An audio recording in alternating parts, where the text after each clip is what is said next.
It's rolled around, but the cricket never stops here on ECN, and with 11 teams vying for 4 spots, you know that there's going to be plenty of competition here in Germany. A few teams struggling. They need to make their move sooner rather than later. I'm Mr. Maximo. This is the European Cricket Series Germany Krefeld, and it starts right now.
Good morning to you, good morning wherever you're watching from around the world. Welcome to another huge day in European cricket. It is day 6 here in Krefeld as part of the European Cricket Series. It's our 3rd week out of 4 in Germany. Of course, we already had a fantastic tournament in Dresden, both a domestic tournament, ECS, and an international tournament, ECI. So we are rolling into day 6 now. We have 5 more matches today. Rico, well, he has certainly earned his weekend, so I'll be covering for him this weekend, and we are going to start the first of 5 matches very, very shortly. It's match number 26. It's going to be the Düsseldorf Black Caps who are taking on PSV Aachen. Let's see what happens at the coin toss. Tyrone Peters has the 2 captains. Wakas is going to call this morning. Head is the call. That's it. They're going to bat. So Wakas Tahir of PSV Aachen has won the toss, and he's elected to bat first. So I like that he wants to get runs on the board. I don't think that's a bad move at all. Don't think it really matters too much. I think whatever you do, batting first or batting second, you better bat well, because I think you do need runs. We still yet to see double digits that have been defended on this surface. It's pretty consistent. I think it's pretty batter friendly. I know that sometimes the outfield can be a little bit slower than some other outfields around Europe, but I still think we're going to see some pretty big runs today. Now, PSV Aachen, they're in their first ever European Cricket Series, and they're having a dream start, really. 4-1 at the moment, so they can really kind of nail down a spot towards the top of the ladder at the conclusion of the day if they have some good results here. They just seem to have a good knack of getting themselves out of a tight spot, don't they? I think that Muaz has been very, very good for PSV. In fact, he's the leading run scorer at this point in the tournament. You know who's second? Jamshed Khan, and he plays for the Black Caps. And of course, yeah, the Black Caps are a team, they've topped their group the last 2 years, but they've never quite made it to the deciding match in the European Cricket Series. They'll want to do something about that. Now, they've only played 3 matches, the Black Caps. They are 1-1-1, which means they have a win, loss, and a no result. They're a little bit unlucky, I think, in that no result game, that they couldn't get to the 3-over minimum in the second innings, and I think they were probably in the box seat to take the points there against VfB Gelsenkirchen. Well, let's talk about the conditions today right now, and I can tell you there is some cloud cover. I know we had some issues with the rain yesterday, but hopefully we don't have any of those kind of issues today. Very, very slight chance of a shower this morning, but hopefully it stays away. Currently it's about 17 degrees, heading for a maximum temperature of 24, and on the forecast it's saying a little bit like yesterday, the sun hopefully will come out by the end of the day. Okay, well, let's get ready for the first ball. It is match 26 on the way, and the news from the toss is that PSV Aachen, they've won the toss and they've elected to bat. Let's get ready as we go over to the central commentary position. And once again, good morning from the Cube. It's Vinny Sander here, Mr. Maximo for the European Cricket Network. Great to have your company. The weekend is here, but the cricket, it rarely stops on ECN, doesn't it? And in fact, we still got 4 completed matches yesterday, despite the torrential rain that was suffered in the area. Let's have a look back to yesterday. It was day 5, and starting with a 10-over match between Rhine Sports and Bond Blue Stars in match 21. Rhine Sports just struggled with the bat. It is their first tournament. They're not having as much luck as some of the other debutants in this series. They were only able to manage 74. Bond Blue Stars chased it down quite easily with plenty of time to spare. And then we had a 3-over match because of the rain, which had caused quite a lengthy delay. But Rhine Sports got 46 in the 3 overs. So they were looking pretty good. Samir Ahmed with 26 off 10 and Anoop with 16 off 7. But again, it wasn't enough as they would lose in the 3rd over in the end. Bayer Boosters 159 against Bayer Spartans 106. This, of course, was the big Bayer Udingen derby, wasn't it? Sandeep Rothore with 77 off 31. Didn't he bat very, very well, despite the efforts of Mohamed Asif, who's always having a good tournament, it seems, for the Spartans. He scored 52, but it was in vain. Issue there, I think Shazab Khan probably should have come in a little bit earlier. Wakas just didn't get going in that one. Then, the last match of the day, Bayer Boosters 151, proved to be a winning score, beating Rhine Sports by 100. And that kind of just summed it up, really, with Raja Kulasingham having a pretty good game, not only with the 46, but of course yesterday he took a very, very good catch on the boundary. It was an absolute stunner, a right-handed job out on the deep square leg boundary. So this is how the standings are looking at the moment. Boosters, they're top of the table. They're undefeated. VfB Gelsenkirchen, they're the only other team that have not lost a game yet, but they've only played the 2. And one of them was a no result. So we'll see plenty more of them in the next few days. Most of the teams have played 5 games there. A couple have a bit of catch-up to do, but it's a top 4 format here in Krefeld, so only the top 4 teams will make it through to the semi-finals, which will be on Friday. And straight knockout, 1 versus 4, 2 versus 3. And then we'll have the bronze final and the final. So this is what we've got coming up this morning. Dusseldorf Black Caps, like I said, at the toss, 1 and 1 and 1. Jamshid Khan, watch out for him. Also, I think Abdul Ahmadzai is a very good player for them, left-hander. So left-hand, right-hand combination at the top, most likely. Although Abdul Majid would probably like to score a few more runs than he has so far. Mohamed Rahil, I think he's probably underachieved in the first part of this tournament as well. So watch out for him. For BSV Aachen, though, we know that Muaz Hassan, he leads the run scoring after 25 matches of this tournament. And you've also got a guy like Fahad Khan, who's a very useful cricketer in there. Wahas Tahir took one of the catches of the year at slip the other day as well, so he's more than handy. So look, they've got a lot of good performers. That's why PSV are 4 and 1. So I think it's kind of a battle of a team that's been a form team over the last couple of years in the Black Caps to the new. They're taking on the new kids on the block, basically. PSV Aachen in their first ever series. They've taken to it like a duck to water. And actually saw Derek having a bit of a swim on the covers yesterday at one point. Interesting. Aachen 5-run favourites over the Black Caps, who are kind of missing their very experienced Venkat Ganesan, who we've seen in the last couple of European Cricket Series, but he's not featuring this year. Yeah, I'm not so sure I would have PSV favourites just yet. They're still a team that have only played 5 games on the network. Black Caps have done it for a couple of years, despite going missing in the finals a couple of times. So players out there, like we said, no rain, and the conditions still a little bit slippery underfoot, especially first game of the day. I think there's a lot of this surface water, but as we've talked about multiple times, this field handles the rain better than I think any field I've ever seen. That's a natural turf field. Maybe you could argue some artificial fields handle it very, very well, but yeah, the pitch just seems to be able to suck it up. It stays very tactile, it stays very grippy. We're almost ready to go. In fact, we are ready to go. Aaron set up to get us going on day 6, and he starts with a wide. Sada asking if I'll be doing the duck voice and the ballet ballet. Well, the ballet I can do. The duck voice, not so good. Leave it to the expert, I think. There, but good morning. I'd love to get some interaction going. Oh, short, and this hits. Looks like it hit his glove and went back onto his body. Let's try and see what happened here. Yeah, actually, it always comes back onto his grill, doesn't it? We certainly saw yesterday a couple of issues with this. In fact, it was Noop, I think, that copped one As this will be the first boundary of the day. It's all the way along the carpet. And this is Yasir Hussain. He just stands and delivers, keeps it all the way along the ground. Clears that front legs, pretty front on with that, but gets plenty on it. This outfield, despite being very, very lush, and despite being a bit damp as well, because it's a professional football training ground, so it really does run away. It trains very, very well.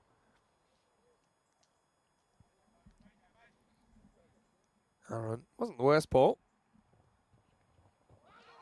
This one doesn't really swing out, just holds its line, and Hussain misses out.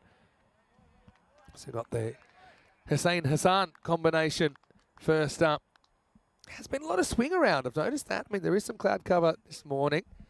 Currently about 17 degrees, heading for 24, so it should be quite a nice day, I think. And maybe the sun might even make an appearance later on. Charges and goes for it. Doesn't quite get it, but he gets enough. Maximo! The first one of the day, or as Sada was requesting, balle, balle, balle. Manos arriba, arbitro, porque eso es 6 carreras. If you're missing Rico, I'll chip in now and then with some of your favourites. Oh, it goes for this again. Now this is higher than it is long. It's going a long way back to the line. It's going to plug. And quite intelligently, they let it bounce rather than kind of charge the ball and kick it over the line. They kind of just leave it alone once it hits the turf. And that's Abdul Majid Ahmedsai that went back there. Raheel just bowls it in. Rahil's a good player. Watch out for him with the ball a little while. Now this one he has got, and he's just smacked it, basically swatted it over long on. Maximo, 6 carreras más. Again, doesn't really care about the line. He plays on length, doesn't he? And so that will take us to the end of the first over. Pretty productive one for PSV. They are 19 without loss.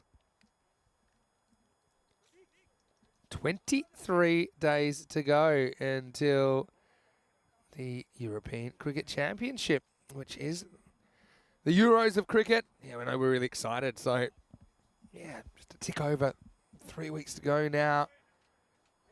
That's going to be absolutely brilliant. 31 teams. It'll be the biggest ever. We'll get to see 10 teams making their debut in the ECC. Some of them we have seen when we've had some ECIs during the year. So, yeah, that's some very good experience. But some will be completely fresh when they hit the ECC. Start a new over. And this is not Raheel. That is Kashif Shahab, who is bowling.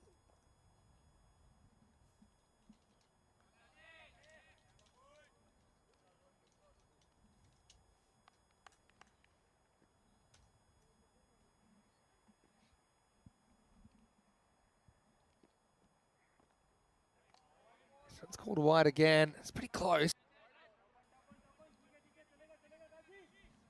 Yeah, just might have got, yeah, it's a good call. That's a really good call. I like Kashif's action. It's quite whippy at the critical moment.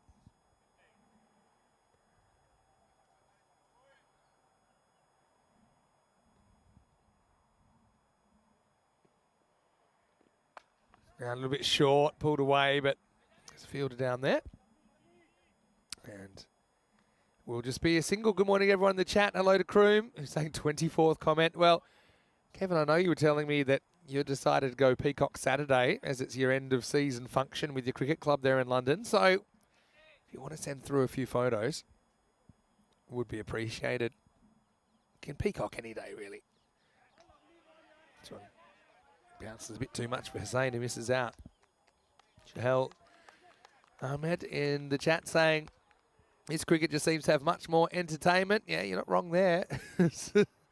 Pound for pound, it's the most entertaining cricket in the world.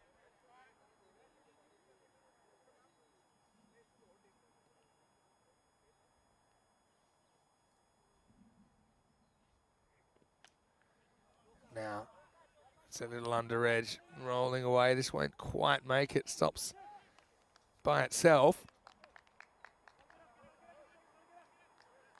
Yeah, Clever saying good morning, everyone, on a blessed Saturday. Yeah, good morning to you, Clever. Because I am here solo this weekend. I'm relying on the wonderful viewers to keep us company. What an interesting matchup this is, though. The Black Cups, like I said, they topped their group in the last 2 years versus the new kids on the block, PSV, that have been having some good success. This time they just get one. So no boundaries this over at least, although it has been semi-productive over, I suppose.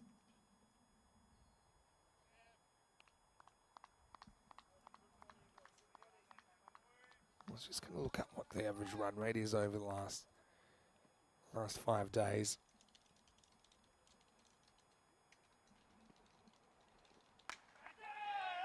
Well, this is in the air, and it's a catching opportunity, and it's taken. It's easy as you like. Gaurav Gupta, the captain, is able to take the catch. And that's a big wicket. Moaz Hassan, who's having a very, very good week so far, but he was starved of the strike early, wasn't he? Only faced one ball in the first 10. And the second ball he faces, he hits straight down the throat of the skipper of the Black Caps, Gaurav Gupta. So Shahab chips in with the wicket. It's been a pretty good over. And that will be the first wicket of the day, 25 for 1.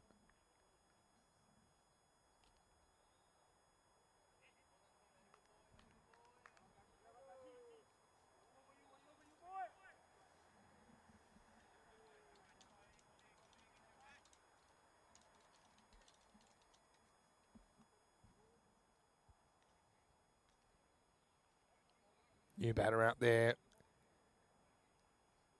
is Fahad Khan for PSV Aachen.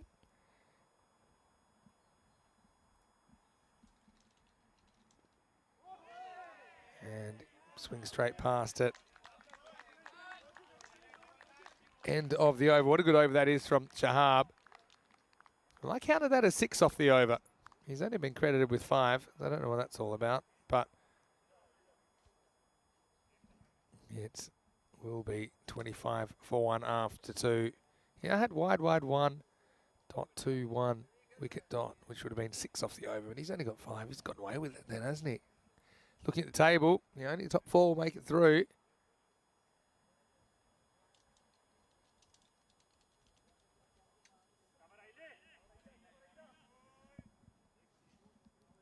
Now we are going to get Raheel in over number 3.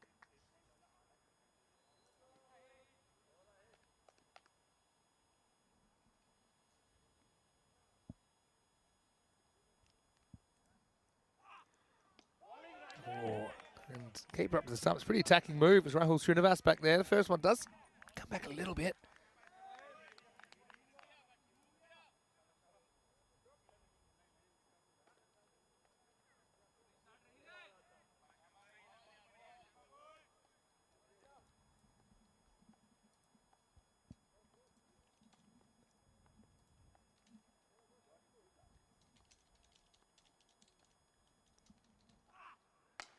Full toss, but gets away with it. Shahab down at long on.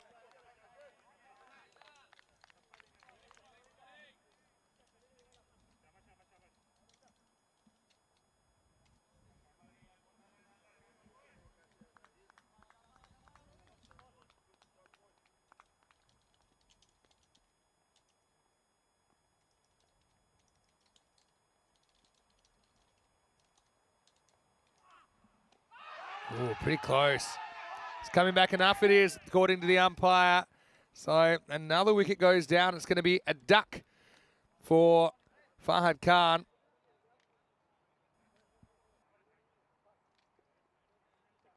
Yeah, I mean, look, is it swinging back enough? I mean, the natural angle, you'd think that it'd be touching over. It's come back and hit the off stump. Well, there's Derek. Good morning, Derek.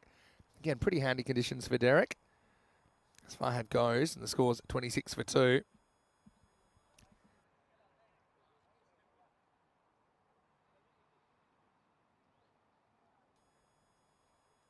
Yeah, it was. Let's have a look. Oh, yeah. For me, I had it just missing. And to be honest, you can actually see that the off stump there. I don't necessarily think it's coming back enough. But I suppose don't miss the ball. We don't have those kind of problems. Raheel gets the call. This one is spot on. And it won't be a run. The umpire has to make a split-second decision. And obviously, it was very, very close, wasn't it?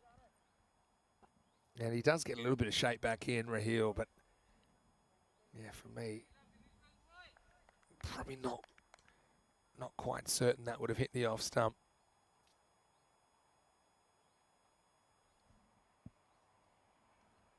Putting the brakes on after an expensive first over. Black Caps, as this is in the air as well. Another catching opportunity and another catch. And Shahab is an absolute lockdown there. Don't you worry about that. He's got a very good pair of hands. And just like that, there's 3 down. And another duck. Shoaib Rahman now goes for a second baller. So that's 3 of the top 4 for PSV Aachen that have been out second ball. Derek with a curtain call. And unfortunately for PSV, that's 3 of the top 4 in the shed. It's 26 for 3. Still a ball to go in the third over.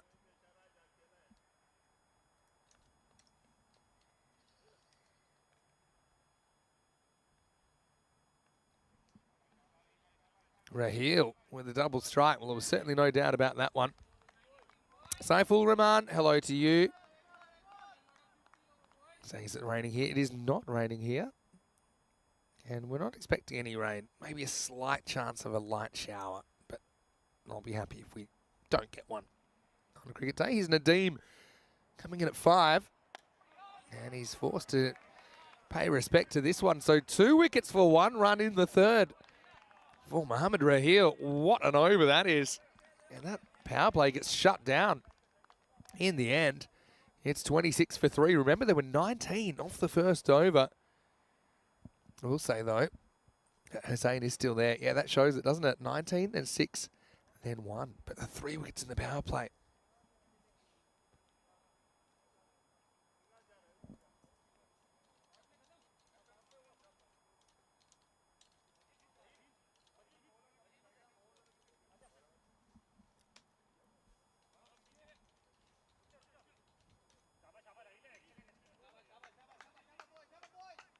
Three overs down then.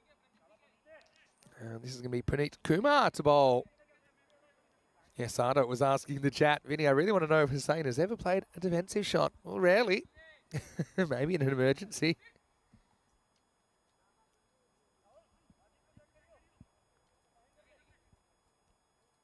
So field can go back now. Up to 5 outfielders are allowed. They do have 5. Some good swing first up. Excellent wicket keeping from Srinivas as well. Have a look at the footwork here.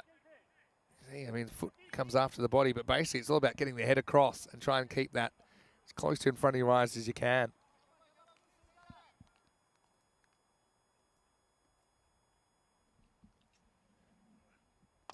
This one doesn't really swing, but just a single. Yeah, just a little Black Caps. They'll be eyeing this as a very winnable game. They're 1 and 1 and 1, like I said. 1 and 1 with no result. Even the game that got washed out, they were 1 over away from it being a completed game. And Black Caps were on top of that game. Anyway, they sent VFB 106 overs. But VFB had made a decent start. Only 2 overs were completed in that second innings.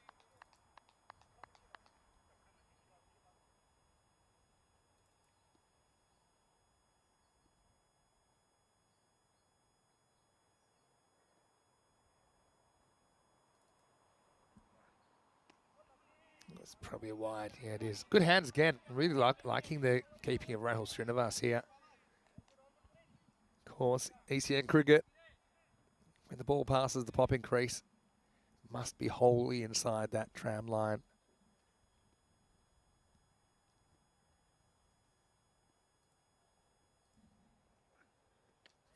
He's just getting this really good movement, isn't he? But he's not really controlling it.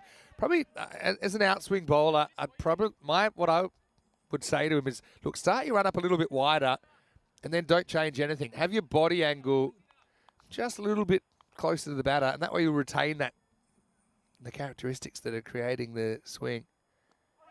This is pretty well bowled. And dug out. Well, there you go. You want to see if Hussein's ever played a defensive stroke? There you go. He's played one. Might be the only one he plays this year.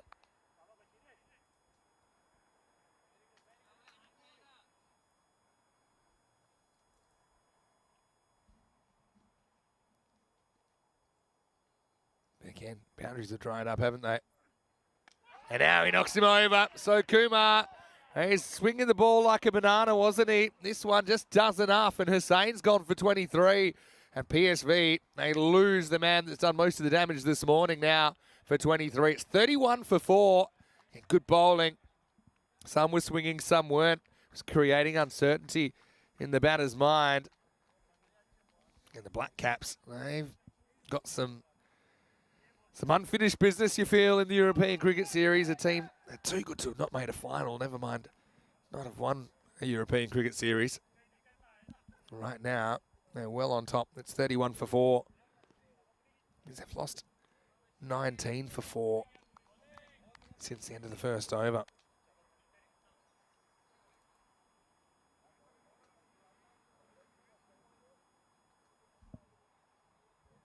Rashid, the new batter.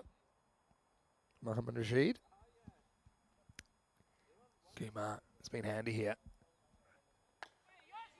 And just played fairly defensively down to the mid-on region. They'll get one. Kashif does the fielding.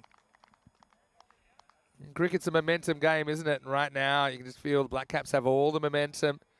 And they've got lots of bowling options. I mean, I'd probably go straight back to Raheel. Get him while he's hot. Same thing with Puneet here. You can get another 2 overs out of them and really try and choke this innings at the source. Pretty well played. Just whipped off the pads by Nadeem. Times it pretty well. But straight at the field, end of the over. Another good one for Düsseldorf Black Caps. Just 7 coming off that one. And get 4 overs in. 33 for 4.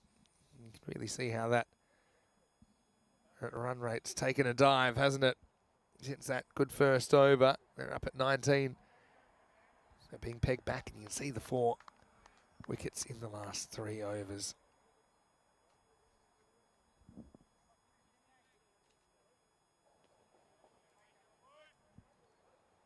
Interesting, they're changing the bowling here. Gaurav Gupta is taking the opportunity to get on. The captain probably would have gone straight back to Raheel.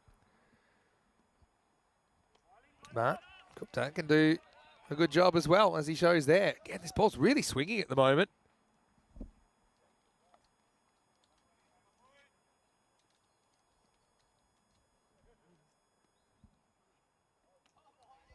Close. Well, it probably is just a wide. Does a bit much. Just too much swing. And I think it is wide. I think it's not completely inside the line. It's almost completely inside the line, but probably not completely inside. Now this is high, and Shahab's got a very good pair of hands. It'll take this as well. He's got buckets, doesn't he? And it's such a key position as he returns the favour. It was Gupta that took a catch there earlier. Yeah, Gupta with the ball. Kashif takes the catch, and the rout continues here in the first match of the day. As Nadeem departs for 2, and it's 34 for 5. Well, they've really wrecked this innings. That would mean it's 5 for 15 in the last 20 balls. Dramatic stuff. Raheem Mohammed to come out at number 7. I bet he wasn't expecting to bat so quickly.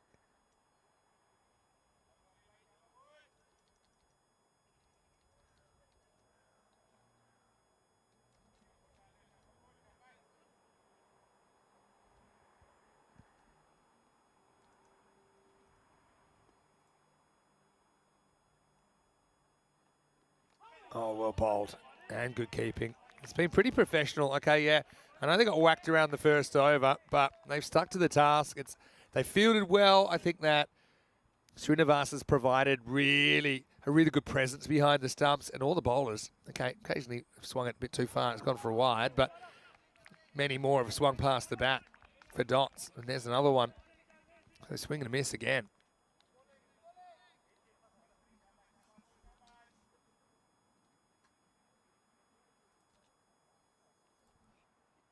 It'll be a wide. It's kind of an acceptable wide, you know. It's only one run. The batter doesn't feel bad on ball.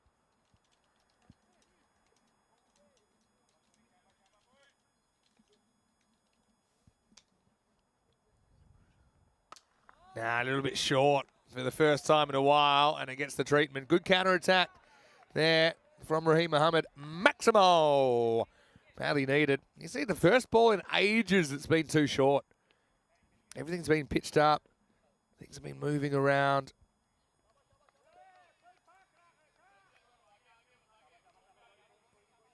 Very handy runs. Last ball of the over. Push and run. So you always feel better after a 6, don't you? So he retains the strike, Raheem, as we get to the end of 5. Pretty interesting first 5 overs of the day. It's 42 for 5. Just a reminder of the groups for that ECC, the Euros of Cricket, starting in just 23 days. Which group am I going to focus on here? How about Group B? Because I think that's pretty interesting. Belgium, they'll be here for a final hit out before their ECC because they're part of the ECI at the end of this 2-week adventure in Krefeld. Belgium, Netherlands 11 and Germany playing in that tournament. But Belgium will have to contend with Jersey and Guernsey and also Croatia and Bulgaria. And Croatia and Bulgaria are places that we visit on the European Cricket Series Tour. Jersey and Guernsey, not as yet. It's the first chance to see them play T10 internationals. As we start a new over, and Abdul Majid Ahmedzai coming onto bowl. So interesting they keep changing the bowler despite being on top. I would have thought maybe you'd bowl some guys out. But I suppose the Black Caps are just super confident that everybody can do the job.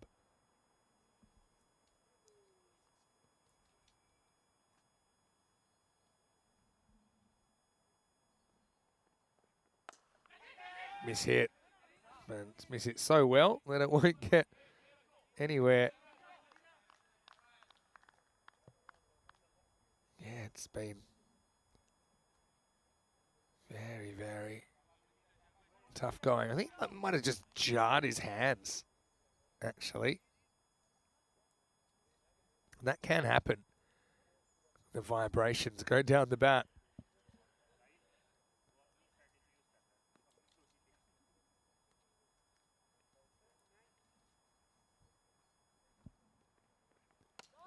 Well, a little bit of length on this one, and Raheem's going to turn on it. Maximo!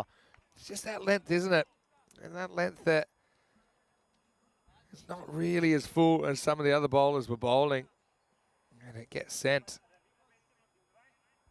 Yeah, so, I mean, obviously these are all good bowlers they're bringing on, but would have been pretty keen to keep things going the way things were going.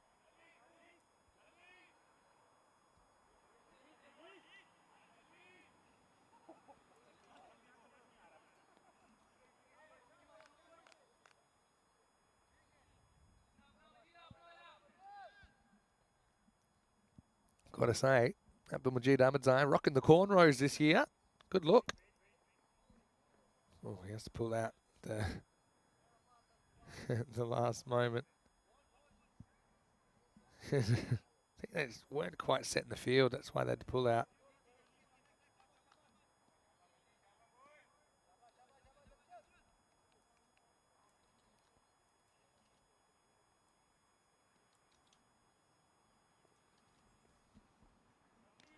This one's called a wide. You can say what you like, but the umpires have been really consistent on those, haven't they? Super consistent on those wides. This is all you're asking for. That one just grabbed a tiny bit of the tram line.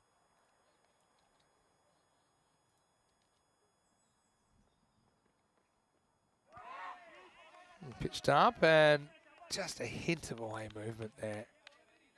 Takes it past the outside edge.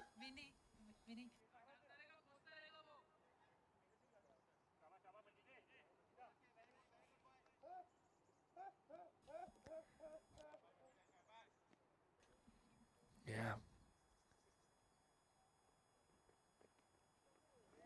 Now this one comes back. This may have just got a bit of the line as well, but first time the call's gone to the bowler.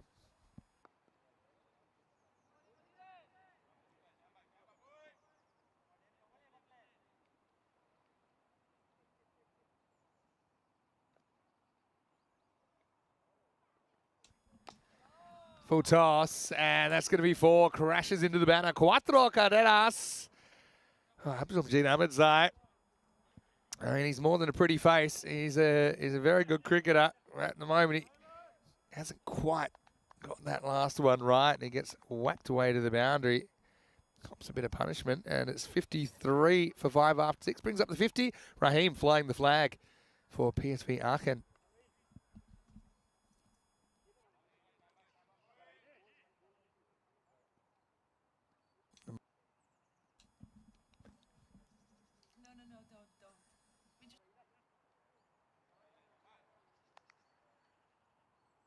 All right, Raheel, he's back for over number 7. Remember, he took 2 for 1 as his first over. And straight away, he's right up there and swing it. And look at that, the difference in length. We have a conflict here. I say he's a loving family guy. Marta says he looks like a fuckboy, so we need to stalk his Instagram.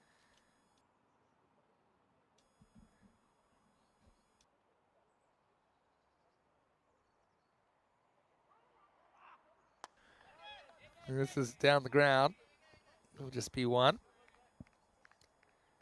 Kashif, known for a couple of things, having a very good pair of hands and some of the shortest trousers relative to his leg length in European cricket. His ankles certainly get a bit of breeze when he's out there.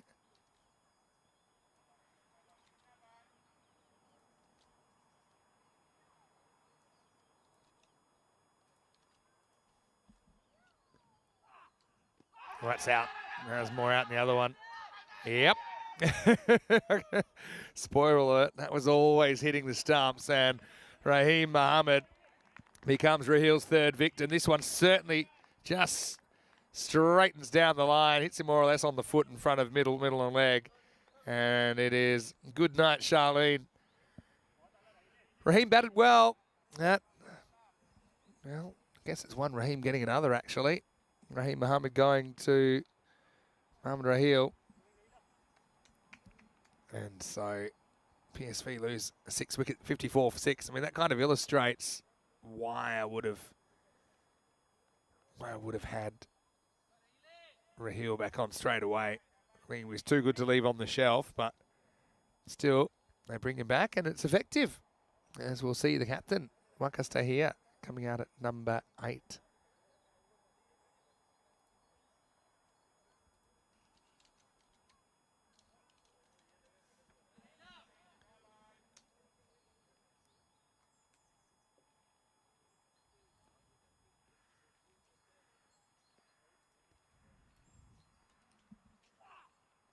Yeah, again, it's that dangerous shape. This time just strays a little bit on the leg stump. He's good enough to get some bat on it.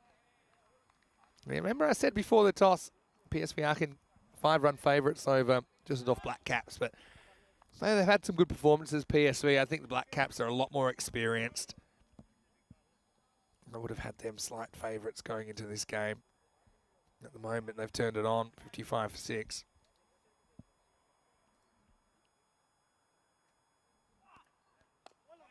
It's a slow ball. Grunts as he bowls it.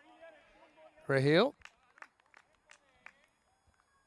Yes, and now, I mean, what's your best case scenario? Maybe could get, say, 2 a ball from here. What's that? 19 balls left in the innings. 93. Still seems a bit light on, doesn't it? Black Caps got some good players in there. Jamshed Khan's having a very good week for them. Slow ball again. Now this could be another wicket, and it will be. So 4 for Raheel as he gets Rashid, and he's had a really good morning. Gets a brace in each over. That was the little variation. So he rolled his fingers on that. That's the kind of attempted off-cutter, just slows things down a bit. So, yeah, Rashid trying to go over the top, but he couldn't get over the captain, Gaurav Gupta. So 55 for 7 after 7. And after a good first over that brought 19 runs, the last 6 overs, it's 36 for 7. So, yeah, really good job from the Black Caps. I mean, you've got to give credit to them. I think their bowling and their fielding's been very good. A lot of people focus on the fact that the batting might have been a little bit below the mark. But I think you have to say, yeah, credit to them.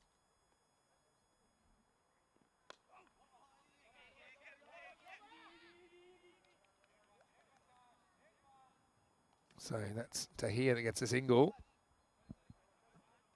It's over to Rajat Mubashir, coming in at number 9. The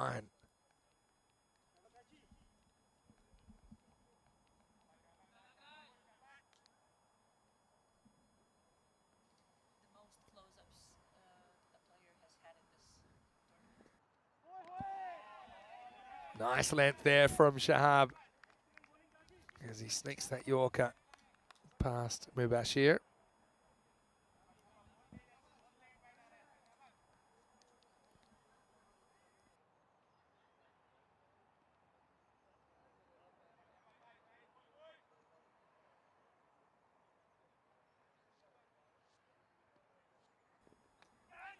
Oh, edged away, that'll be 4.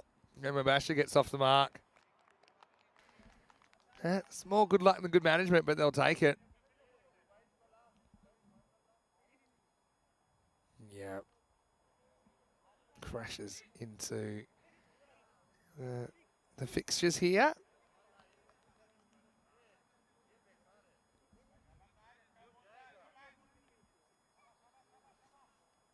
Just trying to get back into the chat. Things happening a little bit slowly here for me, but yeah, it's hard to say that LBW was plumb. Sure was. Kroom saying the scoreboard has been under attack. Yeah, it has been square of the wicket, hasn't it, on the leg side. Takes it on again. He's almost caught. Very good effort there. And there's Abdul Majid Ahmedzai.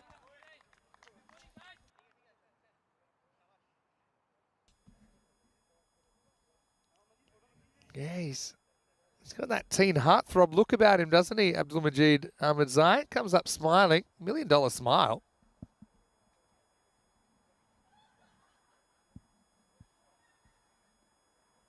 He'll be sending a few hearts aflutter, I'm sure, all around the world. And now, well, almost has his teeth knocked out. That would have been a disaster. And Raheel, he just can't do anything wrong. He stops it with the boot. Well, it wasn't the heel, but it was the foot, I think. Yeah, there he is. Well, I mean, the camera seems fixed on Abdul Majid Ahmedzai at the moment. Like I say, he might not have been as good looking if that ball had reared up and hit him upstairs.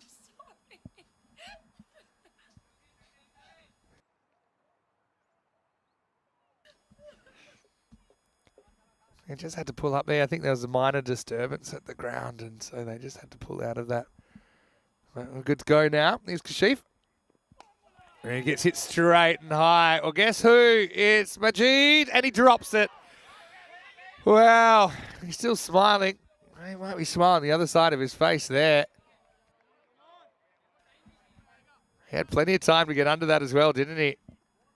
As, he's a magnet for attention and a magnet for the ball at the moment, Abdul Majid Ahmedzai. Really the first blemish we've seen from the Black Caps in the field. The ball almost burst another cornrow into that beautifully manicured set of cornrows at the top. Can you count them? There you go. Yeah, they love him. Yeah. Tell you what, even I think I might be starting to get a bit of a crush on Abdul Majid. You know, he's been shown so much.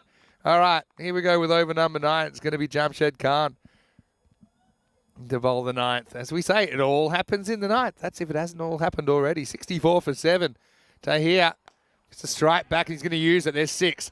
Maximo. Well, Jamshed's using an angle that we haven't seen really used much today. Right arm around. This is a really good shot by Tahir through the line of the ball. Excellent strike. Can they just get to something serviceable?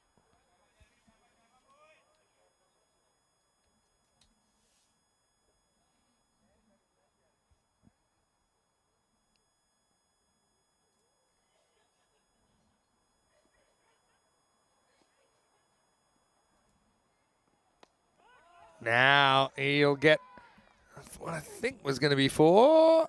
It doesn't quite get there. They'll get a couple. As Jamshed strays on to the pads. Oh, there's a big appeal. I can't say that I was expecting anything.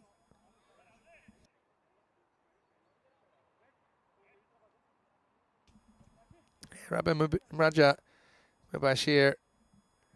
Let's just have a check here. Well, he had to go back to touch his bat a second time, and then he hardly hustles. Is he in? Yeah, he's in. No problem. Back to live action. We'll give you that one again. Yeah, must admit I took my eyes off the play there for a second. And Jamshed gets this one past to here for a dot. I think I don't have it because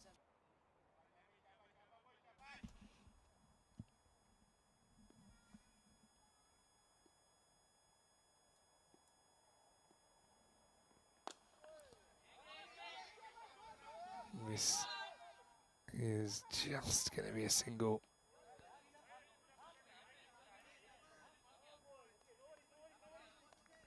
So Black Caps keeping their tails up.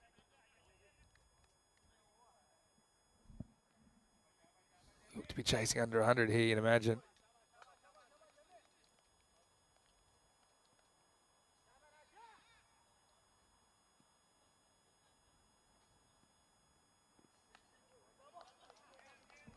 This is going to sneak to the rope. That's going to be 4.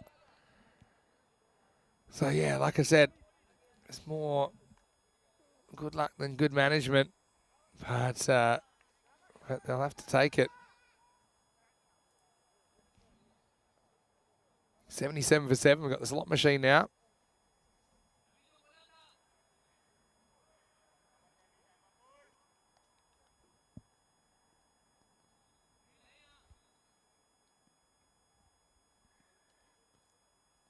Out.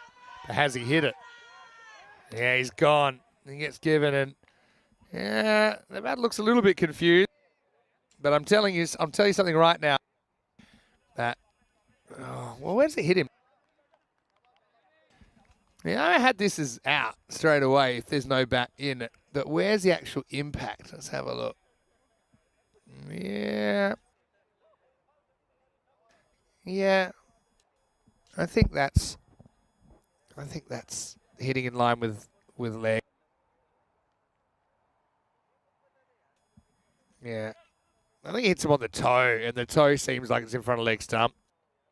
So I think that's a fair enough call. I don't think it hits him completely outside the line of leg stump, in which case it would have been all right. But end of the over, 77 for 8, walking sticks. And it is time for the batter to take a walk. Mubashir gone for 9 off 5. Had a little contribution though.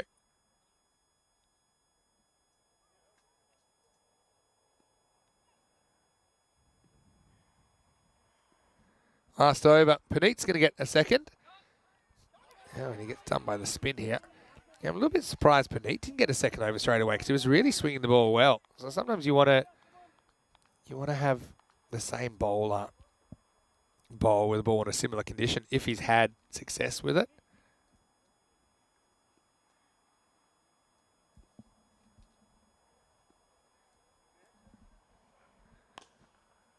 Hit hard now. Chance for a run out. This would have been out by a mile. Now they're going to take on the second. Should be getting run out of the keeper's end. It will be. I mean, the Black Caps have been pretty pretty polished, haven't they, in the field today? That's probably the word I'd use. I mean, the thing is, the overthrow, or the throw came in so quick, and it went to the backup fielder so quick, there never really was an opportunity for an overthrow. It didn't stop them trying.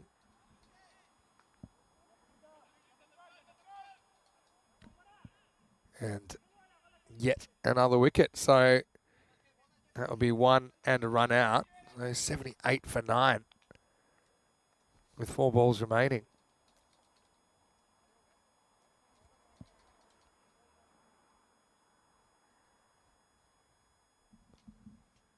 Puneet. Wow, Sher comes out and he gets a boundary. That's a pretty good shot. First up from Mohammad Sher for a number 11 to come out and just basically throw the kitchen sink at it and get a good result. Yeah, excellent work.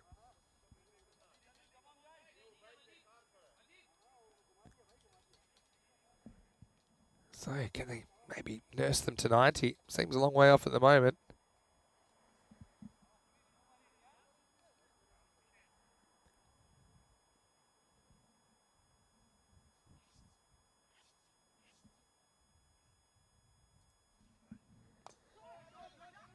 And now they think of a run, but I think with 9 wickets down, you can't really do that. You just got to take your medicine and have another go.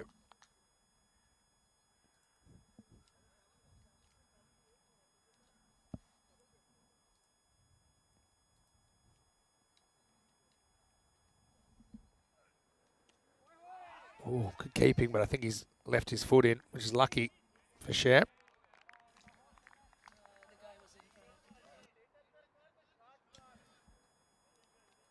I've got to say, I've really been impressed with Srinivas. Has been as busy in the second half of this innings.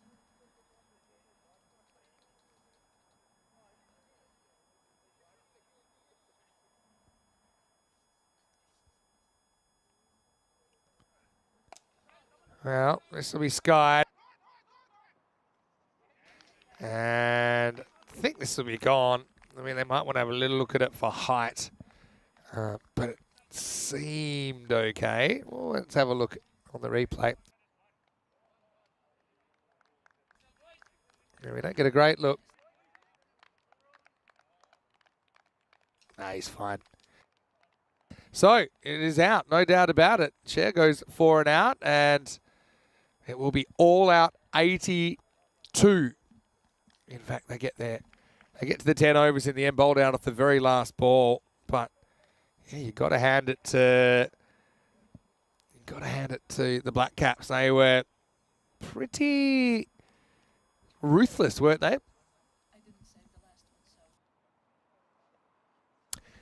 So, as the Black Caps walk off, we'll have a look at the highlights of the first innings of the day. So, welcome Ruturaj Magari, who's popped into the chat. We'll get to your question in a minute, Ruturaj. But right now, I'm going to go to the highlights of the first innings of the day. Match 26. It was PSV Aachen. They won the toss. They elected to bat. They had a really good first over, 19 runs. But after that, the wickets started to fall. That one was touch and go. Given out in the end. Fahad Khan, no luck for him. Raheel picked up 2 in his first over, as they caught very well as well. Really one error, I think, as far as the catching went. Everyone was having to go, really. Puneet Kumar with a nice bit of swing bowling there as well. Kashif Shahab is such a good fielder in the long on part of the ground. Player we've got to know pretty well over the last couple of years. Abdulmajid Ahmedzai, well, his over was just a little bit off, I suppose. The scoreboard was having some pressure applied, literally. This one, there was no doubt about it, I think, from Raheel. He just hit Raheem Mohammed on the foot, pretty much in front of the stumps. Again, the chances kept coming. I think PSV had the right approach, but you can see why they're 4 and 1. They do bat all the way down. As Abdulmajid Ahmedzai, well, he was pretty thrilled for a guy that had just dropped a fairly simple catch. Maybe you know something we don't. Some good counter-attacking late in the piece. This is, again, another borderline one as far as where the impact was in front of the stumps or not. Umpire said yes. And Wakasta here, the captain got run out, attempting an overthrow that wasn't quite there. He had to race the ball back, and normally the ball wins the race. Again, Rahul Srinivas was excellent behind the stumps for the Black Caps, and in the end, although he did hit a 4, he was out off the last ball of the innings, and that was the 10th wicket, so 82. For all 10 wickets lost, 23, Hussain at the top looked good, didn't he? But Puneet ended up bowling him, and he'd lost a few partners by then, and things weren't going to get much better. Raheem fought hard for 17. Wakasta here, the captain with 15, but he got run out trying to steal the strike back. 9 extras, all wides. But some of those wides, they were acceptable, I suppose. They were outside the off stump. Just losing the battle with the wide line. 82 all out. 4 for 3. Raheel was an absolute uber star, wasn't he? And he didn't go for many, as well as picking up 4 wickets. 2 for Puneet Kumar. Singles for Shahab, as well as Gupta and Jamshed Khan. Really, no one had a bad time, probably except for Sinha, who bowled the first over. We'll take a break. We'll be back in just a few minutes, and we'll see if the Black Caps can get their second win of the series. They'll need 83 to do that. Can PSV avoid a second loss? We'll have to find out. Join us in just a few minutes. Vinny Sander here, Mr. Maximo for ECN. Back soon with more European Cricket Series.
Hello, cricket lovers, and welcome back to Krefeld. It is day 6 of this European Cricket Series. Vinny Sander here, Mr. Maximo, with you as we're ready to go for the second innings. Well, that was quick.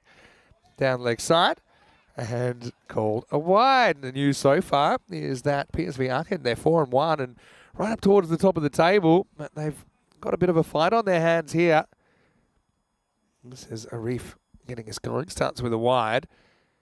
And they're only able to manage 82 off their 10 overs, bowled out off the last ball. So the Black Caps going out there with 83 required for victory. And this is Abdul Majid Ahmadzai, who is opening the batting. So left-hand, right-hand combination. He's out there with Jamshed Khan. These two have formed a pretty solid opening combination. I will say, though, Ahmadzai could probably use a few more runs. Jamshed Khan having a very good series so far with the bat.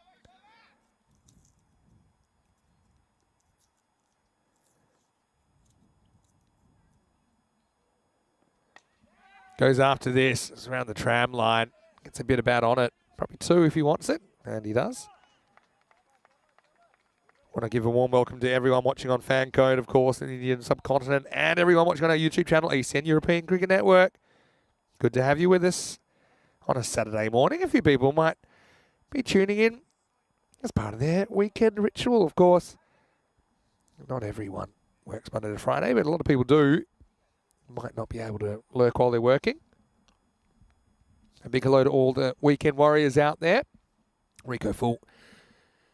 He's having a very well-deserved rest. That's a really good ball. Yeah, Reef just kind of angles this in. I feel like it left Ahmadzai a little bit. Let's have a look. Yeah, maybe not. Just played the wrong line. Very fine slip in place at the moment. We have seen PSV pull off a pretty ridiculous slips catch. That was Wakasta here that took that catch. This one's wild. Taken down the leg side by Muaz Hassan, who missed out with the bat. He'll be disappointed about that. Hello to the Golden Stars, who are in the chat as well. Golden Stars Bond. Hopefully you're well. Look forward to seeing you shortly. Hello to Chris Smith as well as Kroom. Ruturaj Magare, the Czech international, was in the chat as well. Ask him what are some of the more interesting places I've done ECS. This one's just inside, according to the umpire. And it's a tight call. Bowler just gets away with it. Well, there's so many places that are interesting. It's hard to pick favourites. I'd probably say there's a couple that always stand out. I mean, Barcelona's one with the high scoring that we see there. I mean, that slip is in such a crazy position. Look at where the slip's standing. I mean, to be honest, the slip is so... I've never seen a slip that fine. If that gets nicked straight at that guy, the keeper's taking it. He can definitely take... he can definitely take another step. Especially because there's no other slips, obviously, in this form of the game. Yeah, Barcelona's one. Probably Switzerland is one that was pretty interesting recently. We had a 203 to 178 game. I mean, high-scoring games tend to...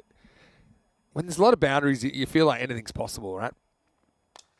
Well, Ahmadzai's had about enough, and he goes for this, and he smacks it. Maximo! Man, looked like getting one in the middle of the bat so far, had he, Majid? But this one he does. And it's the end of the first over as well. So it is 10 without loss after 1. Yeah, PSV, like I said, they're having a pretty good time in their first ever tournament.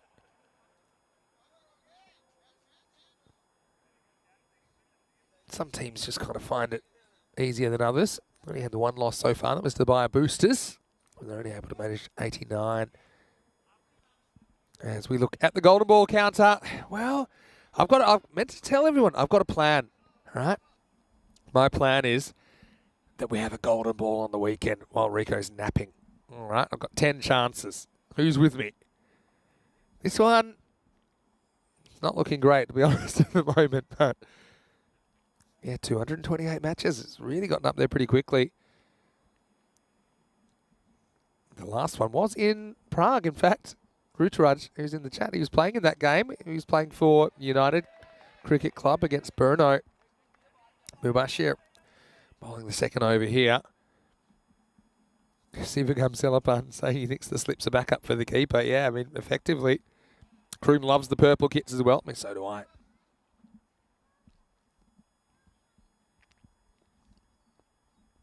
Jamshed facing up.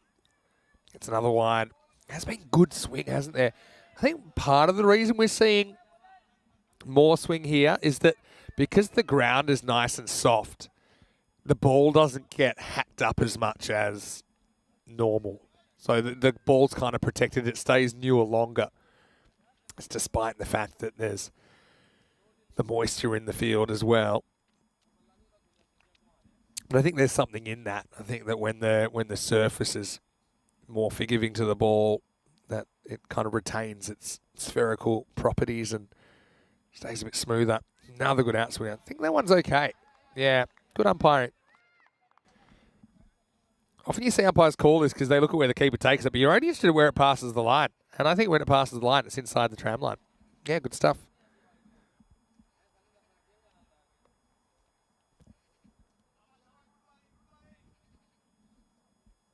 Jamshad, he's seen the outswing though. He can play for it a little bit now. Well, this one doesn't really swing, but it is swung by Jamshad, who launches it high and over his teammates. Maximo! 6 in each over so far. This one wasn't quite as pitched up again. You look at the lengths that have been effective this morning, and it's fuller. It's on the full side, isn't it? Even when you get back to a good length, it seems that batters are driving through the ball with a lot of confidence.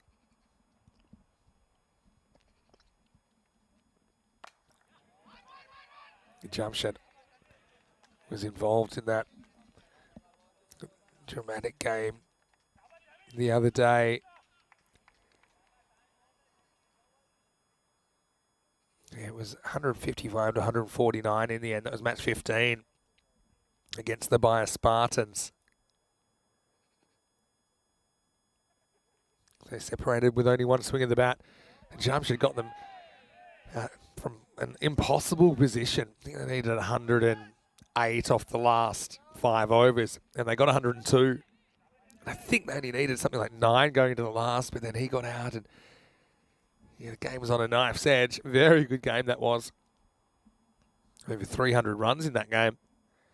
Hello to Schaefer Harris, who's saying hi from Australia. Well, what part of Australia are you from, Schaefer? That's originally where I'm from. So it's just leaned on through the offside. Again, not sure it's going to run for 4, but they will get a couple. So both these two, they're just batting at the moment. They're not too worried about the target. I think they're just playing the natural game, which is naturally quite attacking. Yeah, Schaefer, I was just in Australia. It wasn't too long ago, actually. Took a bit of a trip back to visit some family and friends, which I suppose there was a time where I couldn't really do that during the pandemic year or years.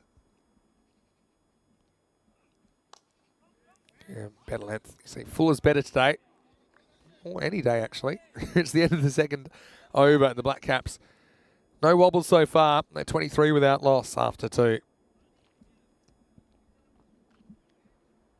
Looking at the table, so PSV, if this plays the way you think it will, then they'll go 4 and 2.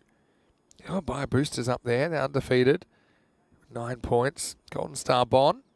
You know they're in the chat right now. They're also sporting a very good record. Of course, only the top 4 teams out of the 10, out of the 11, I should say, will be in the finals on Friday. I also think that the Black Caps, they're a team that we haven't seen too much of. They'd only played 3 matches in the first 5 days. We'll see more of them, and I just think they're a team that are going to be around the mark for that finals position.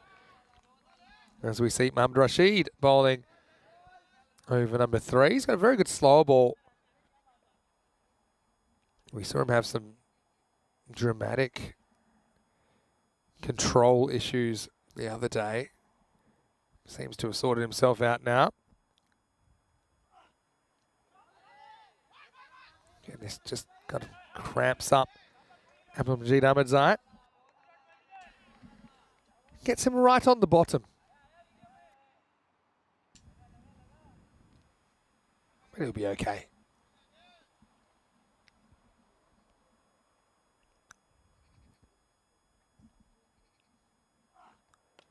Again, angled in.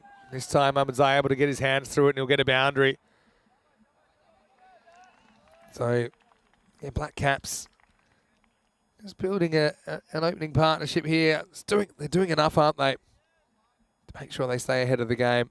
Hello to Jules Uderbridge. Nice to see you, as always. Watching from the UK. Yeah, last weekend I was in the UK, actually, if you weren't aware. As a guest of Hornchurch Cricket Club. Of course, we're our ACL club this year from England. Chases a wide one. And this is probably another two. Or maybe not. They're just happy with the one. Good chase there from the fielder. Yeah, had a nice time in the UK. Weather was pretty good for the most part. Had a couple of little storms that swept through. Everyone was wonderful. The one place I meant to go to, I didn't get time in the end because I was so busy over the bank holiday weekend. But I want to go to that Sixers. It's like a cricket themed bar where you can have a bat against a bowling machine as well. It's like a bit of a real life video game. I don't know if you've been there, Kroom or Jules, or anyone from the UK. Have you been to Sixers? I was going to have a chat to them about getting the ECC on, or the ECS. But yeah, ran out of time. I'll have to go next time. Last ball of the power play then. That's well bowled from Rashid. Yeah, pretty good over in the end. He only concedes 5. Gets that good natural outswing. Look at that. So it just leaves the batter, Jamshid Khan. So it's the end of the third over. The score's 27 without loss. And yeah, if you compare the power plays, they're just one run ahead. The difference is we know that PSV Aachen, they'd lost 3 wickets at this point, and they just continued to lose them as well through the middle overs and towards the end of the innings. PSV had a really good first over 19, dominated the power play. I suppose it was a good last over from Rashid. And the first 2 were both pretty good for the Black Caps, 10 and 12. Just 5 in the third. It's going to be Fahad Khan now to bowl over number 4. First chance to have a look at him here on day 6.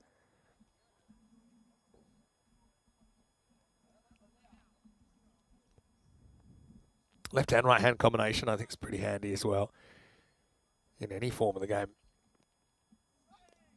You see, right on cue, we have a wide first up.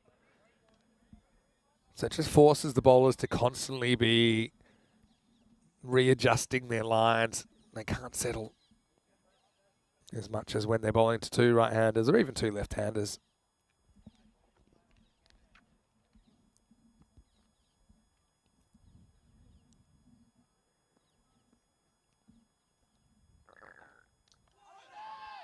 Yeah, he's copped another one on the leg. Ouch. Yeah. It's just a matter of whether you get bat on these or not. And if you don't, it can be painful. Look at that. And I don't think he's wearing a thigh pad at all, Abdul Majid Ahmedzai. So he's using his thigh as the pad. And yeah, he's kind of staggering around a little bit after that. There's a couple of times he's been cramped for him. Oh, this one. Well, it can't be out. I think he's... If he's hit it into the ground.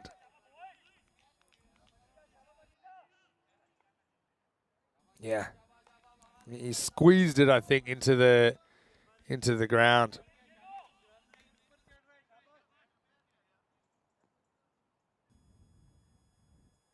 Definitely goes into the ground, and then pretty good take by the keeper. Again, cramp for room. Yeah, Ahmedzai is just having a frustrating tournament so far. And I know he's very, very capable of doing a good job at the top, but I think it might get to the point where you say, look, we're going to have to try something different up there. He's 13 off 13 at the moment, which, okay, I know they're only chasing 83, but it's not quite the output they want from their opener. Jamshed, meanwhile, goes for the big shot, and he's going to get 6. Maximo. Well, I know you can't see it, so let me tell you what happened. It actually got caught. It got caught, and it was a pretty good catch. But it's Muhammad Arif down there. He actually stepped over the line as he took it. He went down, looked at his feet, and he saw, oh, I've taken a step over. So he was caught, but 6. Maximo. Jamshed gets just enough. They had a good comeback from the bowler. Yeah, bowlers have continued to get good movement.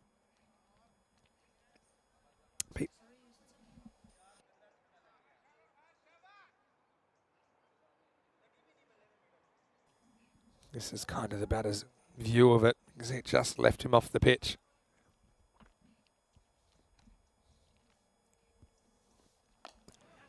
Yeah, well bowled again. Pretty good area.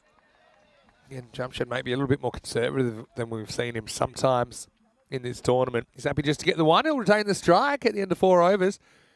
The Düsseldorf Black Caps, they're 36 without loss. So I suppose what you're doing here, I mean, just hanging in the game if you're PSV. They haven't been blown away. Black Caps with all 10 wickets in hand, but I suppose now you start to dream. You know, if you can take a wicket or two, get a new guy out there, maybe get a little bit of a top order collapse. If you can push it kind of 10 and over and above, keep pumping out the good overs, then you never know your luck.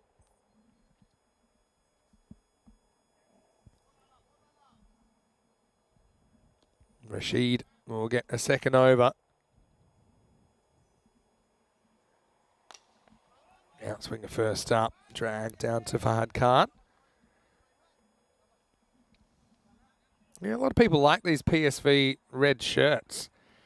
Almost look like they've got the abs drawn on. Yeah, get a shot of those shirts. On the back as well. Yeah, look at that. What do you think of the pattern? I quite like them, actually. They look like real He-Men. Yeah, well, this sums it up, really. Ahmadzai kind of goes charging. Loses his shape. You know, he's frustrated right now. You can feel it. This is one, if he just stayed at home, he would have had a nice, juicy full toss to hit anyway, but moving parts.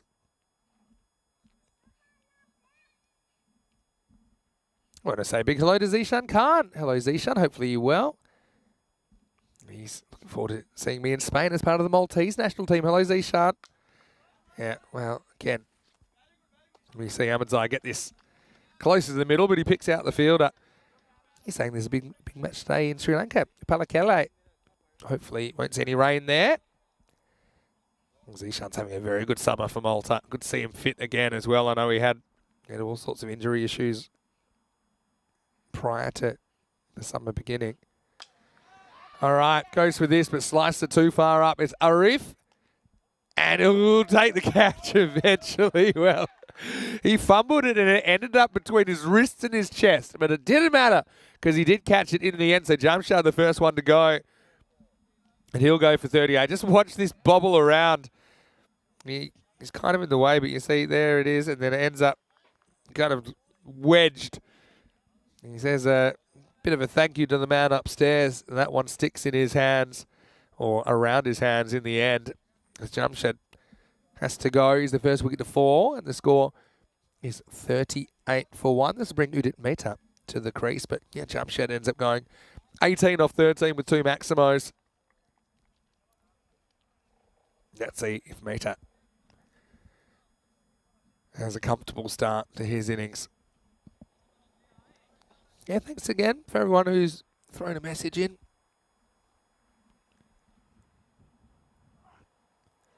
It's really well bowled. Really good bowling by Rashid. He's been right on the money here. It just makes it all the more remarkable when he had that over from Hell, I suppose, where I think it was a 13-ball over. There was balls down the leg side. There were full tosses. There was overstepping. But we haven't seen any of that today. He's been right on the money. Now, full toss. And he almost gets a wicket, but instead it's going to be 6. Maximo. Well, you give a guy a wrap, and then the next one is a full toss. Wasn't the worst full toss. That was low. And it did create an opportunity that Mehta he gets away with it. He hits it pretty hard off the fingertips of the fielder. So you're lucky if you're getting that 1 out of 10, I suppose. Shoulder Rahman, the fielder down there, as we get to the end of the over. And it's 44 for 1 after 5.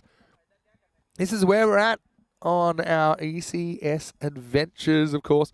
This doesn't include all the cricket this year, but it's our daytime cricket. So our daytime 10-over cricket started in Malta 30th of January, and then we've had the 2 main breaks, of course, that are listed there. The ECL, which is won by Dreux from France, and we'll have the ECC break coming up soon. Our next stop is Italy, where we'll be in Rome, and that means carbonara country. I can't wait. Still some more ECS cricket to come after the ECC as well, to Croatia. Back to Malta, where Zishan is watching from right now. And then, of course, Spain will be in Barcelona.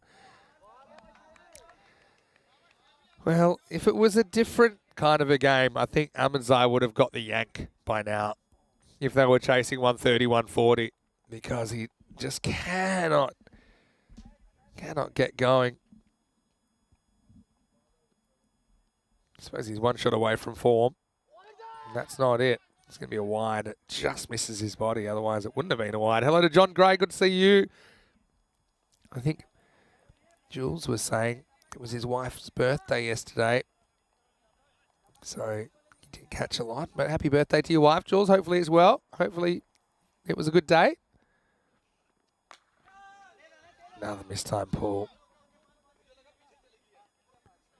Yeah, quite a bit of Australia, South Africa, and the England, New Zealand T20s. Yeah, a lot of international cricket going on at the moment.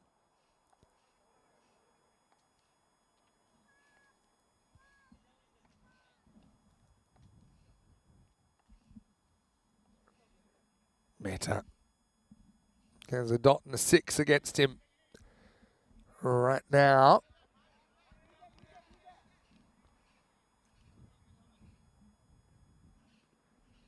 Shobraman with the ball.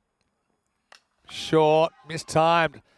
That's mistimed so much that it doesn't actually get out of the infield at all. This is where a lot of teams, they don't really want a mid-wicket because it means they'll have 5 fielders on the leg side. It can kind of send the wrong message, but yeah, I don't know. I think it's a fielding position where you can take a lot of catches because a lot of balls are attempted in that direction, and if they miss it, that's often where they end up. Better shot, this one, by Ahmadzai. This will be 4. I mean, this is a lot better shot because I think he plays the ball bold to him. He's not kind of charging down. He just stands, he sees it. He actually kind of gets across pretty well to it. And that shot will bring up the 50 for the Black Caps. They bring it up in the 6th over. Much better shot from Majid.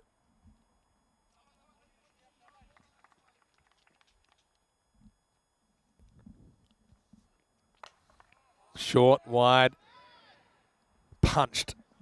Ahmadzai moves to 20. And all's well, it ends well. I mean, as long as they get to this target, they'll say that it's a job well done. They haven't quite been as dominant with the bat in hand as they were with the ball to sort of Black Caps.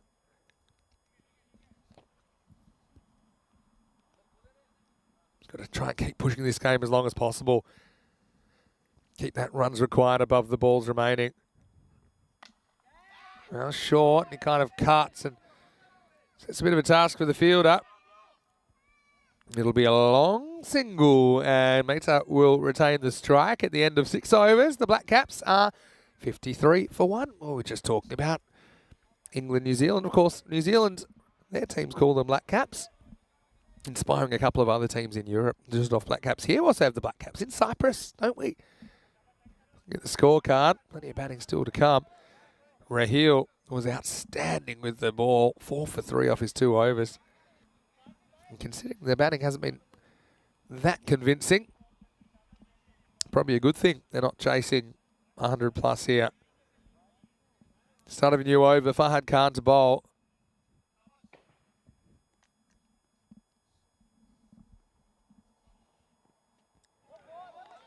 And Mehta misses out. Goes between his body and the stumps. So yeah, keep an eye on that gap between runs required and balls remaining. At the moment, it's +7.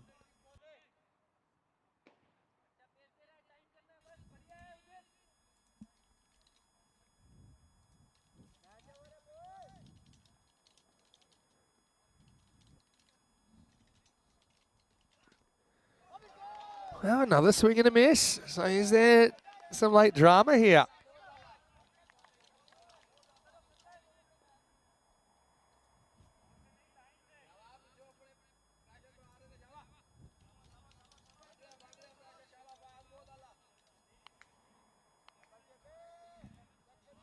Yeah, and Khan coming back. Starts with a couple of the dots. Another one beats the bat now. Bowler's ends on if he wants to throw, but he doesn't. I think this will be a leg by. Unless there was an inside edge on it. Was there? I don't think so. And that is a leg by. Yeah, now it gets signalled. So, now they've gone out to 8 in the gap. 30 off 22. Makes 29 off 21, I think, after that leg by. Yep, there it is. Yeah, pushing it at the moment. Ahmedzai, who's just kind of meandered through this first 6.5 overs. And now he gets knocked over. So, PSV Aachen, they believe, and why not? I mean, Fahad probably spotted a little bit of kink in the armour there with Majid, who missed out a lot of balls that were coming in and cramping him up. This one knocks him over. And that was the second wicket to the fall. So it's 54 for 2 now in the 7th over. And yeah, really frustrating kind of innings. Now he's inadvertently put some pressure on the batters in the middle order. I mean, they'll be pretty comfortable with the situation. I mean, if you're chasing 150 and you needed 29 off 20, you'd say that's easy. But not quite the situation here. Only 54 on the board in the 7th. Well, Jules, nice to see that you had a nice day out yesterday. A bit of shopping and nice for you to spend some time off with your wife. She loves hearing us commentating, apparently. So what's your wife's name, Jules? I'll give her a bit of a shout out. Hope she had a great birthday. A few people have a minor tingle. This is Vagela, Pratik Vagela, who's coming out. And he starts with a dot. All right, so PSV are dealing here. Making a game out of this. And now that run rate required can move pretty dramatically. Okay, it goes up above 9. It'll be closer to 10 if they don't score off this ball.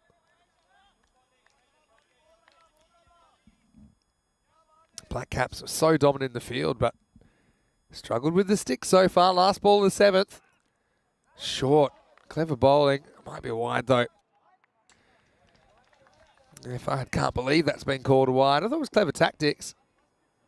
Yeah, it's probably a wide. He's on his tiptoes, jumping a little bit. Might have grazed the top of his helmet. Hello to Twilight. Sandori, how are you? Good to have you with us. As the sun makes a welcome appearance for the first time today. Last ball of the 7th, take 2. And it's a thick inside edge. They'll get 1. That's all they'll get. Nice clean pickup out there by the skipper. He likes to field out there, doesn't he? Marcus to here. End of the 7th over, 56 for 2. Coming up next, more cricket. As PSV Aachen will take on Bond Blue Star in the second game of the day. The Blue Stars got a wicket. Got a win, I should say, yesterday morning. First game of the day, but then had to eat a no result in the second game of the day. News from the toss is that Bond Blue Stars have won the toss and elected to bowl. So let's see PSV Aachen with the bat first up. And yeah, they'll be hoping they can put a few more on the board than they did in this game. Having said that, might be enough at the moment. Stay tuned for that game. Coming up in about 35 minutes' time. Right. Well, they've made things difficult for themselves, the Black Caps. It's going to be a reef to bowl. And this is straight over the stumps. Oh, but it's missed by the keeper. Should just be a bye. I think this is over the stumps. Oh. Yeah, he's saying, hey, what are you talking about? That can't be a... And I have to say, I agree. The card's not a wide. Unless it's for height, which I don't think it was. Yeah, I'm not sure about that.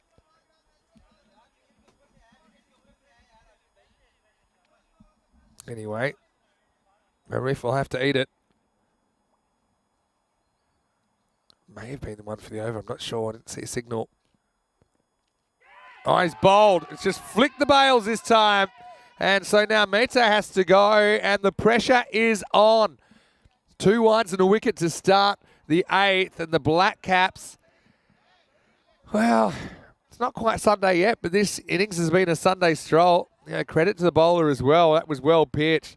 Top of the stump length. Just watch it kiss the bail. Off it came, and that's the 3rd wicket to fall. It's 58 for 3.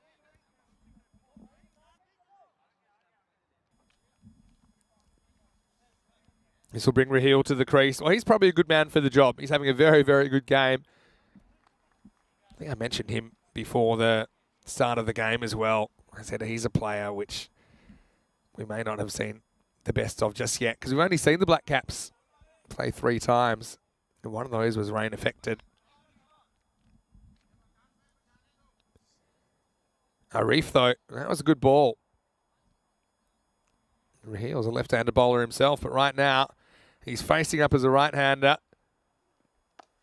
Oh, and he almost pops the catch straight back. So this has gotten real now. Got to say that first ball, the overcall, it doesn't hurt him so much for now, but it does give the Black Caps an extra ball, and balls are running out right now. Putting a lot of pressure on this last 2.5 overs. Now, this isn't a good ball, and it's going to get absolutely smashed by Raheel. That does relieve the pressure. Maximo! Just pulled down a little bit from the bowler, Mohammad Arif.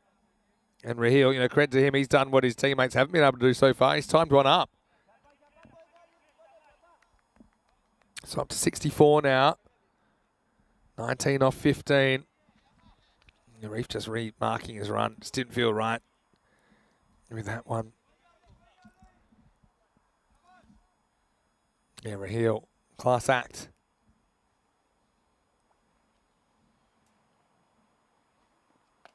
But now he skies it. Now who wants this? Keeper's ball, and he's gone.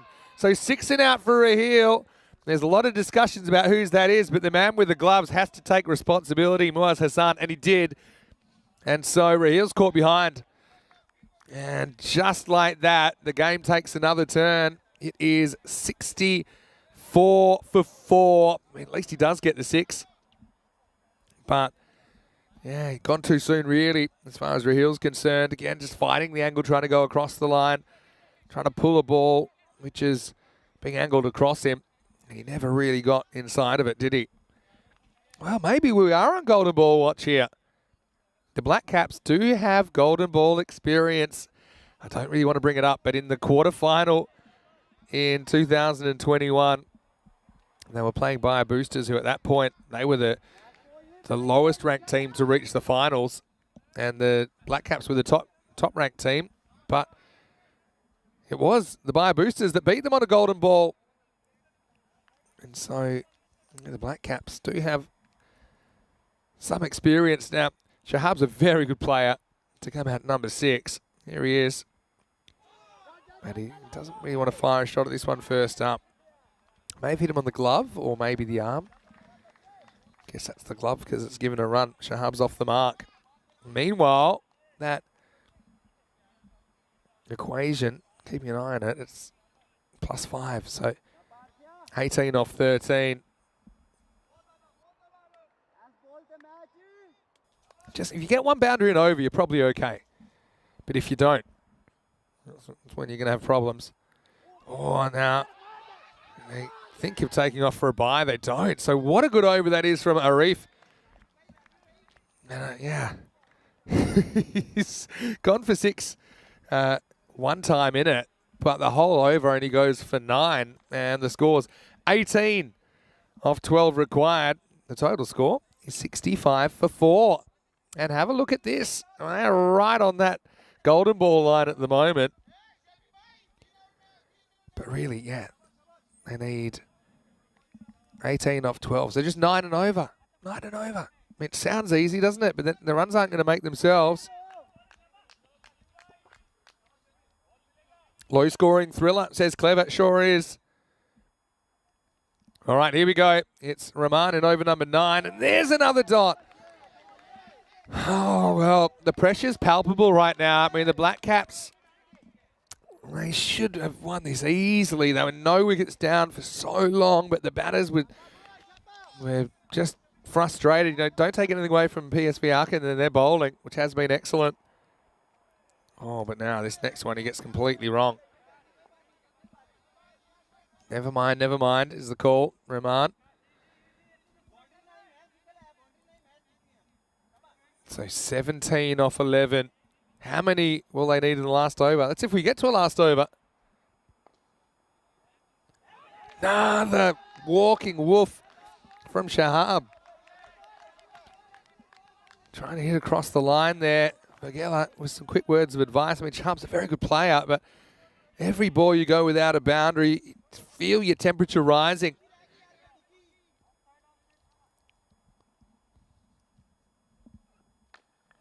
No full toss. Should push for 2 here. Runs have been hard to come by. That's if it doesn't go for 4. They will get 2 in the end. Well run. And pushing ones into 2s becomes even more important now, doesn't it, when the boundaries have dried up. Jump up to 3 in the equation. 15 off 9. What a match.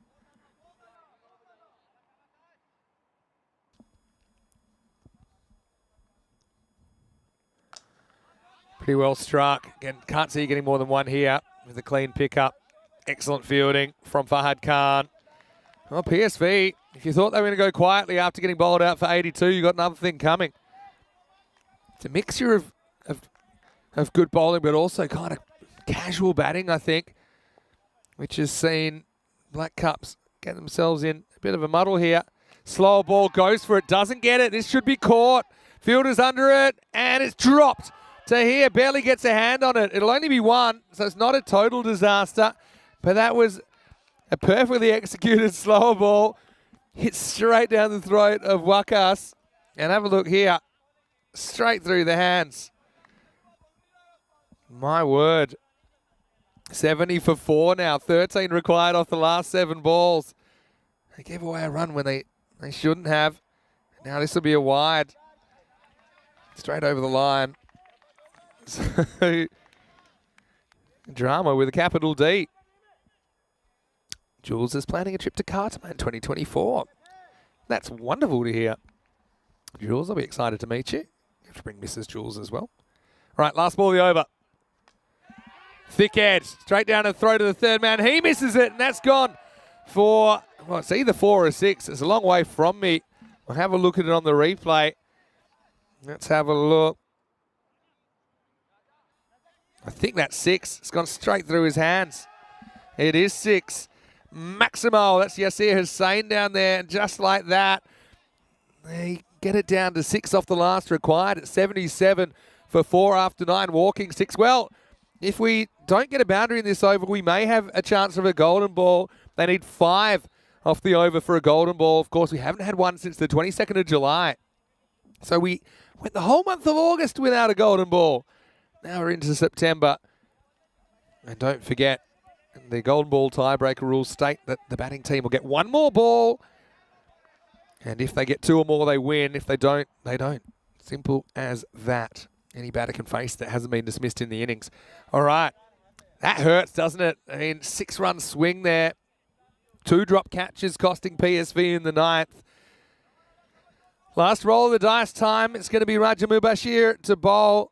He went for 12 in his first, and the Black Caps can wing it with 1 swing of the bat. They should be gone here, and they are. So Vagela goes, and he doesn't get anything going in his innings. Goes for 2 off 5, and a perfect start for the last. For PSV fans, it's a low full toss. Just kind of lost his shape, lost his front side, didn't he, there? And so that will make it 77 for 5. I mean, if PSV pull this rabbit out of the hat, it'll be quite remarkable when you consider the 2 drop catches costing 7 runs alone in the last over, and how they'd love to have those 7 runs back now. 6 off 4. New batter comes out, Ubaid Manzoura. I mean, what's your tactics here? Do you go for glory? I mean, you could say, look, got 5 chances to hit a 6, and then we win the game. Got 5 wickets in hand. But if you don't, the pressure builds very, very quickly. Wow, it's a nice looking shot, and it's game over. Maximo! And they'll rue those missed opportunities, PSV Aachen, as Black Caps do get across the line in the end, but they made real hard work of it. Last over finish, first game of the day, and it's Mansoura who comes out. And this is why, I mean, you've got to play your shots. We saw them kind of struggling early on, but not losing wickets, and you got guys down the order that are raring to go. Someone will have a good day. Mansour's day's pretty good. As he faces one ball, he puts it straight over the bowler's head for 6. He says, what's the fuss about? Game over, as the Black Caps do it with 4 balls to spare. But let's have a look back at the highlights. And Jamshed Khan get a lot of the strike early, actually. Ended up just kind of mishitting this. It rattled around in the hands of Mohammad Arif. Eventually, he was able to clutch it to his body. But, yeah, Abdul Majid Ahmadzai just wasn't quite himself, was he? Ended up getting castled, but his 20 off 20 just had that required rate a bit higher than it should have been. And we saw Mehta go swing like a rusty gate. That was after a slightly dubious call the ball before. Raheel came out, looked like he would ice the game. The guy took 4 for 3, but he went 6 and out. Again, there's a lot of discussion about whose this is. It's always got to be the keeper's ball. And bowler eventually says, yeah, you're right, that is yours. But then PSV had really pushed the game. There were 18 required off the last 2, but then Wakas dropped that catch down at deep square leg. And now this really hurts. Even if you don't catch it, you want to keep it in front of you. Don't let it get behind you. It went for 6, and despite the wicket first ball of the 10th, it was Mansoura who came out and said, yeah, this is how I'm going to do it. I've been waiting for my chance, and I'm going to take it. And Black Caps, they do get there in the end.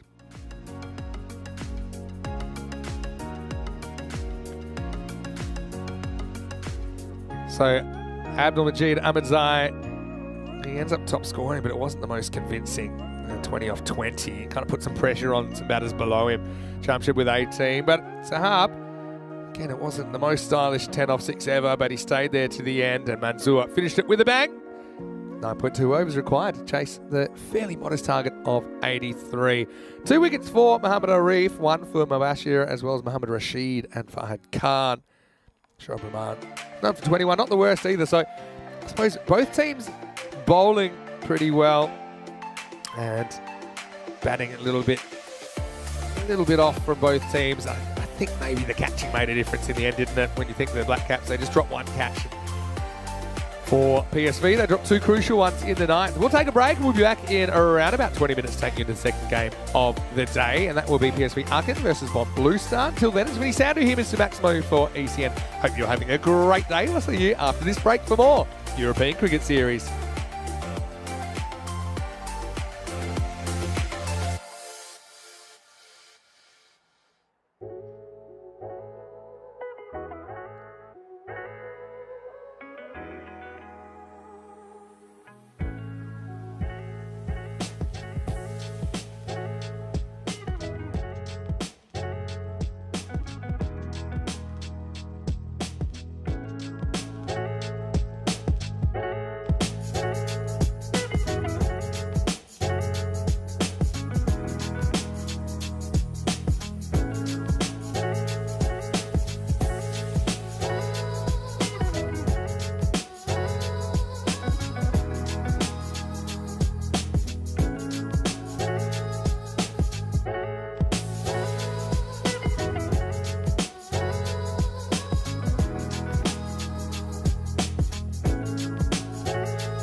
Hello and welcome back to the National Performance Centre here in Krefeld. Vinny Sander here.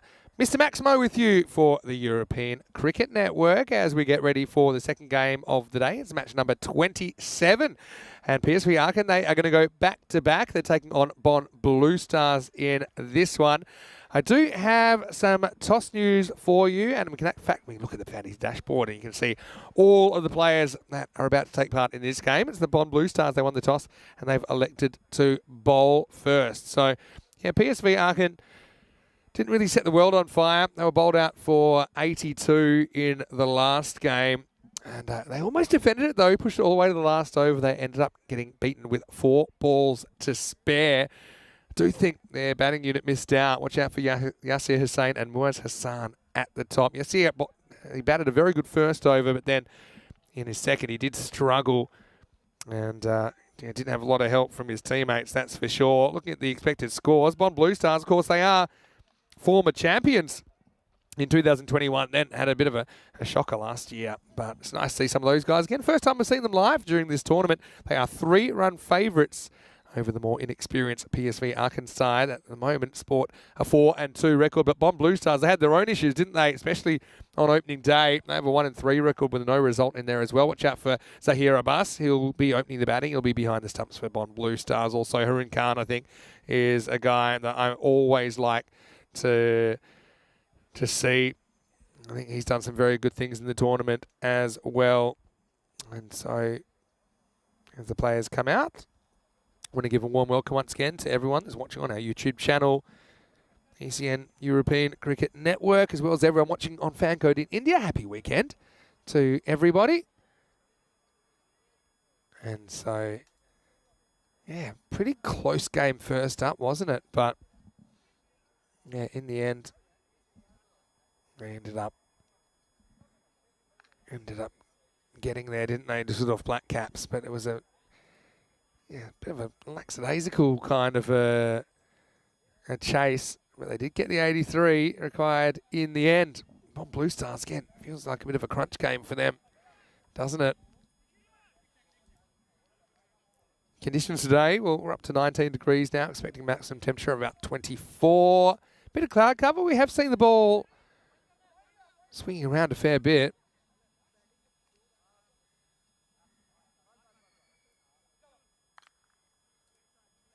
So we've got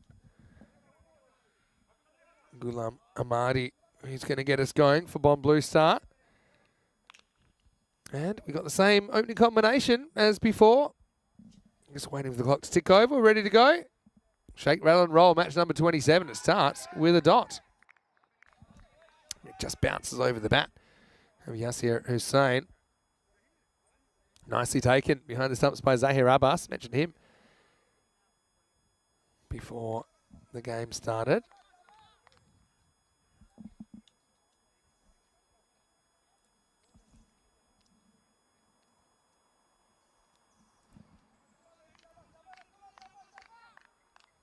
Just take a bit of time to get adjusted. Gives me a chance to have a look back in the chat. Looks like Rob Thompson is there. Well, you'll be happy, Rob. The Black Caps got up. Düsseldorf Black Caps, that is. Got up in the last over. Nice to see you. Hello to Kroom again. Hello to Cricket for You, asking how to join a club. Well, it's pretty simple. Be here. Join a club if you need help. Speak to the DCB, which is basically Cricket Germany. Cut away. This should be 4. Nicely done by Hussain. This was a touch fuller from Ahmadi. Almost creates his own line here because it wasn't actually that wide. But keeps his weight leg side of the ball and just snaps the wrists at the right moment.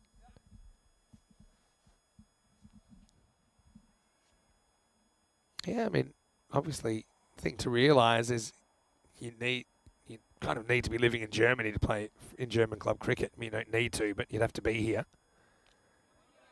And the other thing is that it's not a professional sport.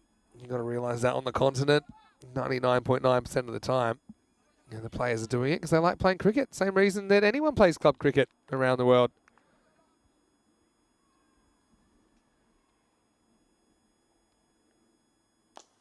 Well, hit straight, and this is going to be 4 as well. Just opens up that front leg, and Hussein gets another boundary. Well, the more things change, the more they stay the same. They've got 2 good first overs under their belt this morning, PSV Aachen. But can they turn it into something more this time? That's the real question.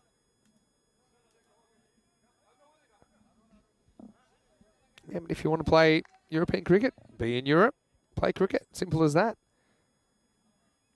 There's lots of social media pages and all that of different clubs that you can join. Otherwise, you can ask the Federation. I think Amadi can believe that. To be honest, I thought this was probably just okay. Umpire's call. Does the outside of the ball hit the inside of the line? That's the question you got to ask. So he does go straighter. It's a bit of a top edge. Loops over the fine leg in the circle, and that's going to be 4. So a third 4 in the over. And Yasir Hussain can make some most of that. That time he does get inside the ball.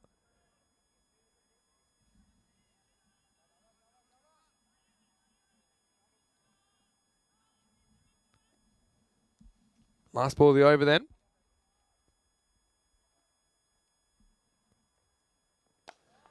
It goes after this. It's high. Haroon's after it. Can he get there? Almost. Really good effort. Kind of had a shot to nothing there because as it came down, it plugged. So it was never going to go for 4.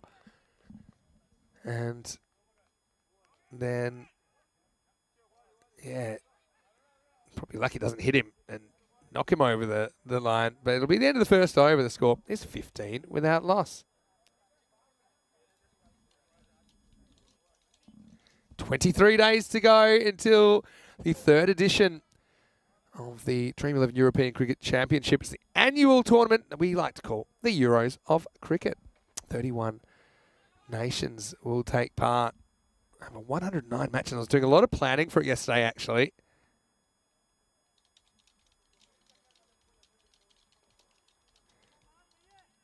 Yeah, the Euros of Cricket, 31 nations, up from 21 last year, up from 15 the year before that. So it's just growing and growing and growing. Yeah, this is a lot. There's a lot to do, put it that way. Nisarun Khan. Oh, is there an edge on this? Yeah, well, I mean, this has hit something. Thing is, the batter shouldn't walk away. It may have hit the body. I mean, let's have a look on the replay.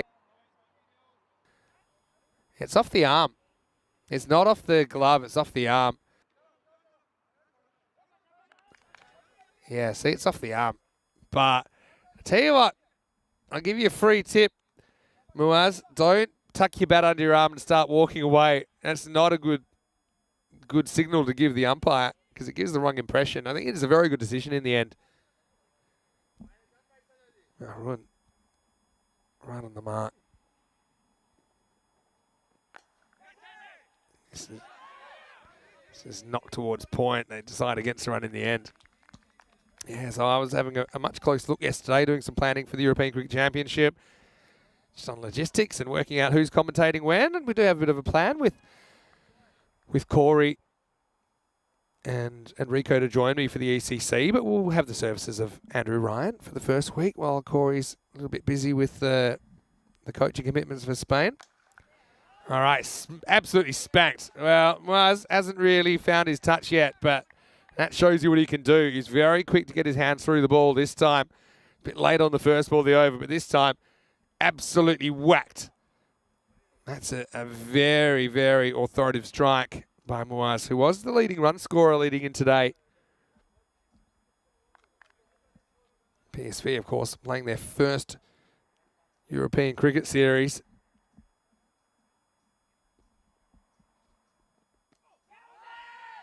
Don't think this is hitting. It's just a fraction outside off stump. Maybe some bat in it anyway. So no real decision for the umpire to make. Remember, Haroon was excellent when Bond Blue Stars won. I mean, it was a bit of a rags to riches story, to be honest, in 2021. The first series that Bond Blue Stars ever played. They had a bit of a shocker early on. I think they didn't chase 65 for victory early in the piece. And then ended up finishing third in their group. So they had to essentially beat 3 higher ranked opponents if they were to win the tournament in knockout matches, and they did. And they were able to beat MSC Frankfurt, who were a very good side. I mean, we even saw MSC Frankfurt on one of the classic matches yesterday from the ECL. And Bonn Blue Stars beat MSC Frankfurt in the 2021 final. Yeah, but then last year didn't really go to plan for Bonn Blue Stars in their title defence. I really like this one as well, but this isn't out either, and it's the end of the second over. It's 22 without loss after 2. Yeah, last year Bonn Blue Stars didn't even make the quarters with a 3-5 record. They missed out, and that was a bit of a shock to everyone. So they'll be hoping to go deep in this tournament. They haven't made a great start, 1-3 with a no result. Having a look at this table, top 4 make it through. So I don't think you can really absorb, 4 losses max is what I'm looking at. So if you look at it now, Bonn Blue Stars 1-3 and a no result. It's kind of like 3.5 losses already. Okay, it's a bit of an estimation just based on what we've seen so far, but I think it's pretty tough to get through with less than 12 points. Even then, that's not enough sometimes. They're going to go back to Ghulam Ahmadi, over number 3, last over of the power play.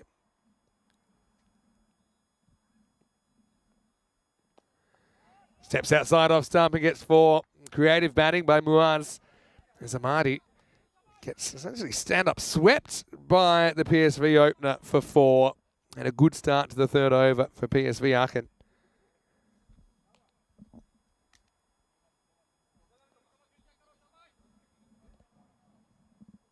Yeah, Kroom saying he tucked his bat under his shoulder after he got hit in the arm. Yeah. I suppose what are you meant to do? If you stand there, you look a bit guilty as well.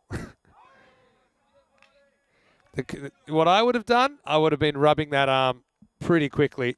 I would. It's not. It's kind of giving the umpire a clue, but I mean, I'm rubbing your arm because you've just been hit on it. As this is turned square on the wicket, and it'll be 4 as well. So Muaz has made a good start. Remember, he did miss out this morning with the bat. He was out for 1 off 2. Got caught at long on off Kashif Shahab of the Black Caps. Making a much more positive start this time.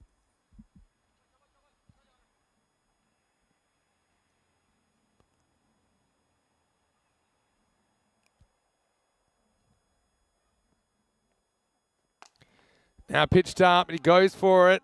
On the power play, there's nobody back there. And it's going to plug, so it doesn't even go for 4. Again, that's the part of the ground I was affectionately calling the sealed section the other day, because it's censored. And, Like in video games, you need to pay to unlock it. Some people saying that it's like a paywall if you need to pay. But unfortunately, we don't have the facility to reveal that part of the ground to you, so I'll just have to watch it with my eyes. I'll let you know. Now that's to the same section, but that is over. I can tell you that much. Maximo!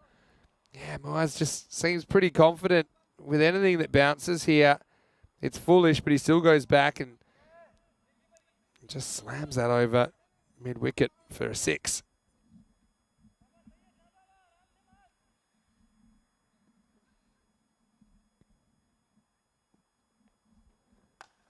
Now in the same area again, it won't go for 6 this time, but it will go for 4, runs across the line. So it's a bit of bowling machine about Ahmadi, really. He didn't really try anything different there, bowled the same ball, got hit in the same area a few times in a row.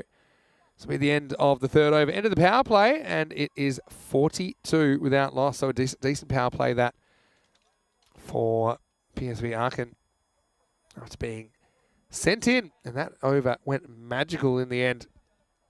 The score going from 22 to 42 in the third. Of course, big day of cricket around the world.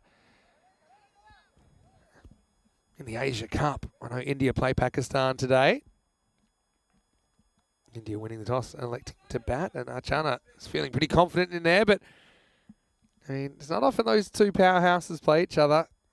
I'd love for them to play some test cricket against each other. First ball, short of a length. This is Quaid Rahman, who's bowling the fourth.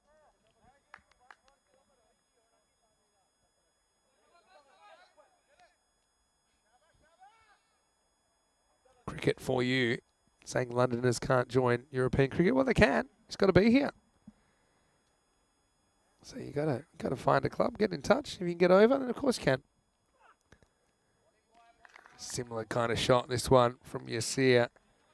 Did hit 3 boundaries in the first over. He's a bit of a first over specialist today. And Twilight saying correctly, Hornchurch played the ECL. There will be some ECL qualifiers known this weekend. I know the English club won't be known for another 2 weeks.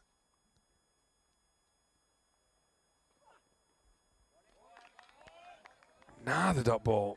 So, I'm saying, not really reading the room here. If we get to 1, then Nismoaz Hassan, he's hitting him well. Yeah, so I think it's from memory, and Kroom, correct me if I'm wrong, Wimbledon, and was it Stony Acre? Sandy Acre. Sandy Acre Town. That sounds about right. Sandy Acre Town. Tell me if that's right. To play off for the English ECL spot. Straight through his legs. May have flicked the pad on the way through. It won't be 4. It'll be 2 somethings. Either buys or leg buys. Wait on the signal. Leg buys.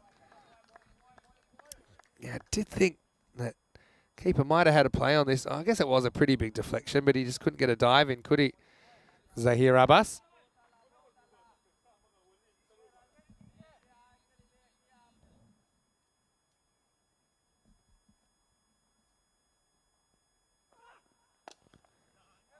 Hit straight back down the ground, just a single. Yeah, everyone's welcome to play European cricket, but the key bit, you have to be in Europe. Don't expect to kind of get flown to Europe to play. That's not where the game's at the moment in Europe. But if you are in Europe, I mean, even if you're in Europe for a holiday, I know we've got Ace Pruss here, only for a short amount of time. You've got to time it in with European Cricket Series if you're smart. All right, nice shot. This is going to disappear. Up and over, deep backward square leg. Maximo! And all that good work kind of undone. Difference in the technique with Moaz willing to get across and kind of go with the angle in from Quaid Rahman. Gets something out of the over, and it also brings up the 50 for PSV. It's 51 without loss after 4.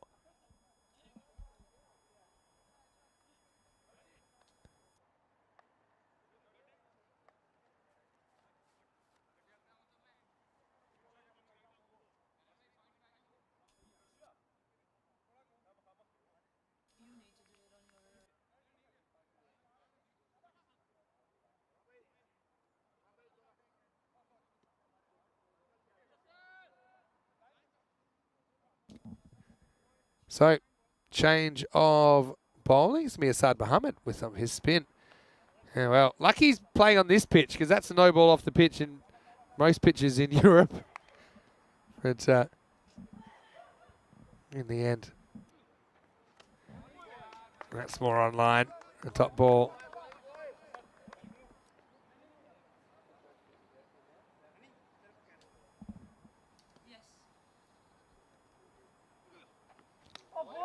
Good bounce that time from Assad.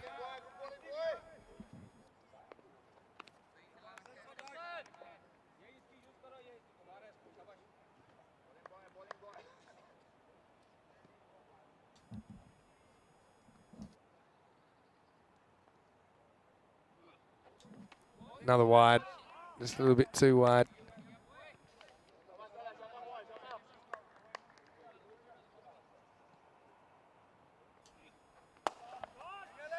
Hit down the ground, and, well, they do make the stop in the end. Quaid with the boot. This is one of those ones that's right perfectly between 2 outfielders, so no one really knows whose it is. So you both go, and then last minute you're a bit worried about a collision. So he doesn't get down. He says, okay, look, Just going to get the foot behind it. I suppose nice flat surface. Shouldn't bounce over the foot. All right. There's a warning. Oh, there you go. I mean, I'm pro-warning. I start saying, hey, just watch yourself. Next time I may take the opportunity. We've seen Nikhil Patel, the man-cad man from Cologne Challengers. He wouldn't be warning in that situation. Each to their own. Cut away. Nicely placed as well by Muaz Hassan, who is batting very well so far. Assad. Yeah, just length kind of ball, really. Hassan Mohammed, obviously, he's a player we know quite well.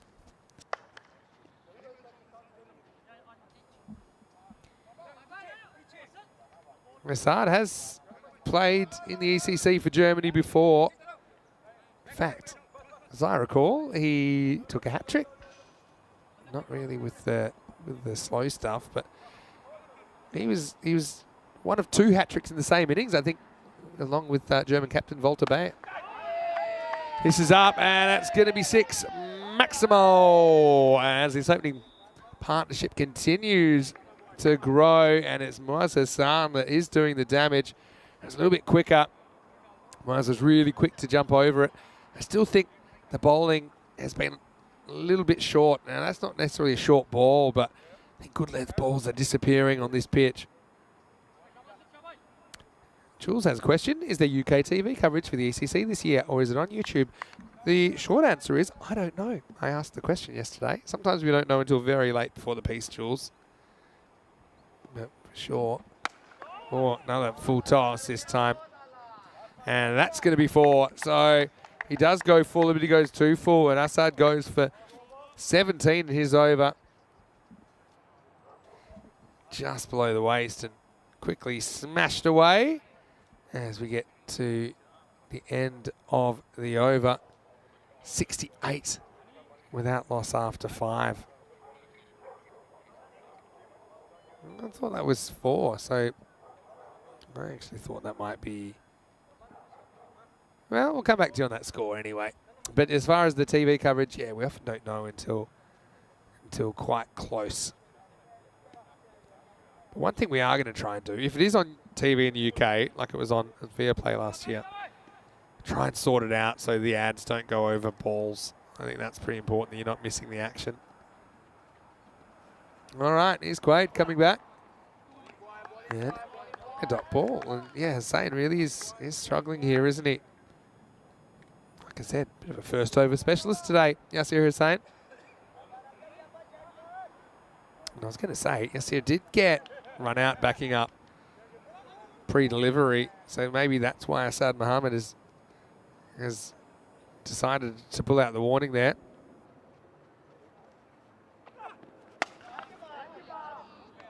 This is up and it is out of here. Maximo Hussain with 6. He just picks this up off a length. You can see he's fairly open in his stance. Yeah, gets down on that back leg and muscles it over mid-wicket.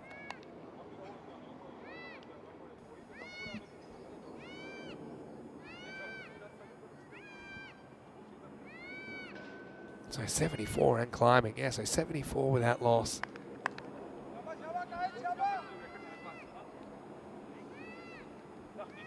Kroom's off.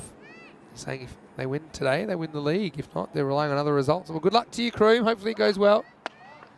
Up in the air. Going to fall safely, and it does. Just the single. Saying he's playing on the proverbial postage stamp ground today with the boundaries even shorter than on ECN. Was that right, Kevin?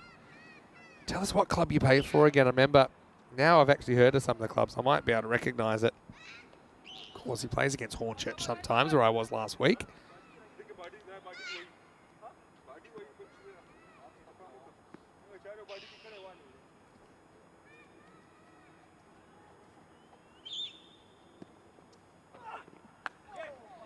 Well, this is miles in the air, and it's going to get past the fielder, and it's going to go for 4.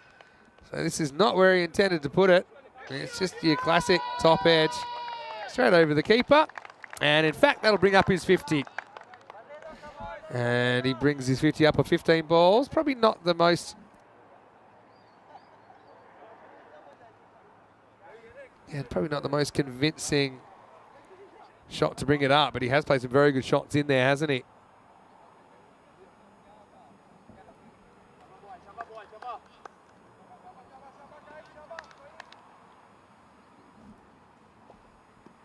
Could he turn it into a really big innings? Short and pulled again. This time he'll just get a single. Quickly back up is the call. They do. And Moaz, top score of 76 not out against Golden Star Bond. This is now his third half century in the series.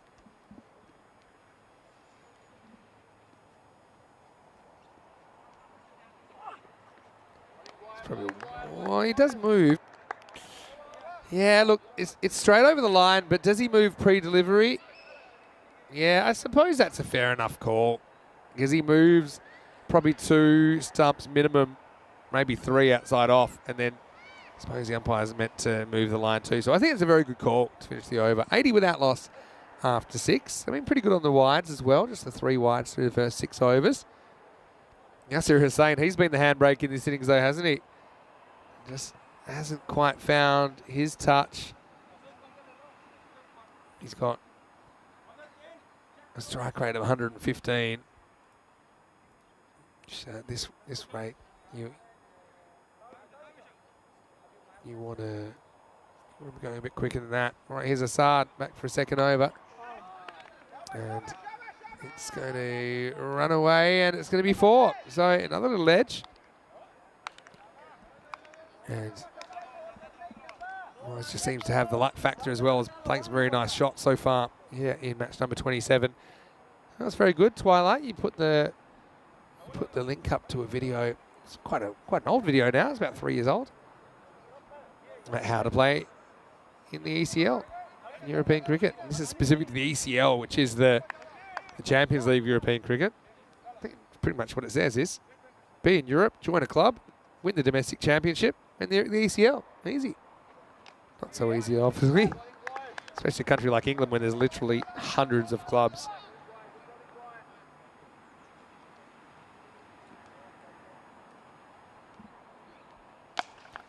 Goes after this. Does he have the distance? You bet he does.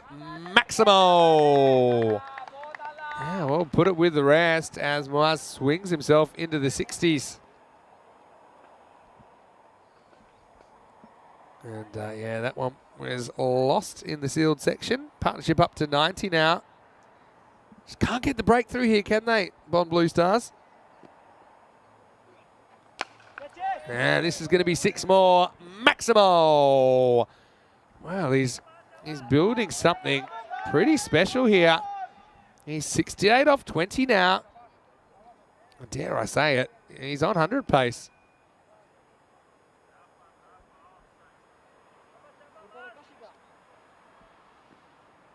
Assad, he's gone the journey.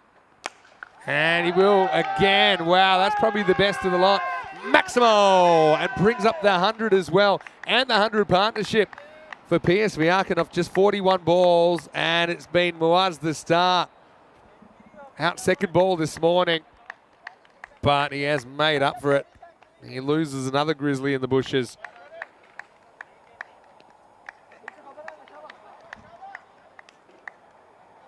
Very good striking. Assad tends to go quicker when he gets whacked. It's a typical thing that someone that's converted from bowling faster will do. They might get an overthrow here. They won't really want one because Myers will get the strike. He says, I'm going to stay. As Tyrone goes for a long walk. And well, I hope he brought a packed lunch because that one was a long way back into the trees. 103 without loss after 7. This is a quick look at some of the tournaments coming up on the European Cricket Network. Of course, we're talking a lot about the ECC, but before that, we will be in Rome for a European Cricket Series, and don't forget a 3-way international 10-over tournament at the end of Rome. Of course, we have an ECI at the end of Krefeld as well, involving Germany, as well as the Netherlands 11 and Belgium. After the ECC, we have more cricket. We have Croatia, Malta and Spain to close out the year. So yeah, really looking forward to that. And there's a chance that we may have a little bit of a bonus at the end of the ECO Spain as well. We'll have to see though. As Hahn comes back, over number 8. Pulled away first ball and will just get one here. Well, now they're going to get 2. Wow, that's pretty slack cricket. He just kind of rolled it in so slowly that Moaz, who's thirsty for the strike, he'll get it back. So 1 becomes 2.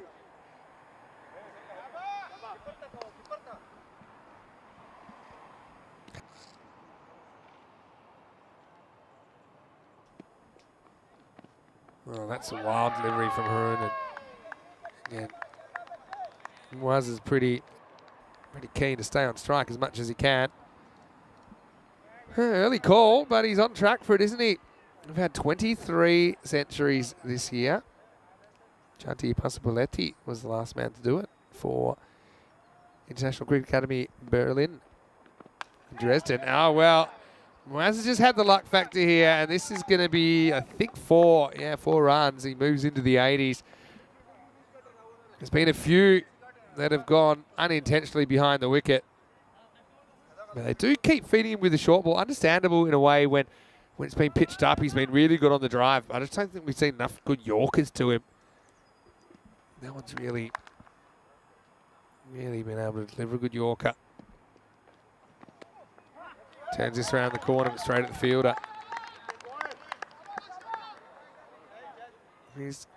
Moaz has kind of papered over the cracks of Yasir Hussain to an extent, hasn't he? He's 23 off 20, but the actual team run rate going at almost 15 and over.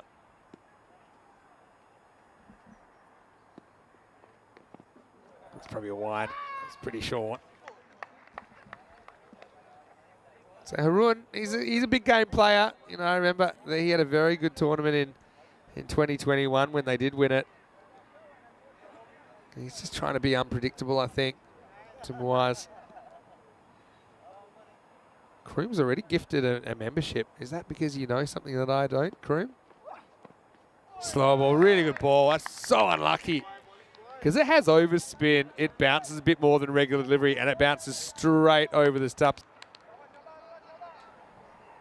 He beat him all ends up there. This will show it. See, the overspin just creates a bit more bounce. Went well over the top in the end, didn't it? Good ball to beat a guy on 81. Now wide again. One thing I will say is that most of the teams have been very, very good as far as the over rate's been concerned.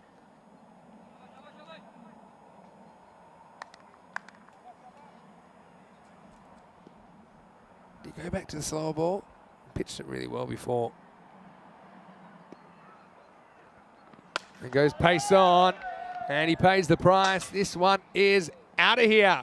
Maximo, 87 now, as Moaz has his highest score in ECN cricket, beating the 76 the other day against Golden Star Bond.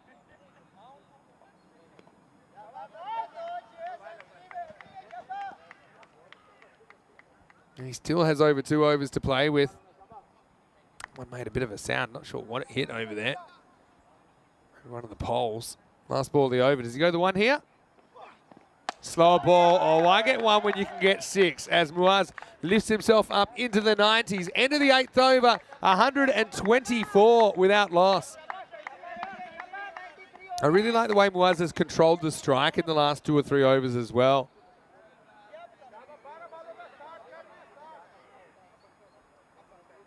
And Vishnu has received the membership from Kroom.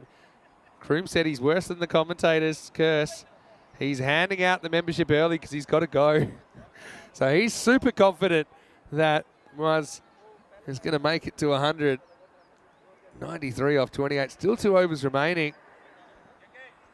So I think this is Bunny Bra. So I think Bunny is into the side, and it's Karanjit's son, Karanjit's an elder statesman, let's say, of this Bond Blue Stars lineup. So good luck. The youngster comes on. First he's bowled to Yasir Hussain. He wants his turn, and he's going to get it. It's a full toss, and it is out of the ground. Maximo! Well, we do have a bit of expression here on ECN. It all happens in the 9th. Well, just unable to break through. Yeah, Bunny is playing his first match on the European Cricket Network. He's only just 15 years of age. Right into the heat of the furnace. Another full toss, another 6. Maximo! Well, yes, he's saying, okay, I could get 1, but if I can get 6, why would I get 1? Again, I do like his action here, Bra, but he's got to pitch it. Tempted Yorker, so I don't mind him trying to go full, but he's just overcooked it a couple of times, and at his pace, it's gonna be a fairly easy put away.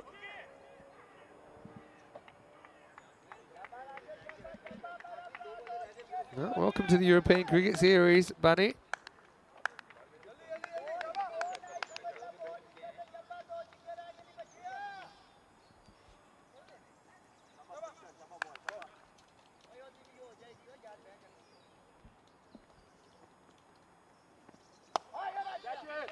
Now, this time it's skied. And it will be just a couple of runs.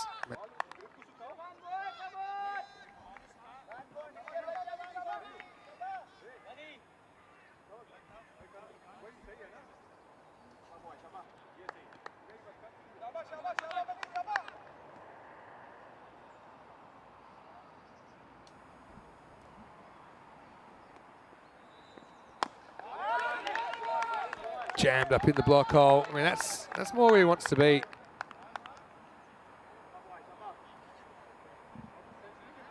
Yeah, very good comeback.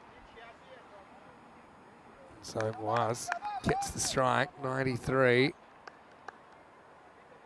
There's a youngster, only 15. Playing some junior cricket. He's been playing quite a good level of junior cricket as well, I'm told.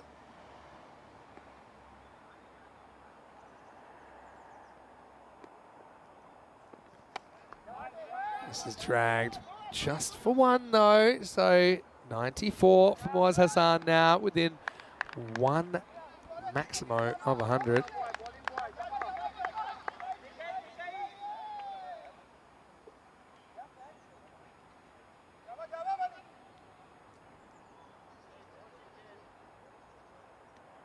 So if you're Yasir now, yeah, I don't think you really want a 1. I think you're going large. Looking for something full to put over the leg side. It's full, but he can't put it over the leg side. Well, I mean, there were some good signs there from Bunny Bra, because you got to understand, he went for 2 6s first up in the over, but then he goes 1 dot 1 dot to 2 set batters. So it's just those first 2, the cobwebs, maybe. You take those out. It was a very good over. 138 without loss after 9.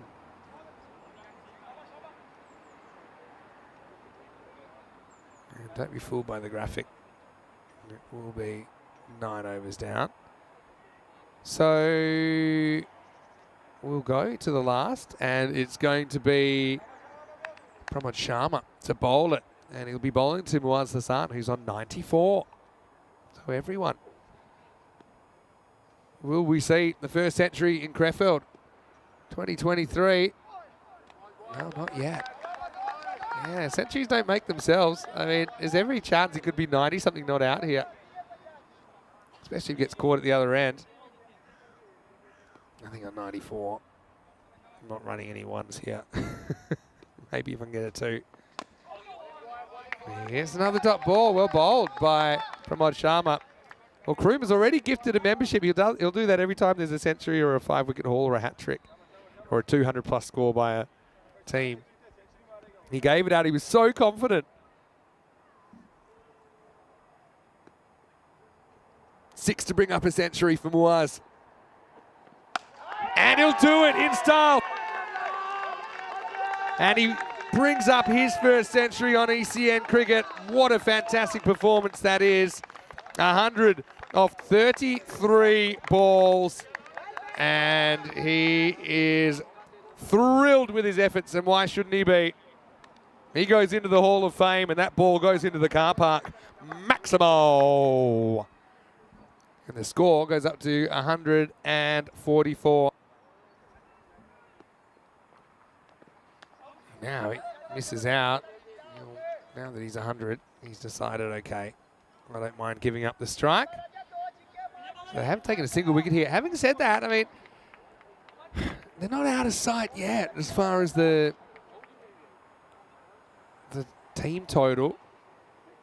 Yasir has been a little bit underwhelming. Yeah, but congratulations to Waz Hassan. 2 to come.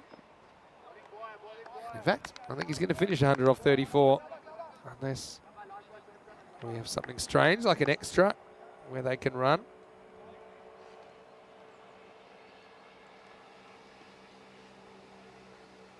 Always exciting it. Well, Kroom, you were right. I guess I was right too. Last ball. And hit high. Well, can you catch it and save a couple of runs? If you can't, and they'll just get the one in the end. So they're going to finish 146 off the 10 overs. Not a single wicket taken.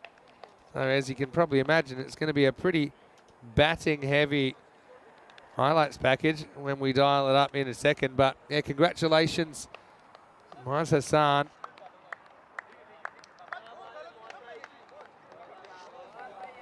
He's sharing a joke. And there he is, Waz Hassan. 100 not out of 34 balls. A wonderful innings, one that he'll remember for a long time. And the viewers are enjoying it as well. I suppose he did have the luck factor on his side a few times as well with a few top edges, but also there are a lot of really good shots in here. Not often you see a whole 10 overs go by and not a single wicket. And that's basically what happened. And to be honest, I can't really remember too many chances. That's probably about as close as they got. They had some close calls. I mean, that one came off the arm. That was early in the piece. There was also a kind of slow ball that kind of went over the stumps.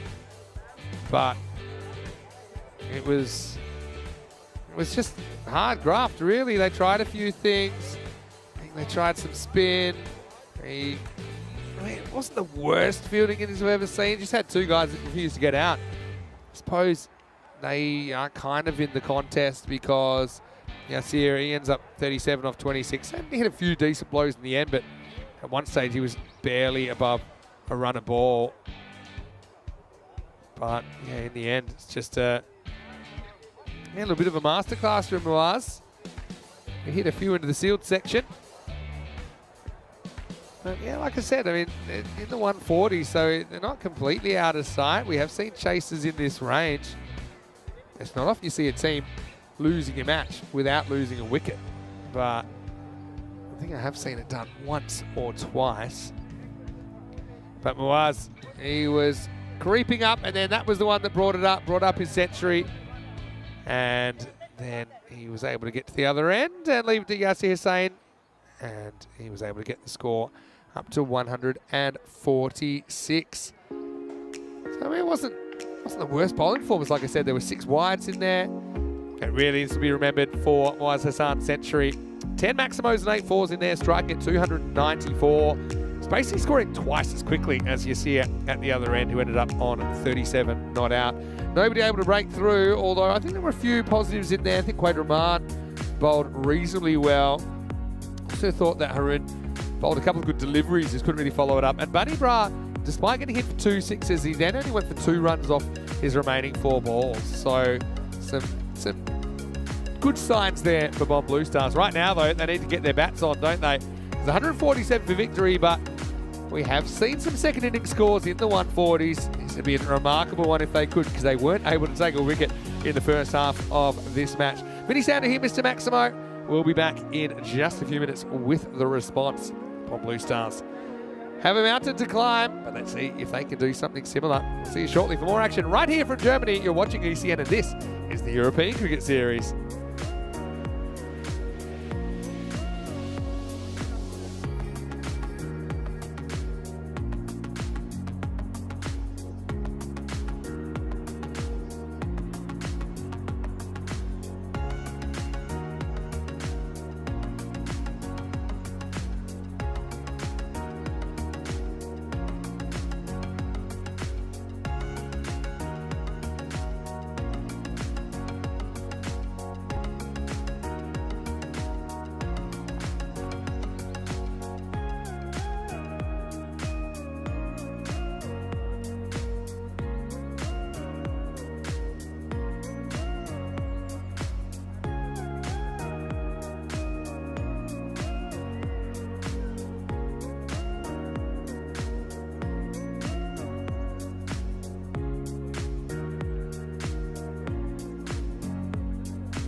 Hello and welcome back to Germany. It's the second match of 5 here in the European Cricket Series on day 6, match 27 to be exact. And in this one, Bonn Blue Stars taking on PSV Aachen.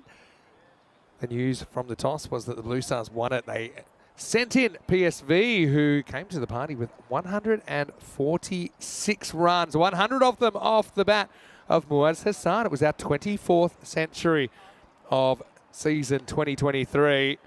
But Blue Stars do have the right of reply, and looks like Zahir Abbas is going to get us going. Now, he's a very talented individual, also does a good job behind the stumps for Bonn Blue Stars. And that shot, I can't see who's out there with him, but I think it's probably Harun Khan who'll be coming out to open the batting. But, yeah, we have seen a century now, first century of this series, although we did have couple in Dresden, Sandan Chantnipu and Chanti Pasapaletti were century makers for Berlin Cricket Academy and ICAB respectively. But yeah, this is Trick number 24 of the season. 147 the target then. It's a perfect break in snooker. And this looks like Mohamed Arif to bowl. PSV did bowl pretty well earlier. If they do here, they should get the points. And first one cuts into Abbas. They don't get a run. Yeah, Kroom may be off now. He's off to play for Upminster in one of the UK competitions there. Not too far from where I was this time last week.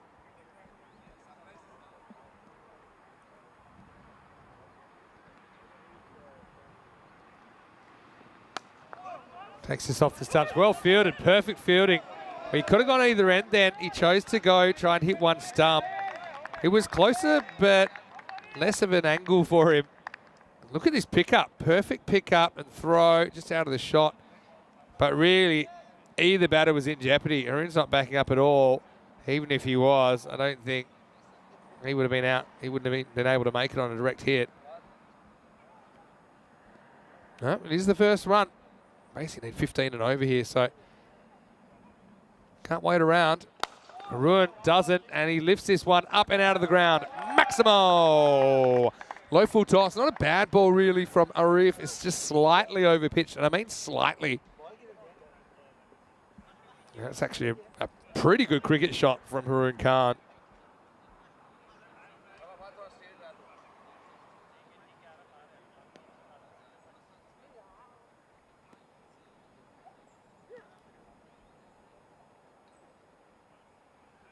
Arif, does he stick full? I don't mind full. He does, and he goes length in the air and just out of the grasp of the fielder. They'll just get one. You can see Bond Blue Stars there. They're pretty keen to take on the power play, as you probably need to be when you're chasing the better part of 150 runs. This one was a proper plug job. Look at that. Dunk. I don't think it bounced back. Slips in place. That's what PSV can like to do. Now this is going to go straight over the fielder's head, and that's going to be 4. So another boundary. So when you've got a big problem, and I suppose chasing about 150 is a big problem, break it into smaller, more manageable pieces. And 15 and over is what you need to be looking for, even if you have to take risks to do it. I think that's what we're seeing so far in the first over. Bond Blue Stars are up to 12. With the ball remaining from Arif in the first. And this is more runs. That is travelling. Maximo! As Abbas gets his first bomb, and that's the end of the first 18 without loss. A really good start for Bond Blue Stars. And not often you've seen this. I think it's only happened 1 or 2 times before. And it's a potential in this game where a team could lose without losing a wicket. Because the 146 in the first innings, it was without a wicket going down. So if you want to put it a different way, you could win without taking a wicket if you're Bond Blue Stars here. But a win's a win when it comes down to it. Doesn't matter how you get them. Of course, only 4 teams out of 11 get to go to the finals stage of the tournament. So Begborough will steal the points. I need 12 points minimum, I think. Sometimes that's not enough either, especially when you've got a few no results hanging around. Maybe you need 13. Mubashir comes in and he will get knocked down the ground for 1. So yeah, next mini target, yeah, something low 30s here, especially in the power play. Low 30s is a minimum for Bond Blue Stars. To do that, you kind of need the 2 boundaries minimum in the over.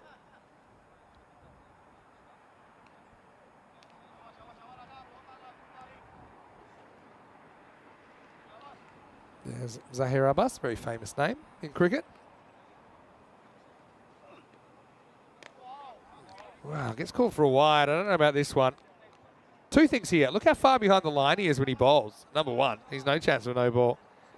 He's almost back in the stumps. Look, on the front foot. I'm not so sure about that one. But, I mean, the umpires call it as they see it. If they don't think the ball's completely inside the tram line when it passes the crease, they'll call it a wide.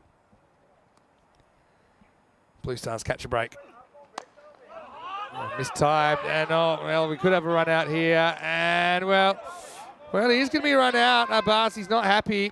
I mean, both are kind of to blame here because, I mean, once Abbas hears the call, he should probably go, and then once he realizes mix-up, he pretty much just stops. See here, he says, no, go back, but then here, so he gives up, and on the fumble, who knows? He could have caused the bowler to panic enough, and he might have been able to get in. But instead, we've got our first wicket of the game in the 12th over of the game. Abbas, a forlorn figure as he walks off for 11. It was 20 for 1. Yes, I mean, you could argue the call wasn't a very good one from Harun Khan. You could, for sure.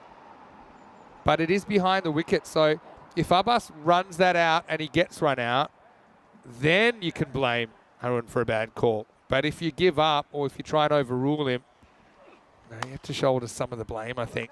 As this next one is lifted up and wide of point. This is Amadi who comes out and hits a 4. It's not Amadi, of course. That's Harun Khan, actually, because they crossed. So it is Harun Khan, pardon me. That hits 4. Thought it didn't look like Amadi.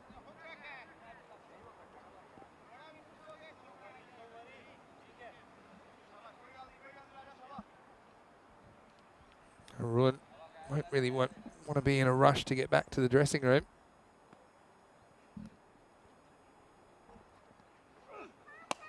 Well, flicked away. Nice shot. Really good shot. Maximo. Well, can Harun do a Muaz in the second innings of this game? That was just an error in line there from the bowler. Mubashir. And he gets the treatment. Well, speaking of Muaz, let's have a look at this updated centuries, and there we go. It's our third century we've had in Crefeld. If you go up a little bit to Fahim Nazir, 110 off 35, century number 18. That was in a 10-over partnership as well. 203 for Zurich Nomads against Geneva. It was actually same thing. I'm not so sure that's a wide.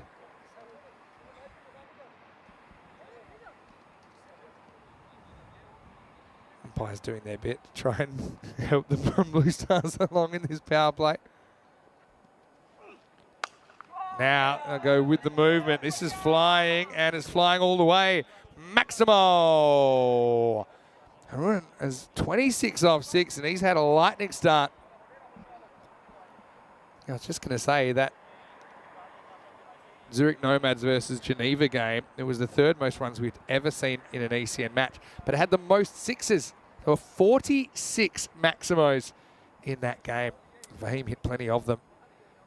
Yeah, but congratulations to Moraz Hassan. He's the newest member of that list.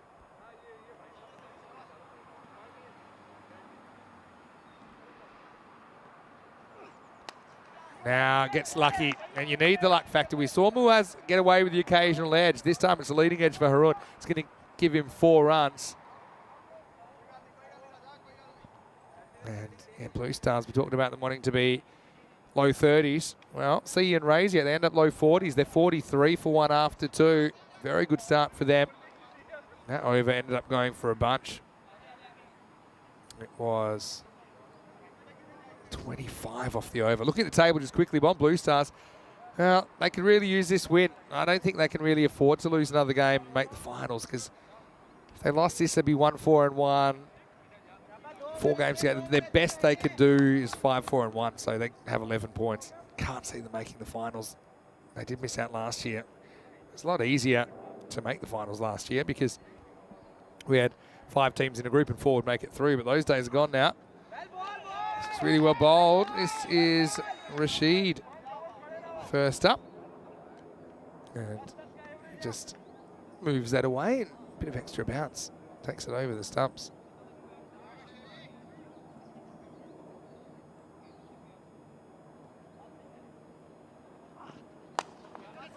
Now driven away. And they'll get a single.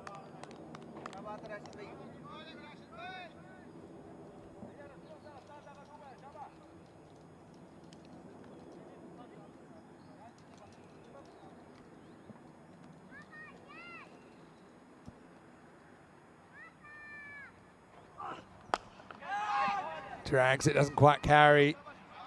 Long on, just a single for Hakana. There's a very good fielder.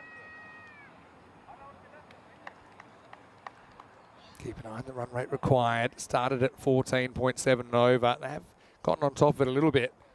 It's in the 13s at the moment. They want to keep it there. Gone. And he's picked out the fielder, so Amadi can't really move the needle. Rashid gets the wicket. Simple catch taken there by Raheem Mohammed. Again, look at that swing he's getting. Getting a lot of movement. And Amadi tries to adjust, but he can't quite get the middle of the bat on it. And that will be the second wicket to fall. It's 45 for 2. Hello, Clever, in the chat. Doing a bit of German language training. I don't know how do you say good afternoon. I believe that is Guten Tag. Guten Tag. I'm sure there are people with better German than me that can confirm.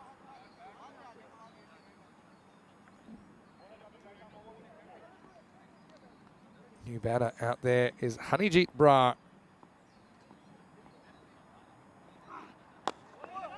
Deals with a decent outswinger first up. Yeah, so the Brar clan certainly turning out for Bond Blue Stars. Honeyjeet Brar, he's young himself. He's only 17 years of age, just had his 17th birthday. And he goes after this, but he gets it high. It's in a pocket of space. The fielder's going to go back. They're going to have to watch it. It's out of here. Maximo.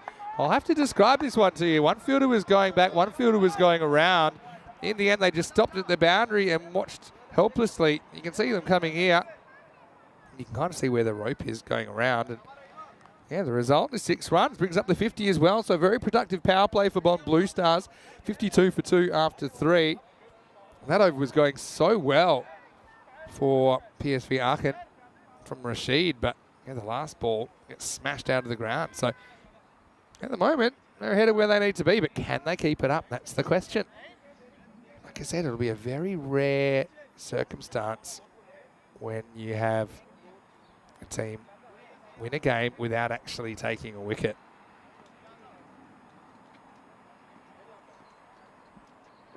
Raheem Mohammed is back and starts with a good slower ball.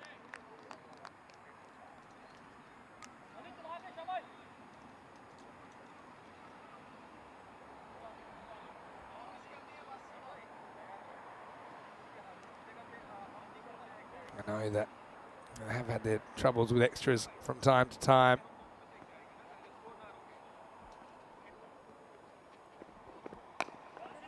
This has worked away around the corner. Oh, they might get 2 on the slip.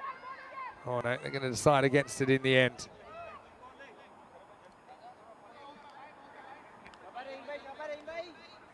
Yeah, Raheem, he was the man actually. I think I got mixed up earlier, but Raheem, he had a real tough time of it getting his control the other day. Seemed to have sorted those issues out. Bowls that slow ball well, though. This is picked and it's driven away. They should look for 2 here, and they'll get it fairly easily. And it moves to 39.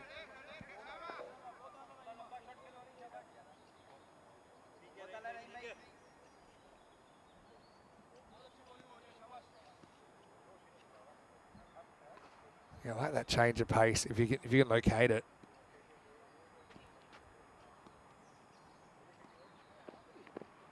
Now, it makes the quick on more effective. He bangs that one in. Probably the one for the over the shoulder.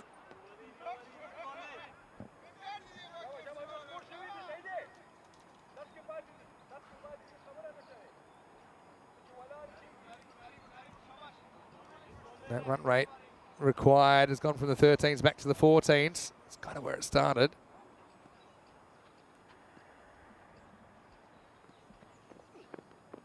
This time he drags down the slower ball, but the batter can't cash in. So it'll just be a single. Oh, what's happened here? Oh, it's gone for 4. Well, I thought he had this under control. I'm going to have a look at this. Yeah, okay. Oh no, there was a fumble, and it was a fumble. Ultimately, yeah, he must have had contact with the ball while he went over the rope. So, bit of a bonus there for Bond Blue Stars. So, a few things running their way. Had the better of a few wide calls, and now Arun makes it into the 40s, 43 off just 12.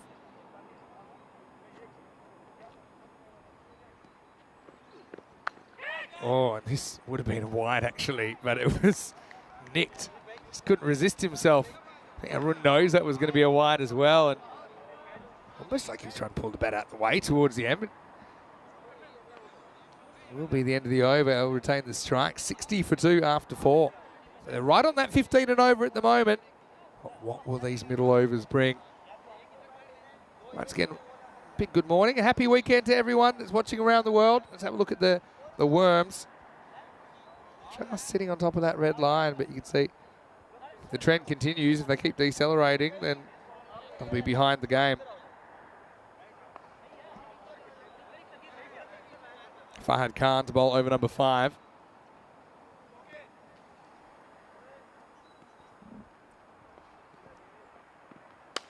Oh, that's a shot and a half. Well, that's boombastic. That bat's not plastic as Harun Khan brings up his 50 off just 14 balls. And he just went and fetched that one from outside the off stump. Maximo. And well done to Harun. He looks laser focused here, doesn't he? Just realising now that's his 50. Doesn't seem too bothered about it. He wants to keep going. Same kind of a ball, same kind of a shot. This was angled in a little bit more. And that's 6 as well. Back-to-back Maximals to Harun Khan. And yeah, Fahad's got to sort it out. Again, he's running in bowling machine style. Same kind of a length. 56 off 15. What a knock. Oh, and he always blows the bowler's foot off. Well, I suppose it's a good stop. It's also a dangerous way to stop it. Look at this. Oh, right off the toe. Hopefully that's in the bit of the shoe that's got a bit of protection, but still, that's a cricket ball.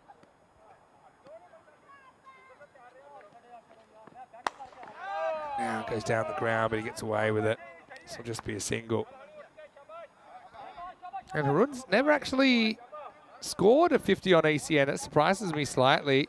He's played 24 matches, has a higher score of 49 not out against Golden Star Bond back in 2022.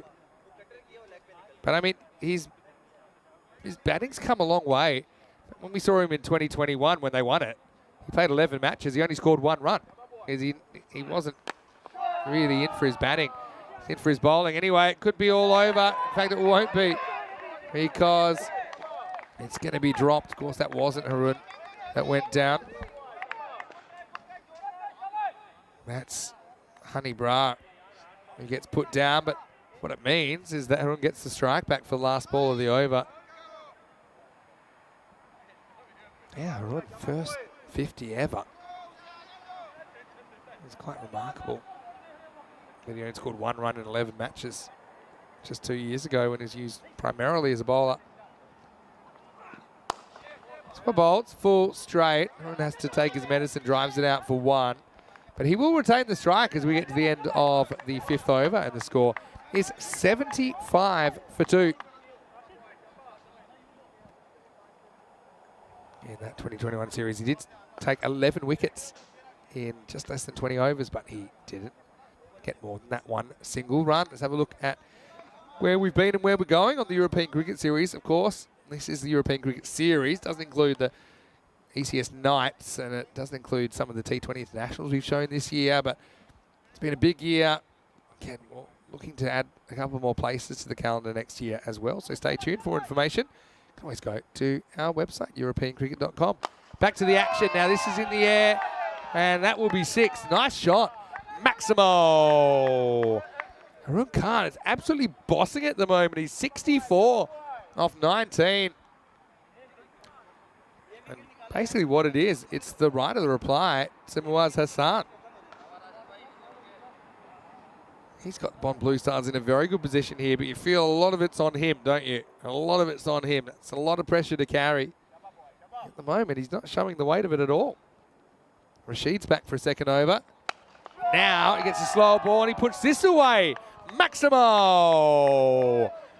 Well, just like that, blink and you'll miss it at 70. And when you run out your opening partner, which was Zahir Abbas, you've got an extra incentive not to make a quick escape to the dressing room, don't you? 70 off 20.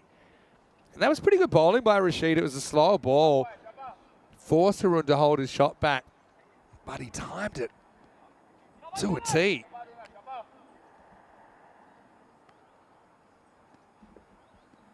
What a match. On the walk now.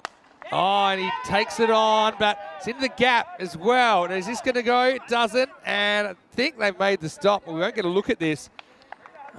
It'll just be what the fielder says here because it's behind the trees. So I think they make the stop, but I suppose in a sense it's quite fortunate for Haroon Khan that it's in that gap. You can see where the two fielders are heading. And so, yeah, it won't be a boundary, but they will get two.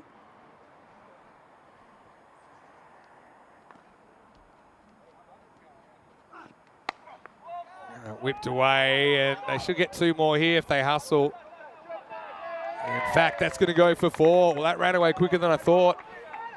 So how about this for a lone hand at the moment from Haroon Khan? This is, yeah, okay, it's leg stumps just outside. Gets it under one fielder, gets it around another fielder, just perfectly judges the pace to get it for 4. I can't even keep up here. What's that, 72? I think it's more. 76, yeah, 76 off 22. They've got that run rate required down to 12.5 and over. On the walk again, this is absolutely smashed for 4. Well, I've been really impressed that when he's charged, he's actually kept his balance. And he moves to 80. 80! And there's still a ball to go on this over. Haroon Khan, for a guy that's never hit a 50 before, you wouldn't know it. Look, I'll say it again. 2 years ago when we were here, when Bond Blue Stars won the whole tournament, he scored 1 run in the whole tournament in 11 matches. Not because he's a bad bat, just because they didn't think he was a batter. Well, I beg to differ. 80 off 23. They need 50 to win off 25. And now this is high. Very, very high. Is it long enough? It is. Maximo. 86 for Haroon Khan. What is going on here? That will be the end of the over as well. Brings up the 100 for Bond Blue Star. 103 for 2. What are we watching? Again, takes matters into his own hands. Gets it straight, though.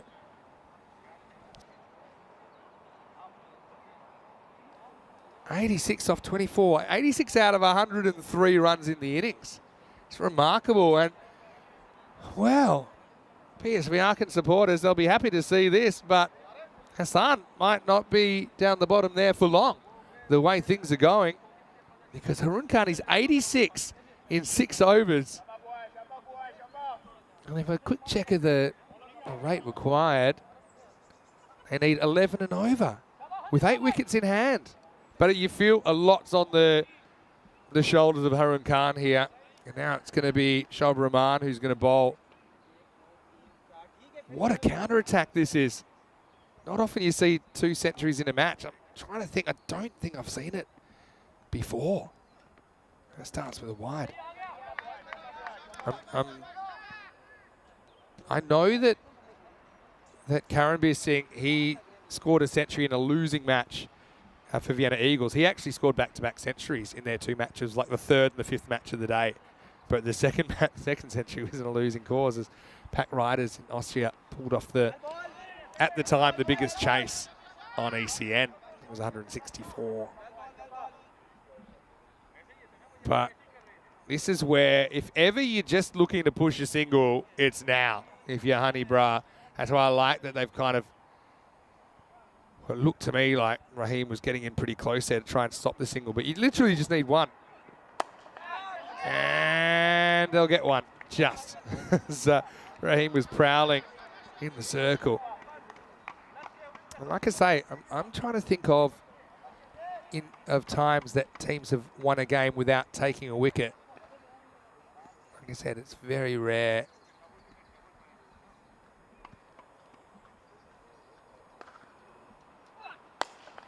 Full toss.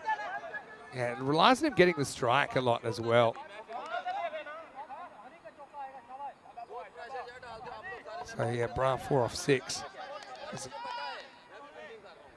had to do much, but you know, he's got an important role to play, doesn't he?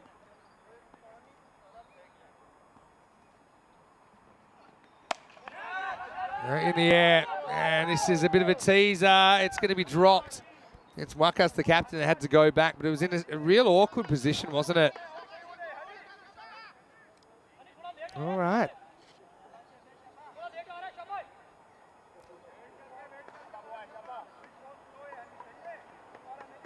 Yeah, I think, okay, the game I was thinking was in Bulgaria. Now we're getting really obscure. Indian Tuskers scored 83 without loss off their 10 overs and lost. All right, this is up in the air. Huge moment in the game, and he's dropped. Well, 87, it's a famous number in Australian cricket, and Haroon on 87 gives a chance, and he gets away with it. Had a long time to think about it. And yeah, straight through the hands. Didn't really ever get in a good position down there. Yasir Hussain, I think, that puts it down.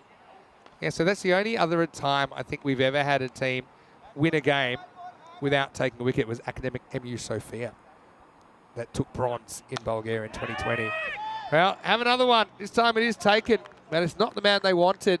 In fact, if anything, it might actually work to Bomb Blue Stars' favour, because it means that Haroon's on strike, because that's the end of the over.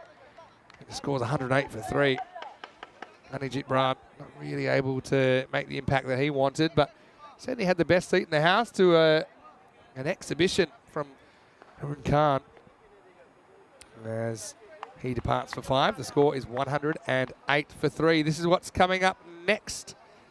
And get to see the Düsseldorf Black Caps back again, taking on Clone CC, who we'll see for the first time today.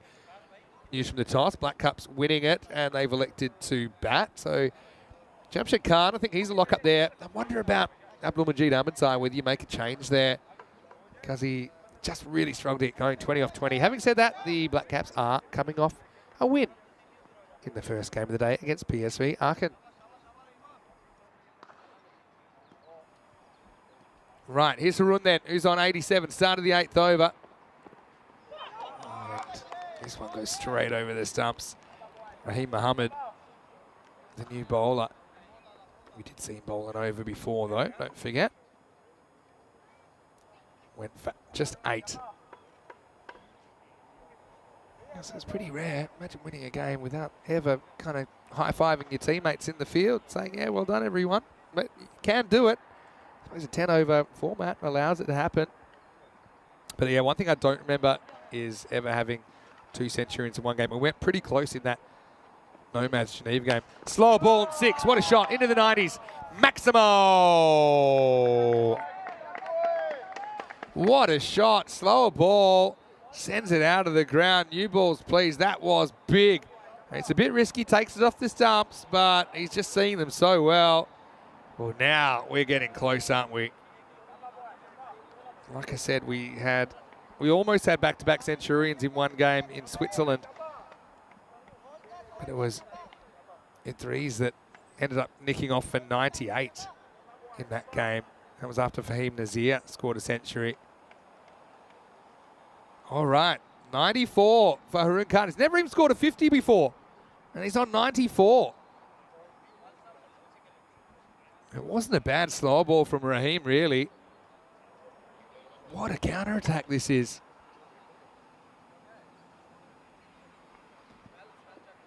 And he's been joined out there by the very experienced Karanjit Brat. Not just a father figure, but also a father in this team. In the most literal sense. All right, here's Haroon. Maximo to bring up a ton. Oh, he almost strangles himself down the leg side.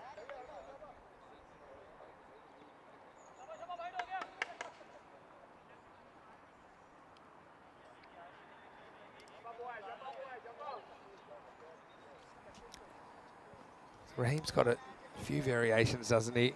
Faster one, slower one, bouncer. Could we see two Centurions in the same ECS match for the first time? Maybe, maybe not. He's done it. He's done it. I think that's gone all the way. Maximo! And 100 to Harun Khan. Well, what a fantastic performance.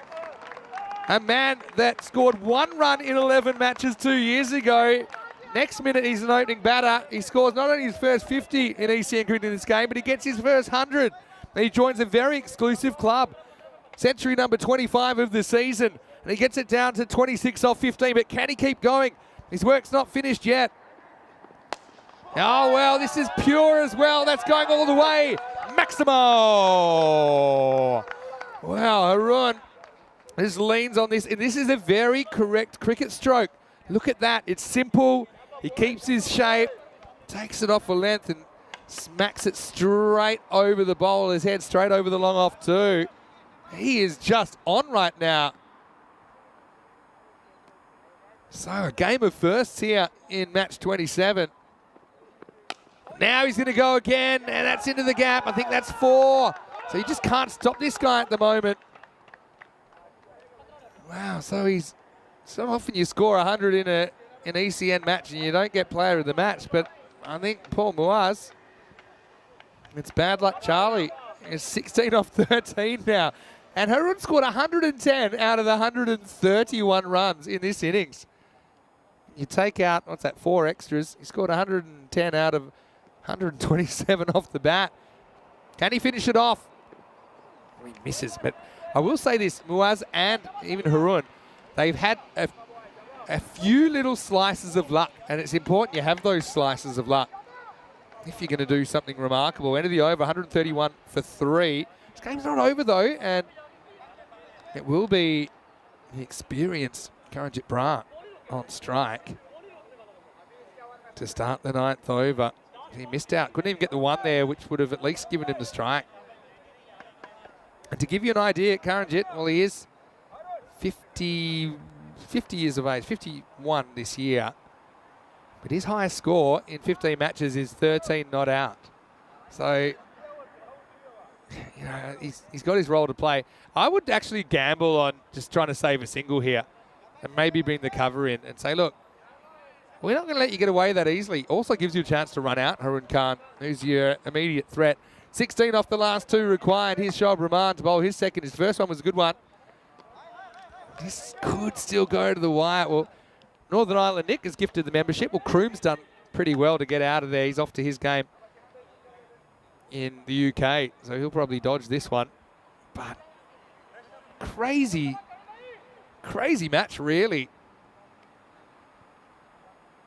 And yeah, I make it the first time we've ever had 2 centuries in one game on ECN. And it will only be the second time, I think, that a team can win a match without taking a wicket. I talked about MU Sofia defeating the Tuskers in the bronze final in Bulgaria in 2020.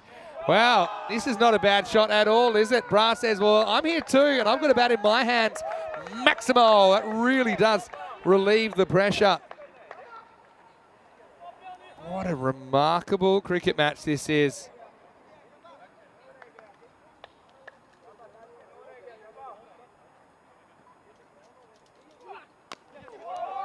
Now, he's happy just to take 1, maybe a second, maybe 4 though, as it just keeps on rolling. And, well, right now, the finish line's in sight. Bond Blue Stars, they needed a win to turn their tournament around. Right now, it looks like they're going to get it.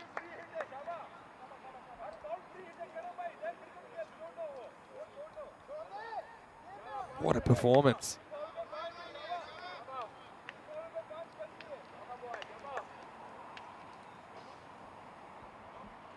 Six off 9. I mean, they can win this within 9 overs here. Miss.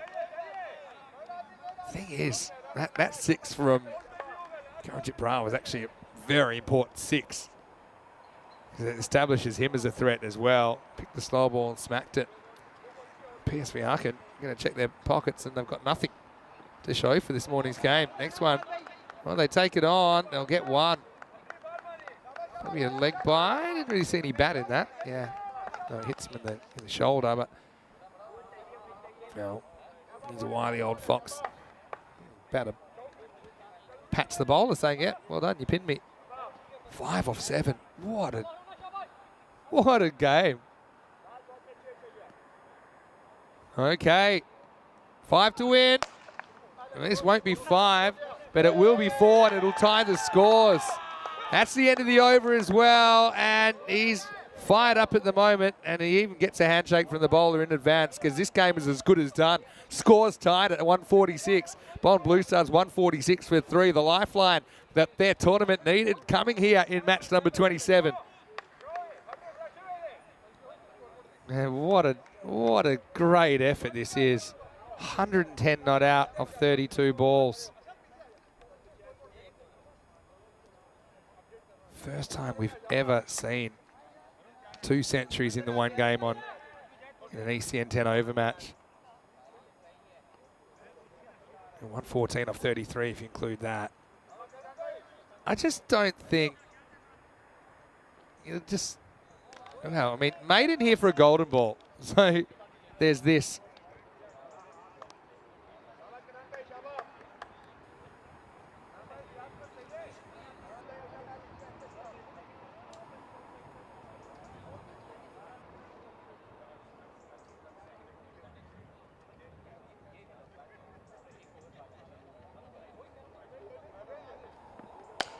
Races up, it's in the air, and it's game, set, match. Brings up the 150 for good measure. What a chase that is by the Bond Blue Stars. As they get to the finish line with time to spare, with 4 balls to spare. That was something very, very special. And, well, PSV Aachen, they'll be wondering how that happened. So, well, Harun Khan, let's just keep the camera on him for a second because he deserves every little bit of credit here. And that was just an amazing performance, amazing individual performance. Take through some of his numbers. 114 off 33. Hit 13 sixes and 6 fours. So he's hit more runs than was able to in the first innings in less balls. And it's one of those innings that I think we'll remember for a long time.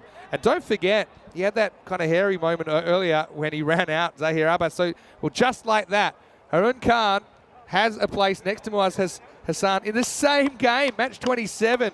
But Harun Khan, surely, he is the player of the match for his effort. History in the making here on ECN as we see Bond Blue Stars get back on track. Black Caps, they're up next against Clone CC, so both these teams will take a seat for a little bit.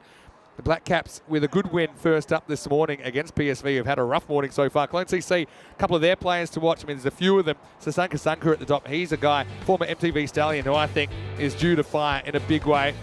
And that game starting in around about 25 minutes. Let's roll the highlights. And, well, Bond Blue Stars do something we've only ever seen twice now, and that is win a match without actually taking a wicket, as 146 for none was on the scoreboard in the first half of the game.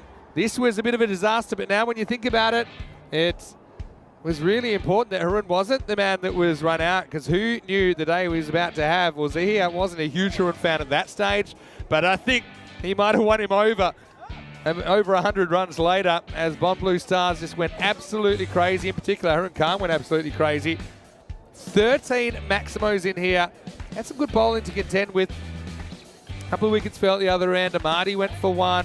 Honeyjeet Bra stuck around for a while. Had a couple of slices of luck, like I mentioned. A couple of little edges. There weren't too many, though.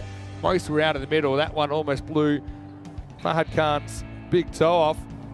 Honeyjeet just played the kind of stable role at the other end, tried to give him the strike when he could. This was a bit of a teaser, but still went the journey. This was a big moment in the game, though, wasn't it? This was Honeyjeet going, but don't forget, Harun got dropped just before that.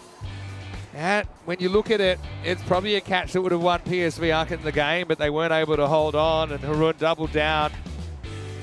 Peter Hamley saying this has been a great start to his day. Well, if you're a fan of centuries and watching guys raise the bat, you really would have enjoyed this match. And don't forget, Harun, it's not just his first 100, it was his first 50 as well. His top score previously was 49 not out last year against Golden Star Bond. Well, I like this as well, though. Nice to see the youngsters out there. And look, when, in the end, somebody's got to tip your cap and say, well, you know, you bested us. And that's exactly what happened. 114 of 33 out of 152. What a knock by Harun Khan, as he struck 13 Maximo 6-4s in there. Both teams pretty good on the extras. I think that the drop catch comes back to haunt PSV Aachen. Looking at the bowling, well, Rashid took a wicket. So did Shob Rahman.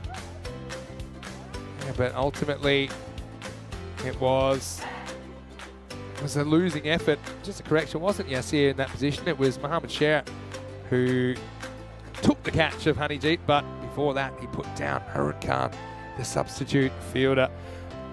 So we'll take a break. We'll need to gather our breath after that. Hall of Fame's been busy this morning. First time we've ever seen 2 centuries in the one match on ECN. And there's more history to come, I'm sure, still to be written. Black Caps up against Glen CC when we return in 20 minutes. Until then, Vinny Sandu here, Mr. Maximo for ECN. Hope you're enjoying your Saturday. Back soon with more European Cricket Series.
Hello and welcome back to Krefeld. And as you can see from that promotional video, there is a lot happening here. It's a very vibrant part of the country. I know I've really enjoyed being here my third year back now as we get ready for the third match of the sixth day of this European Cricket Series. And it is match number 28.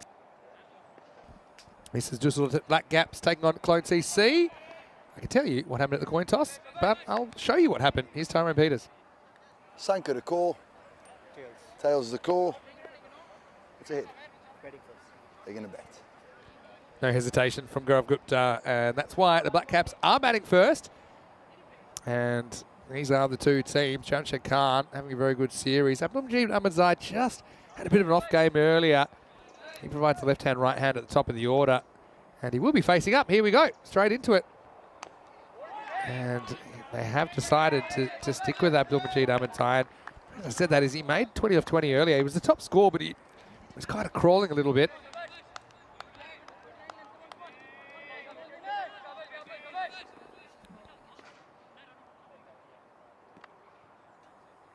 Kashyap the bowler here, so starting with spin. Now this is to the heavens. It might bring rain because it's into the clouds. In fact, it's going to plug. It's going to be 6. Maximo, just what Abdulmajid Ahmadzai would have wanted. It took so long to get going before, and he just hit straight through this, and there's a big gap over there as well. So as far as Clone CC, though, they're 1-4, and they really can't afford to lose any more games. I think this is a crunch match for them. Always a good team out of luck, Clone CC, to be honest, led by Sasanka Sanka. So it will be a wide. That was outside the return crease by the time it reached the keeper. That is Dvarak Seika. Does a pretty good job back there. What a match we've just had. Yeah, well bowled. That's right where you want to be. Going to lure him to try to drag that across the line. He wasn't able to. Yeah, last match, match 27, it's the first time we've ever seen 2 centuries in one match. 1 for each side. Again, Ahmadzai just kind of loses his shape here. I suppose the day will come we might see 2 centuries in one innings, but that means the score is going to have to be above 200. It's kind of unthinkable, but it's not impossible. All right, in the air. Now this will take some catching. I think it's Akshay's catch. Oh no, in the end, they don't know whose catch it is as Panwar was heading back. They'll get 2. Ahmadzai gets lucky. Gets a couple. I think Akshay needed to pull Panwar off that one because Panwar was never going to get it, but I suppose he's also worried about a collision there. You can understand. Kashyap's gone for 9. Now this is hit straight. Now this is a catch for Akshay. And it's taken. So Dhani with a catch, and Ahmadzai only survives an over in the end. He's the first man to go 9 for 1. So the decision to bowl the off spinner, pretty clever one, if you ask me. Just luring Ahmadzai into a few shots across the line. And well, there he goes. The cornrows, they're still looking good though. Well, 9's better than nothing. 9 for 1 after 1. Enough time to sit down and think about life for the next 9 overs. Here's Jamshid Khan, who's going to face up now. Of course, he was opening. He's been joined out there by Udit Mehta. He won't be facing because it's the end of the over. Second over to begin. It's going to be Sharafullah Shehzad to bowl it. Big pacer. Yeah, we haven't seen too much spin opening in the innings, but pretty effective. Nice catch by Dhani as well. He had plenty of time to get under it. The one before, I think if he had no distractions, he would have at least made a play on it. Only cost them 2 in the end. Let's get ready for over number 2.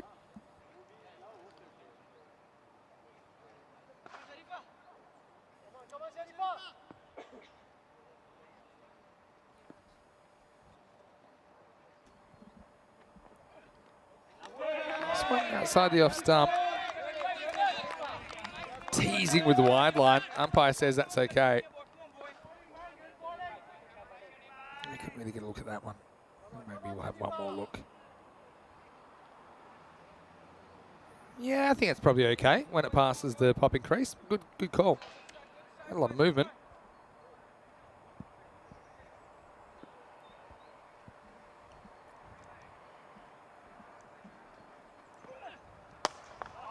Good outswing out. Dhani's a very good fielder, as we've seen already. He'll make sure it's just a single. Big welcome back to everyone watching on our YouTube channel, ECN European Cricket Network, as well as everyone watching on the Fan Code platform in the subcontinent. Let's see what the supercomputer is thinking of this contest. Black Caps 20-run favourites. One of the big issues with Clone CC, if you look at their runs against in this series, 151 average runs against. That's too many. You're not going to win too many games chasing that many.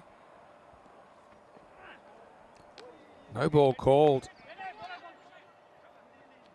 Jamshid gets turned around, probably because Mehta wants to face the free hit. Yeah, just stretched over, didn't he there? So free hit coming up. One of the unforgivable sins, really, isn't it? When you get the front foot no ball. Let's see though. Went down to the challenges. Clone challenges in the Clone Derby by 5 runs in a kind of a tournament defining game, I think, because it means they're 1 and 4. 1 and 4 feels very different to 2 and 3 at this stage of the tournament. You played half your games. There's a free hit, and he's going to get an edge. He's going to get away with it, and he's going to get 4. Oh, Murthy can't chase it down. Yeah, this is all about the immunity cloak. Jamshid was pretty keen to get down there to face it, but Mehta said, no, it's okay. I'm on 0, so I would quite like a free hit to get my innings going. Hello to Matt Aravides, who's watching from Perth. Hello, Matt. How are you going? Nice to see you. What's the weather like in Perth? I've heard there's a bit of rain there last day or 2. Hello to Wazza as well. Good to see you. So all the Australians are coming out now. Probably a good time to watch. And Helix, of course, not to forget you. Nice one. Angle down the leg side, but good bit of bowling by Sharafoli Sherzad.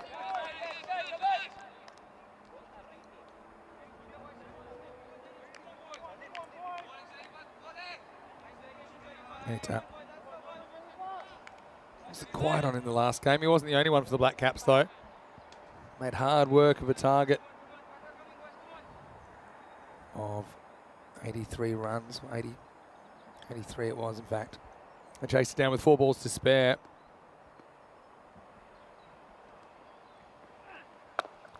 That's well bowled. It's kind of in-between length, isn't it? And Mehta doesn't want to take any big risks against it at the moment.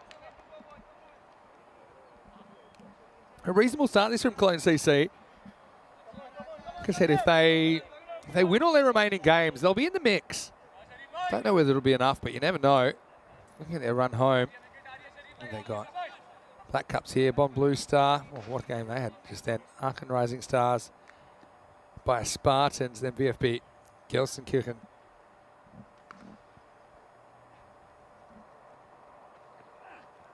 Yeah, well bowled. Good outswinger. Dot to finish, and only 6 off the over. Very good one. Let's have a look at this prodigious outswing that he gets.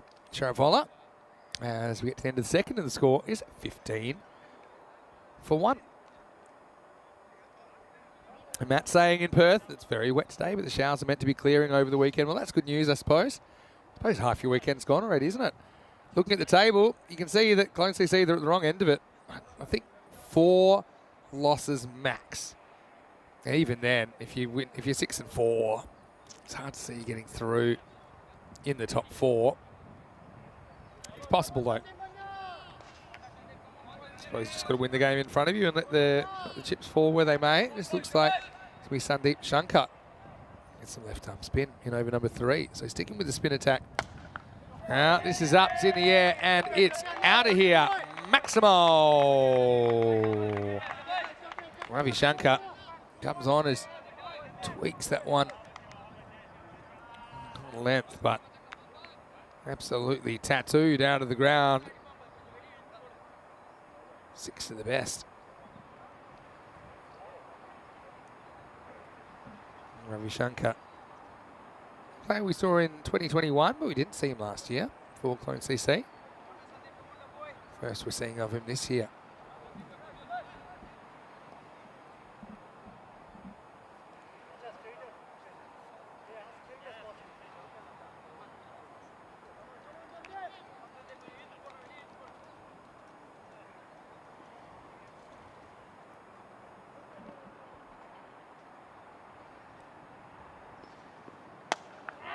Takes this leg side. This is going to be 4 more. So, Ravi Shankar, welcome back to the European Cricket Series. Gets hit for a 6 and then a 4. And you know what that means? Black Caps are hungry for some more. Yeah, all the Aussies are back from the pub apparently, Helix. Makes sense. What is it? Must be 7:30 or so in Perth and then 9:30 on the East Coast. Now, some hesitation here, but they will get through for a single in the end.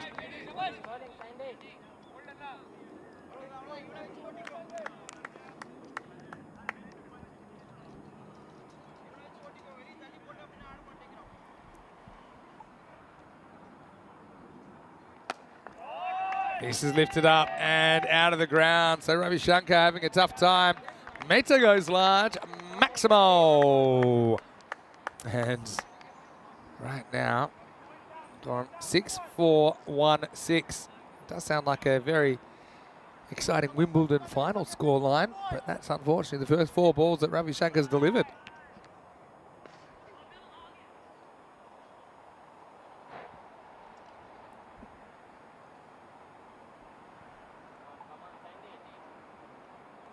Just trying to dry this ball.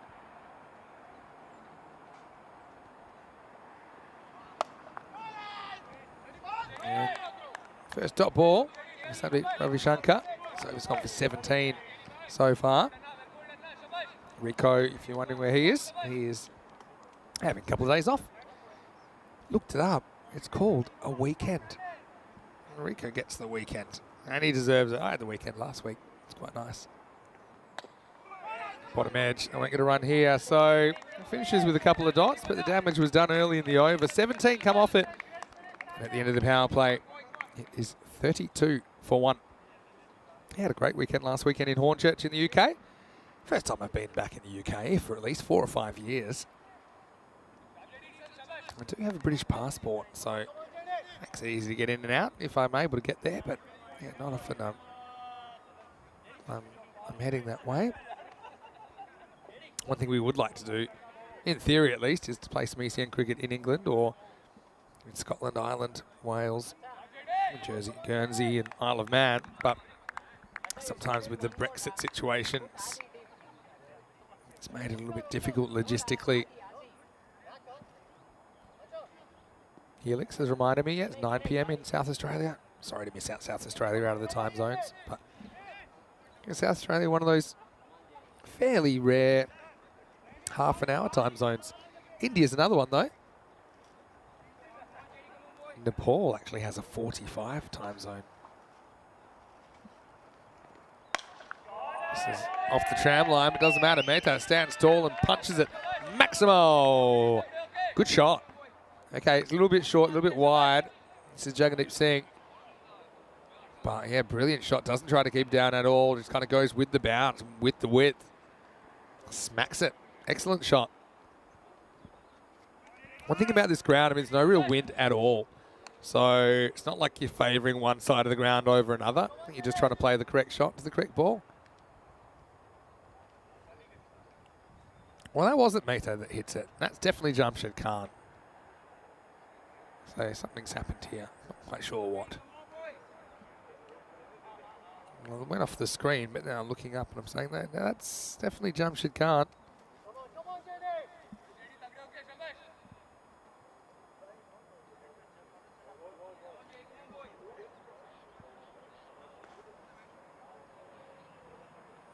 So something strange happened with the scoring. Expect a delay at some point. There's definitely Jamshed that's facing up. There we go. I knew it. For some reason, it didn't switch the batters at the end of the over. Yeah, Helix saying that Rico will be a bit annoyed that he missed the 2 tons. I think so. I'm sure he's lurking though.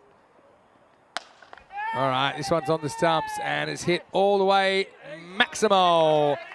Well, he takes off from outside the field of play, so I think that's got to be 6 because he's taken off from his last step is outside the field of play.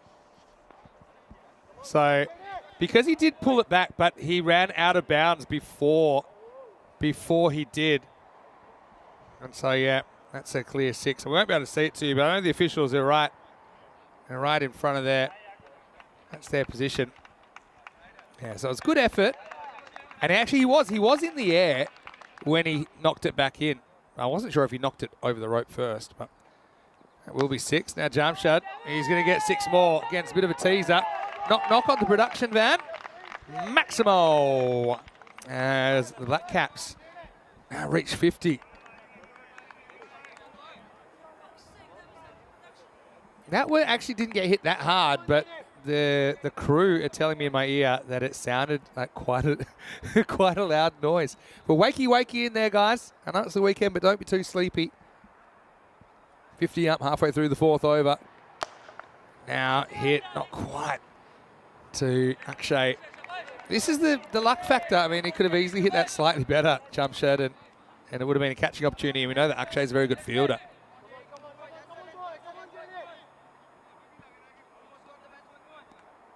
Mehta gets the strike back, and he'll get a single here. Yeah, we're talking about time zones, unusual time zones. Yeah, Nepal is one. Of course, Nepal making their debut in the Asia Cup at the moment.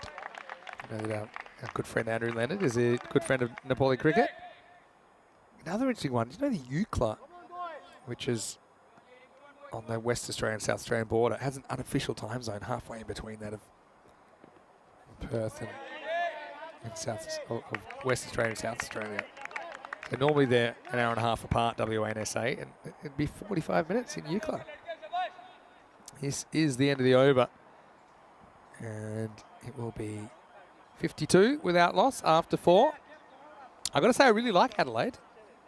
One place I've never been but I'd like to go is the Barossa Valley, which is a famous wine growing region. I must admit, I had a bit of time back in Australia in my time off.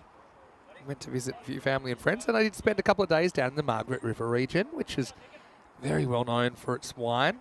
I was a bit surprised that it's a fairly recent thing. I think it's only 1967 when they had their first vineyard in Margaret River. It's also known for surfing.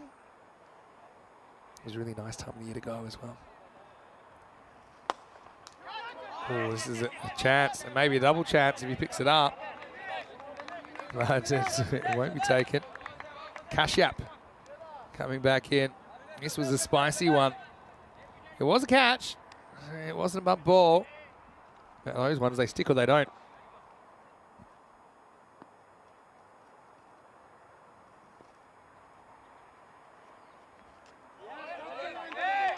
Now, big swing and a miss.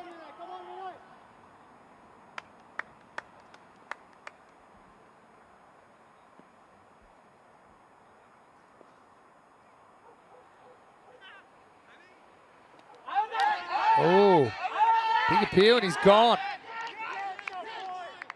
Huge wicket. Jamshed Khan's going to have to go. Now, wait, that was plumb. I'll be curious to see this on the replay. It's a long way across. Oh, yeah. Yeah, let's have a look. Yeah, one of my issues is height here, because it's a very bouncy pitch. Let's have a look. If I have to be completely honest, I've got this going over. I just look at the length. But the line's probably right. Yeah, I think that's a bit of a tough one on the batter, if I'm completely honest. But, hey, them's the breaks. Jump Shed is going to have to go, and it's 53 for 2.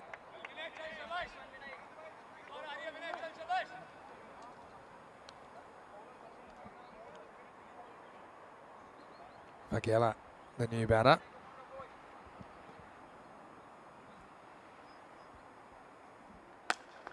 Goes after the first ball. Has he cleared the fielder? Yeah, and he's cleared the trees as well. Maximo. Well, that's one way to do it. Well, if Jamshid Khan's watching, this could have been a better option. Just stand still and deliver.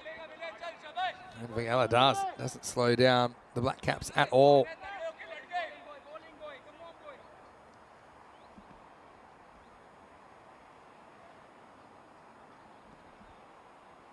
Good batting. Oh, and then misses out the next one. A bit of everything so far.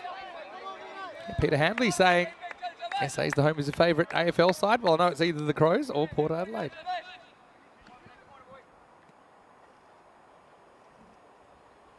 Peter saying Adelaide's a lovely city. I couldn't agree more.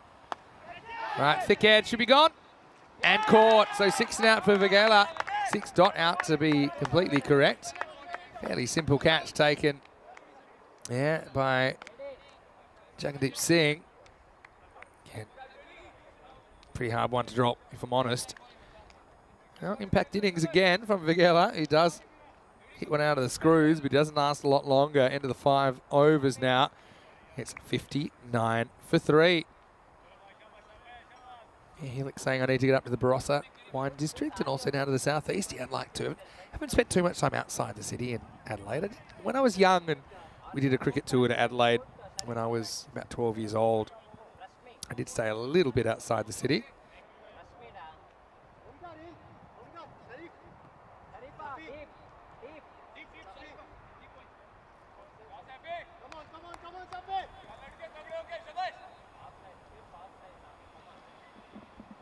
All right, here's Sangria Safi, and he gets bagged.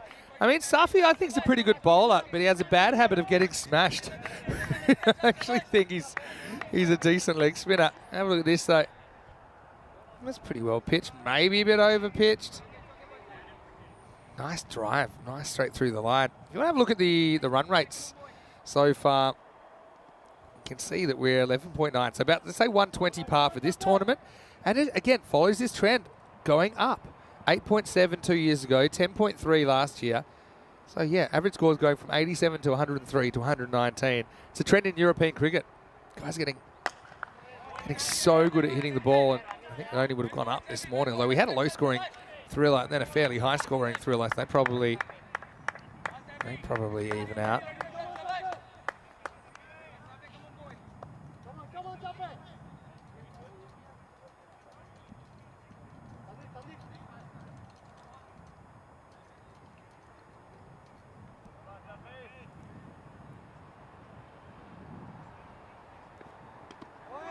That's well bowled.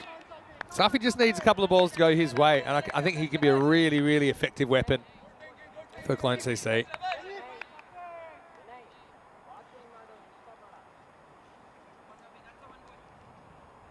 He's actually yet to take a wicket in the series, Safi.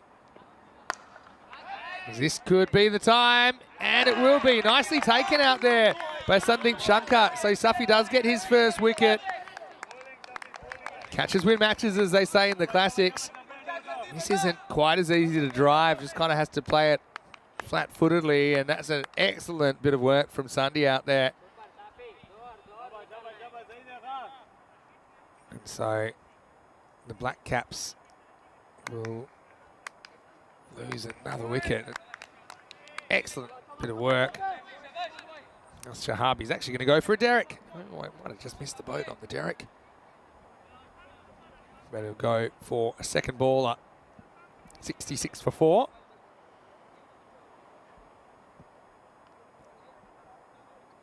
Helix is asking whereabouts, but it's so long ago. I'm going to Look up a list of Adelaide suburbs. It was out in the hills somewhere, Helix. No ball called. I wonder what this is for. Maybe it's for his foot. Not often you see the leg spinner go. Oh, it's a no ball for back. So it must be a back foot no ball. So if this back foot touches the line, we'll try and get it through. Free hit then. So this won't be out. Yeah, so it was a back foot no ball, not a front foot no ball. But yeah, you could kind of see we had one quick look at it.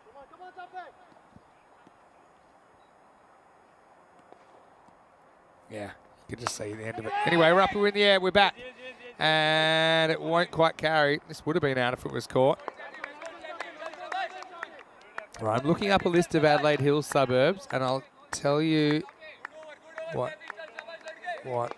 rings a bell. Let's go through all of them first. 69 for 4 after 6. So what are they doing? 11.5? So it's about normal, isn't it, for this series, based on the numbers we just saw. I'm going to say I think it might have been Montacute that I stayed. Staying with one of the boys from Prince Alfred College, who we were playing against at the time. So a bit of a drive into school. Jagdeep Singh to come back.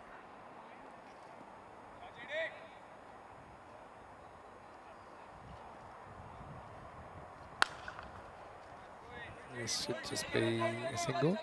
Santosh is saying that the boundaries changed. Well, that's nonsense. It hasn't changed. it's been the same here in Krefeld ever since 2021. So, it's been 50 metres measured. Dresden's one that did start a bit longer, to be fair. Well, in the air and 6. Maximo Raheel, who's good for a 6 earlier. And that has gone a mile. Maximo time, half a dozen. Hello to Wayne, nice to see you, as always. Yeah, so for sure, the boundary here has been consistent over the last 3 years.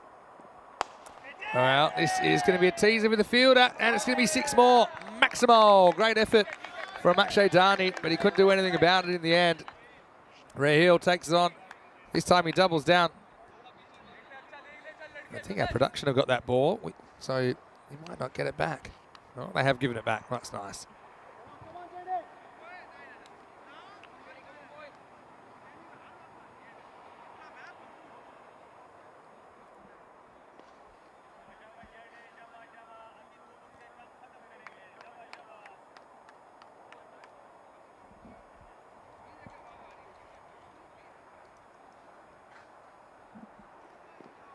A short, Raheel turns on it and it gets past the infield. Maybe got a finger on it, so it just pulls up.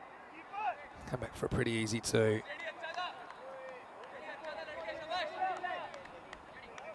Matt's been out of the game too long and he's wondering what's a Derek. Well, Derek's a duck. Derek. I suppose we adopted Derek in Portugal earlier this year, in probably late March, early April, around then. Jagdeep's had a tough time. He's gone for 35 as this is miles in the air. Now, this is catchable for Sanka, and he will catch it after a slight drama. Just popped out of his hand, so Raheel. Well, he went 6 and out before. This time he goes 6, 6 and out. So I suppose it's a productive innings for him. 15 off 6. And the score is 84 for 5. Wayne's saying, Santosh, that's just the Mandela effect. Yeah, the Mandela effect is quite interesting. It's when lots of people remember things the same way, but it's actually not the way they were. And I think it was named, tell me if I'm wrong,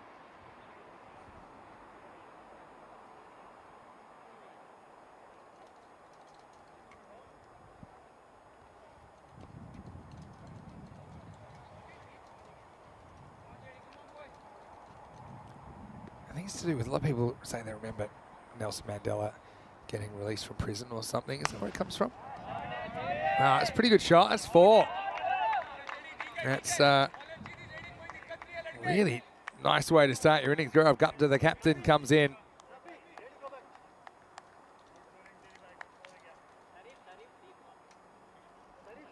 So that'll be the end of the over. It's 88 for 5 here. Where does the Mandela effect come from? See, maybe I remember that that's it, and that could be a Mandela effect in itself. Have a look at some of the events to come this year, of course. We still have the ECI to come here in Crefeld. That'll be the 8th and the 9th. Sorry, the 9th and the 10th, I should say, of September. So that starts a week today. That'll be a really good one. Germany, Belgium, and the Netherlands. Safi, Gundy ball really gets away with it.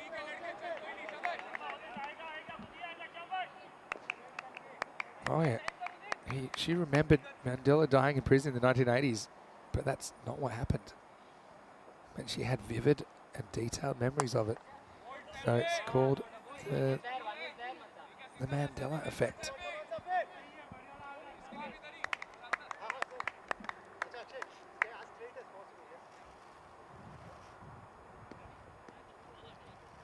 There's a few good ones out there as well. Mandela effect.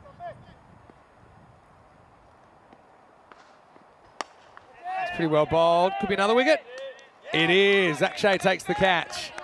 So Safi, I told you he looks like a good bowler. Hasn't really had the result so far in the first few matches. But yeah, this is a good kind of length. It's full. It lures you into a drive, but it's not an easy ball to drive. If you don't get it quite right, could be trouble. And it is trouble that time. As Gupta goes 4 and out. And the score is 90 for 6. This will bring the keeper, Srinivas, to the crease. Hello to Danny Pinsuti, nice to see you. Good to see a lot of people chatting here. Weekend chat, that's nice. Now, I will just tell everyone in advance.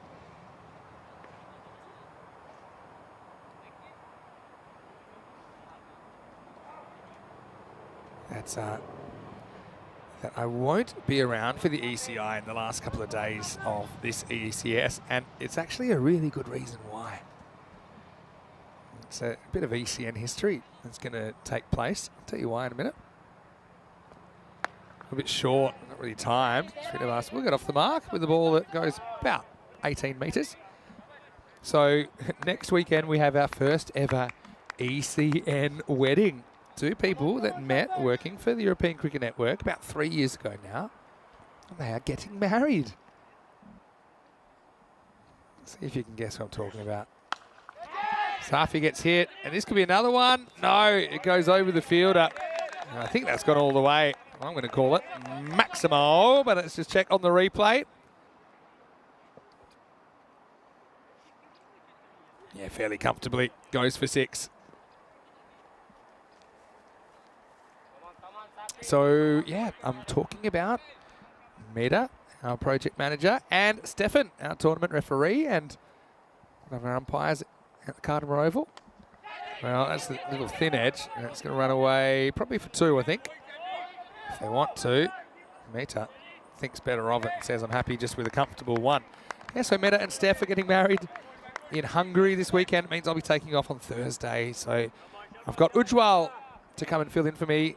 He does a good job for us here, sometimes in Germany. So Ujwal will relieve me, and Rico, nice that he's able to stay at his post. But yeah, on behalf of all the ECN crew, I'll be sending Mina and Steph all the best in country Hungary next weekend. End of the over here. It's 98 for 6 after 8.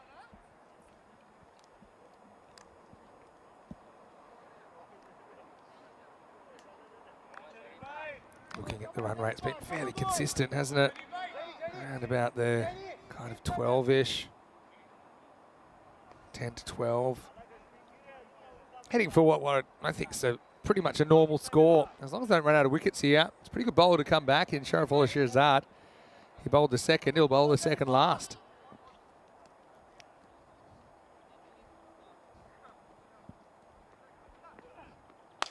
Wow, that's a good shot, but does that have the distance? I don't think that's right back. It is 6. Good effort from Akshay Dani. May have taken off from the rope actually in the end, but just enough to get the distance. Maximo says Carreras. Stand and deliver like a tennis forehand, really, from Meta.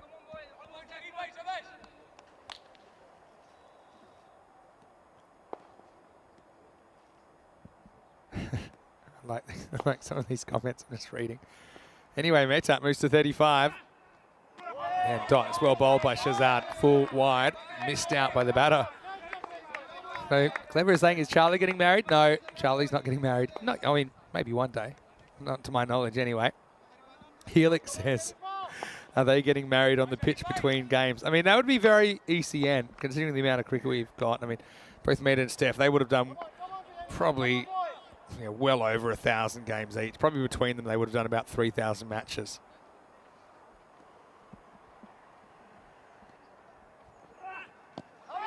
This leg stump. Are they going to take it on? If he hits, it'll be close. Oh, I think that's out. Well, when I say I think it's out, I mean I know it's out. unless I'm losing my touch. It is, yeah, gone.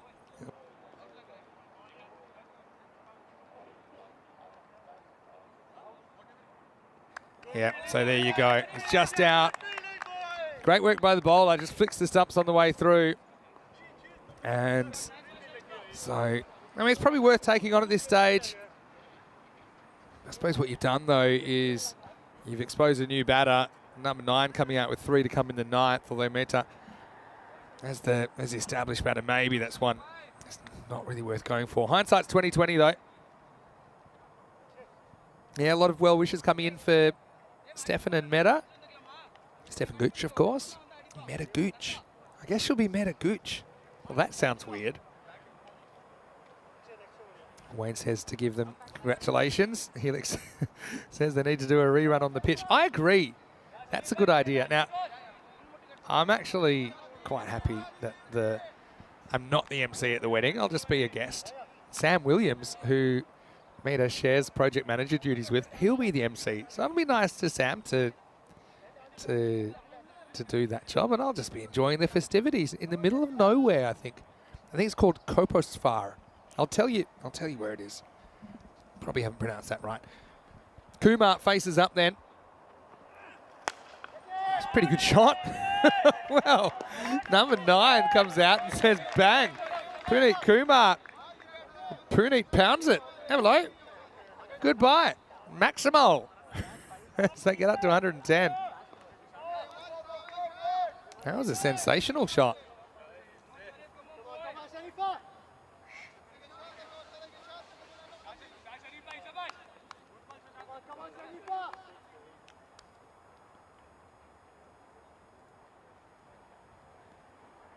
Well, can you do it again? Well, really knocks it. And now he might as well just have a free hit at this, because Meta isn't super enthused about a single here. So the actual wedding is a place called Zabadzag in Hungary, or Alsobagat.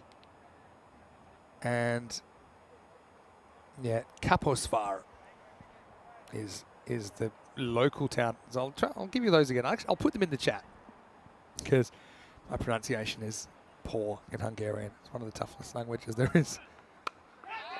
Well, this one grabs a bit of a finger of the point. You come back for 2 here if you're smart. Whether he makes it or not, I can't tell you. He will make it. So, end of the 9th, and the score's 112 for 7. So I'm going to put in the chat exactly where I'm going. This is the bowling figures. Cash out 3 for 16 was pretty effective opening the bowling. 2 wickets for Zafi. Good to see him get some reward. Jagdeep Singh with the other wicket so far.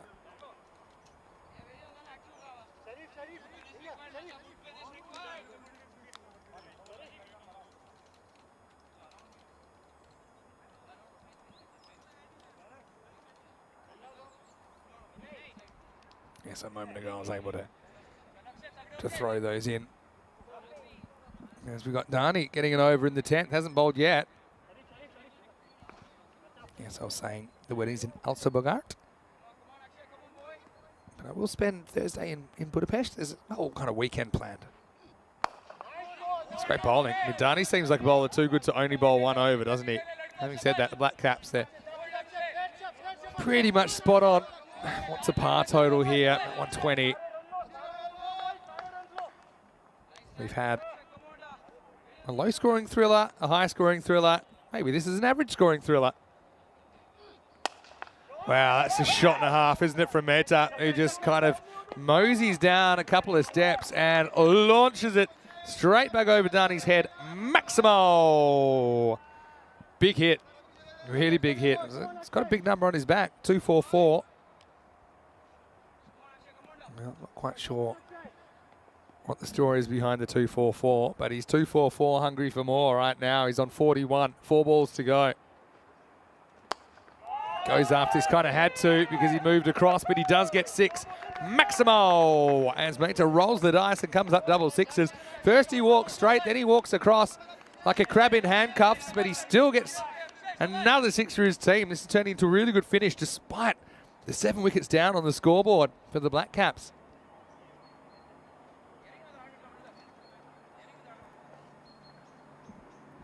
Yeah, so I agree. We should get Mehta and Steph probably during the ECC because I'm sure they're actually no. Steph is now. Of course, he's not working ECC because he's playing for Estonia in the ECC because of his Estonian passport. So we won't see Steph umpiring at the ECC or working because he is playing for Estonia. How exciting! 3 to come. 124.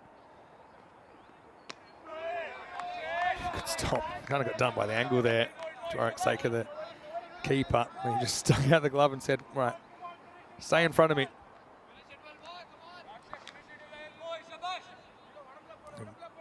Keeper up to stumps now. It's probably because Mehta keeps charging. I'm trying to discourage that. Probably charge anyway. Probably doesn't care at this stage. Oh no, and that's the risk. That's an in-swinger, and that will be a minimo 5 runs.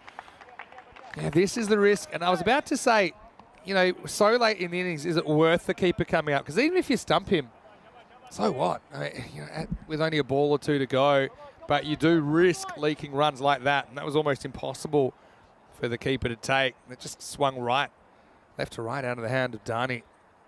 So 129. So they've gone from kind of expecting a 120 score. Well, now they're going to get 130, and they might even get more. Clone CC making life hard for themselves. It goes with this thick outside edge. And this has also gone for runs. Is this 4 or 6? It's 4 runs. So Mehta brings up his 50 actually. He brings it up with a ball to spare. And what a kick in the tail this is. Yeah, there we go, just inside the boundary. So he brings up his 50 off 25 balls with 6 sixes and 2 fours in there.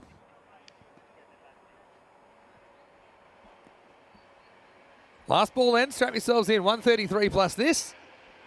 And make that 133, but all things considered, they'll take that. A magical last over, 21 came off the last, 14 the one before that. So 35 off the last 2 overs takes them from 98 to 133.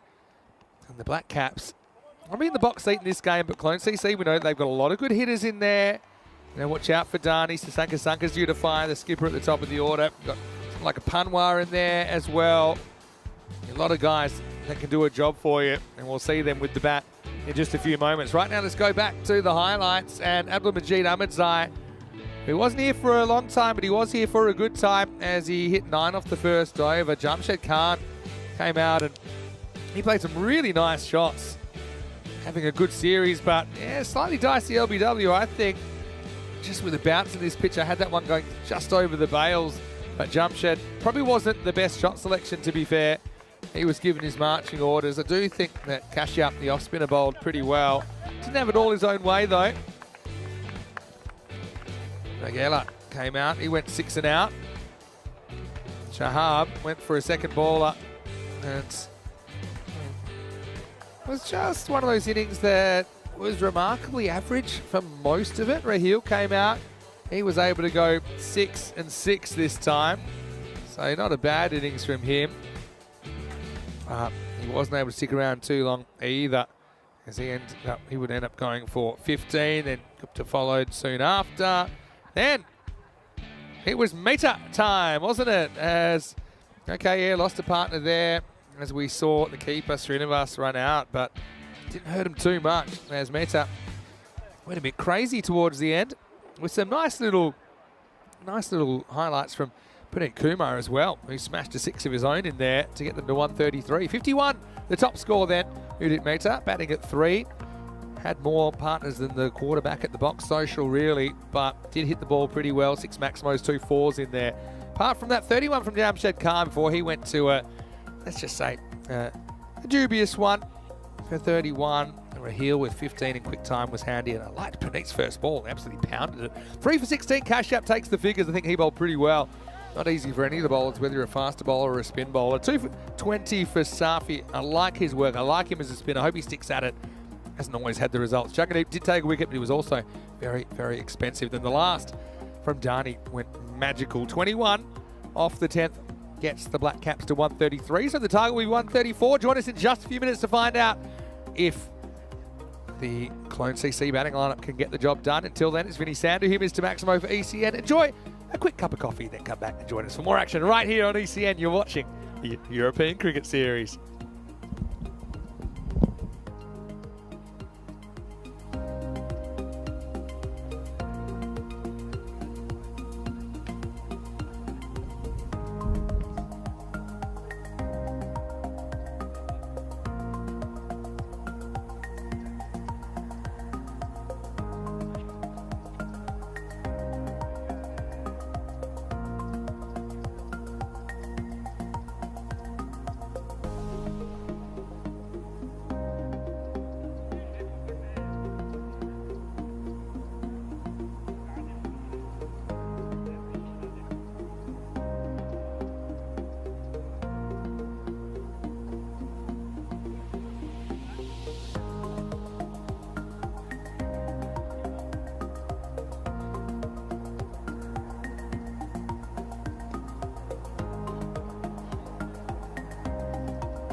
Hello, cricket lovers, and welcome back to Germany. It is the European Cricket Series Day 6 here in Krefeld. Wonderful part of the world, and we are getting ready for a run chase. This is Cologne CC coming out to chase 134 for victory. Düsseldorf Black Caps in this one. They won the toss. They elected to bat. They put 133 for 7 on the board. Wasn't always going to plan, but still, I think 130s wins you more games than not. There's Majid, who's doing up his shoelace. He's a bit of a magnet for the camera today, isn't he? Got the sunnies on despite there being no real sunlight at the moment. The clouds taking over, but I suppose when you're a celebrity, sometimes you have to wear the big shades. Sanka's going to open up. He's out there with Dani. It's going to be Aaron Sinner to get us going. 134 for victory. Make that 133 after that wide.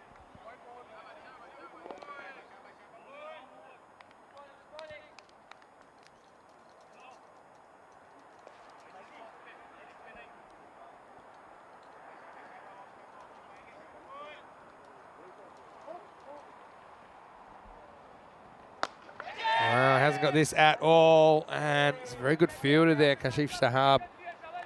He's normally at long on, he's at mid on because we're in the power play. And they've elected to go for a deep mid wicket as one of the outfielders. Trying to find the other one, maybe it's a deep third in place. There's the two outfielders. Dani gets his opportunity with the bat. Oh, and he takes on the hook straight away. Doesn't get it at all, but he gets lucky. It doesn't go to hand. It'll just be a single. Pretty good bounce, that one, from Aaron Sinha. He's a pretty good bowler.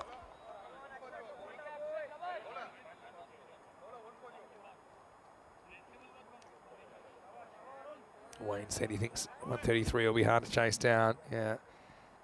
Well, it's not like you never see it, but you have to bat very well. Now, this is an opportunity. It's a definite opportunity, and it's taken. And the Black Caps, they have caught really well today. That's Ravi Tejavelamuri that takes the catch. Had a long time to think about it. Not easy taking the ball out of the clouds as well today. White ball, white clouds. But yeah, basically banging and hoping for a missed time pull. That's exactly what they get. And that is the first wicket down. And a disappointment there for Sasanka Sanka. Misses out with the bat. It's 3 for 1. That will bring Dvarak Seika to the crease. Does a pretty good job with the gloves, but he's going to have to do a job with the bat. We saw a dramatic chase in the previous match, didn't we? Bond Blue Stars chased down 147 with 4 balls to spare, thanks to 100 from Harun Khan. It was also 100 in the first innings to Muaz Hassan for PSVA. Full toss, that's put away for 4. Good start for Seika. Not a great ball, though, from Aaron Sinha to follow up after the wicket. Went full, I don't mind that. But yeah, certainly not the line he was looking for, and also was slightly overpitched, wasn't it? Yeah, that last game, Bond Blue Star, they win the game without taking a wicket. Only the second time we've ever seen that, I believe, on the European Cricket Network. One thing we've never seen, and we won't see it this time, is a team failing to chase a target but being none down. So essentially losing in the second innings but they haven't lost a wicket. We've seen it come close a couple of times. Because normally, obviously, when you're trying to ramp it up, ultimately it might result in the wicket being lost. So we've never seen, for example, chasing 150 a team be 130 for none at the end or something like that. Right now, it's a pretty good start for Aaron Sinha. Despite the 1 boundary, he only goes for 8, and it's 8 for 1 after 1. 230 matches since the Golden Ball. We're getting right up there now, aren't we? If I had to go and look at longest streaks, we actually had around this year, actually, what I think is the second longest ever. So before that last Golden Ball, it was 286 when it went off. There's Shahab. Wow, always gets a popped return catch, but there's just no sting in it. Yeah, so 286 matches between Golden Ball 47 and Golden Ball 48. So we started with so many Golden Balls at the start of the year. We had 5 in Malta alone in our first series of the year, but then they've really dried up. we've now had just one golden ball in the last 413 matches. Well, this will be out of your hits, but he misses. And now they might get an overthrow if they're paying attention. Saker's keen for it now. He gets sent back, and now he might be run out a second time. Well, that is just a total schmozzle.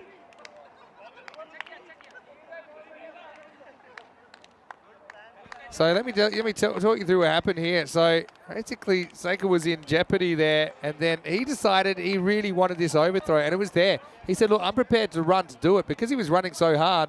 When he got no response from his partner, you see here, he's just so far down that he's run out. So that's a bit self-inflicted.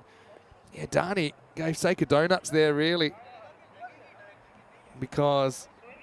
yeah, I guess it's a good fumble on the backup. But it'll be a run out, and it'll be a run as well, but the score's 9-2. Helix is off for now, a bit like Saker's off. Hopefully you have a great night, Helix. Hopefully catch you again soon. Yeah, that hurts bad. Panwa, the new batter, though, he can whack it. And speaking of whacking, Dani's going to whack it. Well, is it going to be another case of a batter who loses a partner through a run out, but then goes on to score some big runs? That's what Hurricane Khan did earlier. As he ran out Zahir Abbas, but then went on to score a ton. As it is now, that's a really good shot. Maximo for Dani. Takes the score up to 15. Got to keep just trying, going at the pace, and hopefully you don't run out of resources. Once again, it's on length, and it's adios pelota. Vale.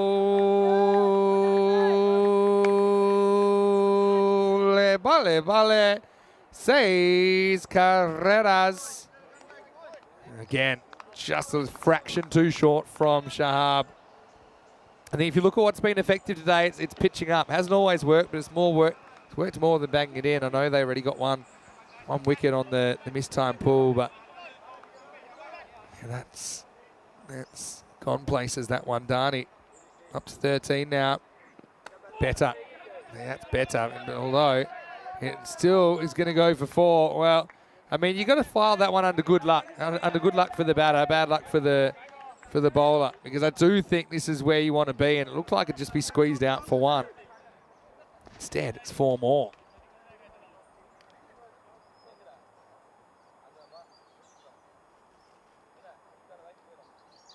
Yeah, it's a golden ball waiting. In fact, it's over 500 matches. We've only had 1 golden ball in that period since, let's say, since the 26th of May in Bulgaria. We've now had 516 matches with only 1 golden ball in there. Come on. They got to be coming. They're like London buses, like they say in the classics. You won't see one for ages, then they'll all come at once. End of the over. And the score 25-2 after 2. Looking at the table, well, Clone CC, they don't chase this.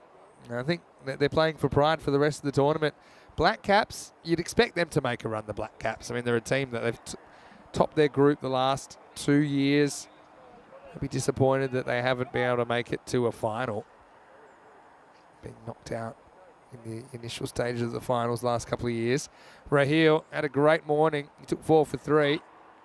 First one, though, just loses the line, and that's going to be runs. That'll be 4, I think. Yeah, 4 runs given. Pumwan's off the mark. First up. Raheel, really like him as a bowler. Kind of comes in. He's got a fairly low arm action, but he just kind of slides it into the right-hander.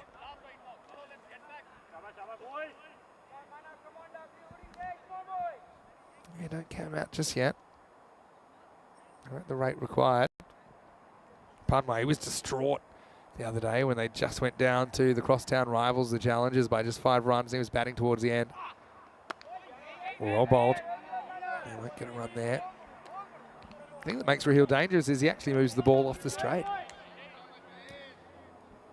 He's an okay pace, but I wouldn't say he's out and out fast. Just has that good left armour shape, doesn't he? And then he's also got that one where he'll roll his fingers on it. Has a bit of a change up, so that won't swing. That'll, if anything, it'll break away from the right-hander.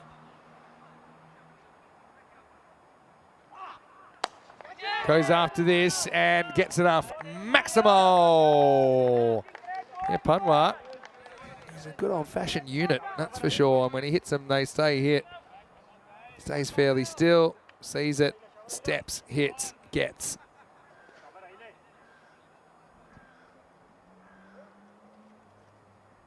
A decent start for Manav. 10 off 3.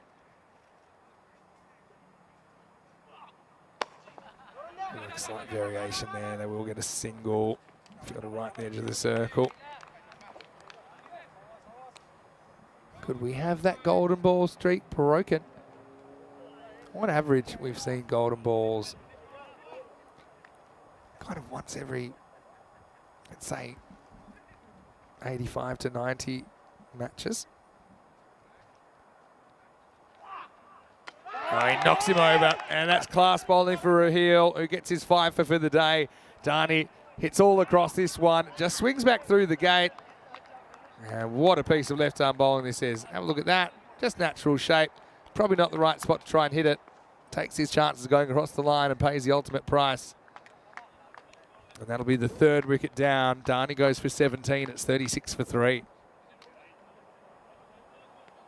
It's not a great shot. I suppose it's a great shot if you hit it. Raheel, he's having a day out with the Düsseldorf Black Caps.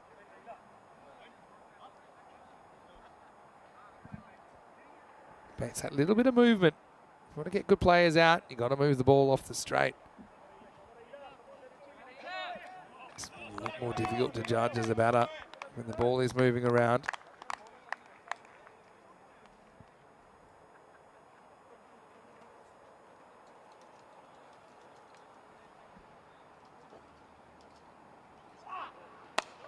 Now, this doesn't really come back as much as I thought it would. Ravi Shankar off the mark with 2. Samsung Namazai does the fielding. And it's the end of the over. So, yeah, good contest this, although 3 wickets down. Cologne CC making life hard for themselves. It's 38 for 3 after 3.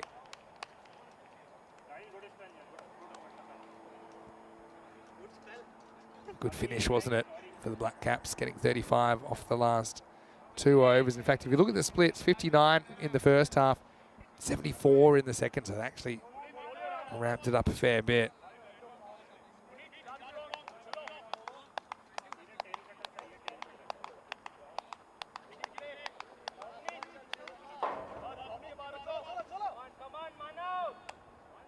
Here's Puneet. I thought he bowled pretty well earlier on. Really swung the ball.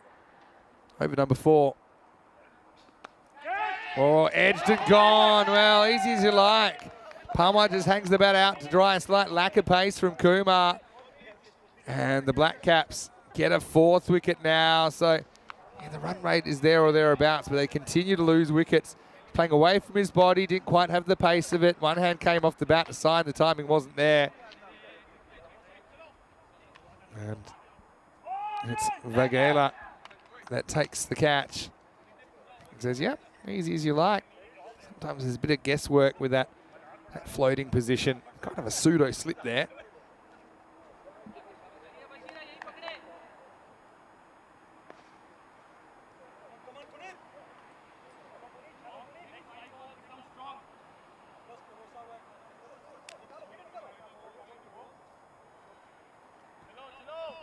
So this will be Jagandeep Singh coming out. Backs to the wall here for Cologne CC. Oh, this one doesn't do much, but Jagandeep falls over. Trying to catch up with this one outside the off stump. Nice take as well. I've liked some of the keeping. In fact, both these keepers are very good keepers in this game. Sekar in the first innings. Now, Rahul Srinivas for the Black Caps here in the second. Now, he's going to get lucky here. Bounces straight over the bowler. But Jagandeep is off the mark. Someone's going to have to play an absolute blinder if they're to chase this from here. I mean, they still need 95.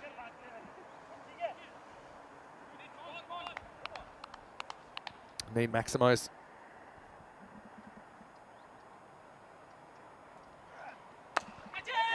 Well, it kind of taps it in the air. It doesn't carry to the man deep cover, so just a single. And that rate required, it's heading probably from 15 or so. So to do that with 4 wickets down with no established batter there, it's going to be tough.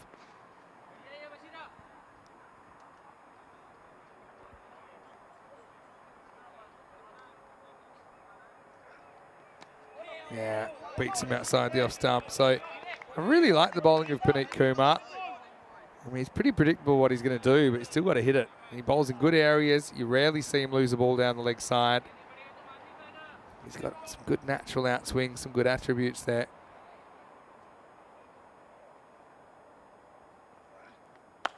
Now he does go a bit straighter, but not really timed up by Jagandeep. That'll be a single and the end of the 4th over. Clone CC are 41 for 4.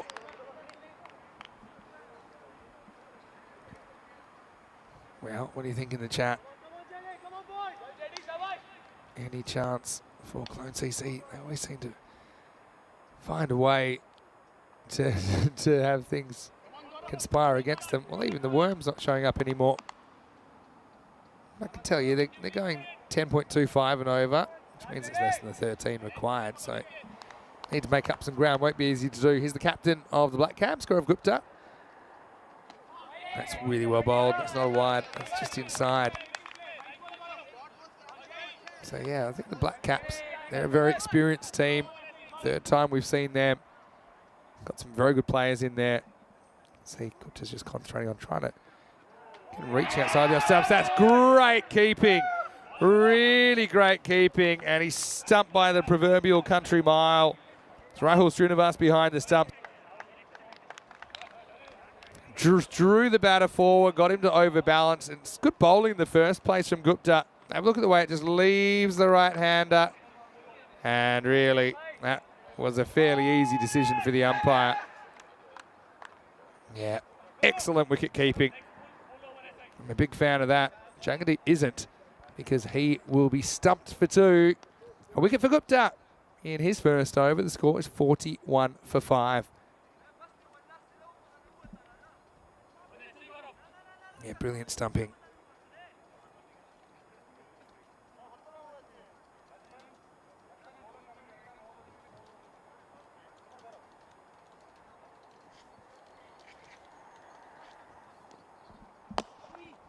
This is Sharafullah Shahzad coming out at 7. Yeah, it's not looking good for Clone CC, and Black Caps, they could go for the kill here and turn this into a really big win.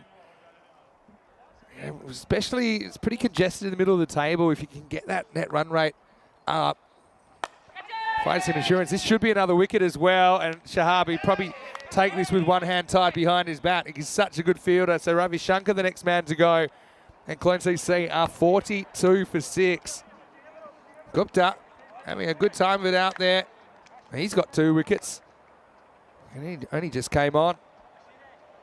So they lose 6 wickets in the first half, and things have really, really turned sour for Clone CC. Bit of a procession at the moment. Omkar, Triska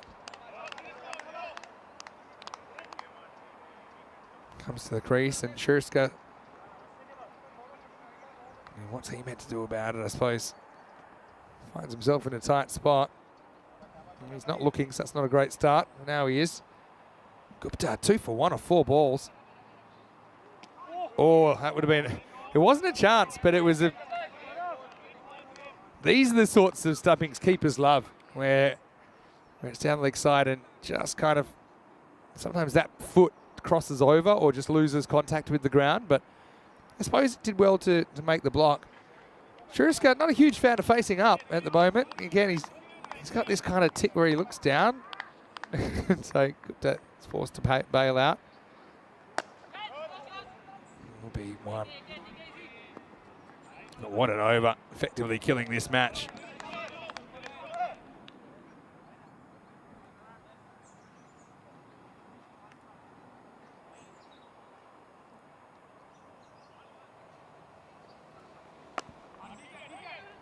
And now forced to settle for a single. No, do get a direct hit.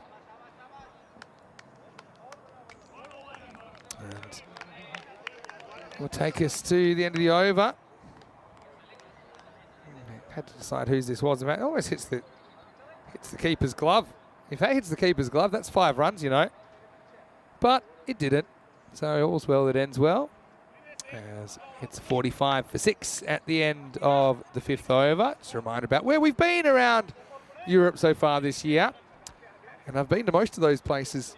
In fact, I've been to all of them, if not this year. I have been to them in the past. And I'm going to say the enthusiasm for cricket in Europe has been growing significantly. It's been accelerated in the last couple of years, obviously, with the kind of global attention that European cricket is getting now. It's always existed in some way, shape or form, but it's really exciting to be part of taking it to the next level. Start of a new over. Oh, they like this too. And I just think this has to be out with that reaction. I mean, it's a long way away from us, but I think that Srinivas has a second. We'll see it on the replay. Let's have a look. Well, he's out at the moment, and he's still out. Yep. Good night, Charlene. You are a goner. So Srinivas again strikes behind the stumps, and Puneet loves it. Why wouldn't he? Because he'll take the wicket. Takes a wicket off each of his first balls of his overs. Puneet Kumar. Things have really turned around, turned south for Clone CC. But, I mean, yeah, I still go back to that game, the Clone CC versus Clone Challengers game first up the other day, where Clone CC lost by a few runs, and from there, it's been tough going. It's just a heartbreaking sort of loss. It's made it really hard to be competitive in this tournament. Really deep in his crease here, isn't he? It's just Safi. I'm a big fan of Safi. Good to see him get a couple of wickets. He's coming out at 9 in an impossible situation. Gets off the mark, though. Here's a keeper. I'm always a fan of watching keepers play their trade up to the stumps. Again, it's not an easy thing to do. Practice helps. There's a lot of distractions. A bit of luck always helps as well when you're keeping up. Steps across. This will be a 1 bouncer down to Shahab in the 3/4 pants. Just a single. This looks more like the Black Caps machine that I remember watching over the last couple of years. Got a lot of players that can impact the contest. Good keeping again. I think this is just okay. But yeah, it's really good hands. He's staying low and he's accounting for the swing. But the most important thing is he's catching the ball first. You can't sweep and try and stump a guy before you've got the ball. So the most important thing is actually catching it cleanly in the first place. But Puneet, 2 for 6 off 10 balls. Wow. Very good work. He's bowled well today.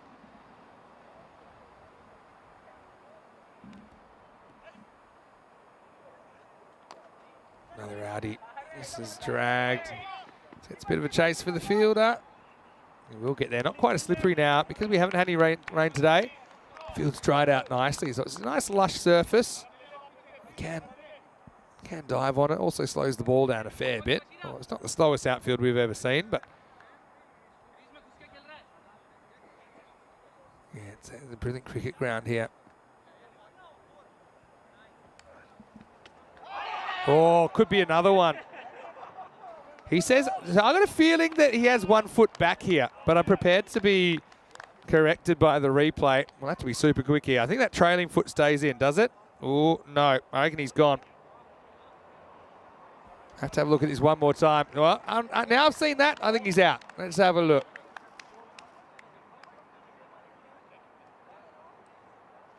Yep, I think he's gone. Yep, for me, he's out. His foot's in the air and he's not quite down yet. So I think that's out. And he gets the decision. So what a hat trick that is from the keeper. Not often you see a keeper take a hat trick. That Srinivas is lighting it up here. He has 3 stumpings, which is tied of the record. No one's ever taken 4 on the European Cricket Network. He could be a chance to do it. There's still 2 wickets left in hand.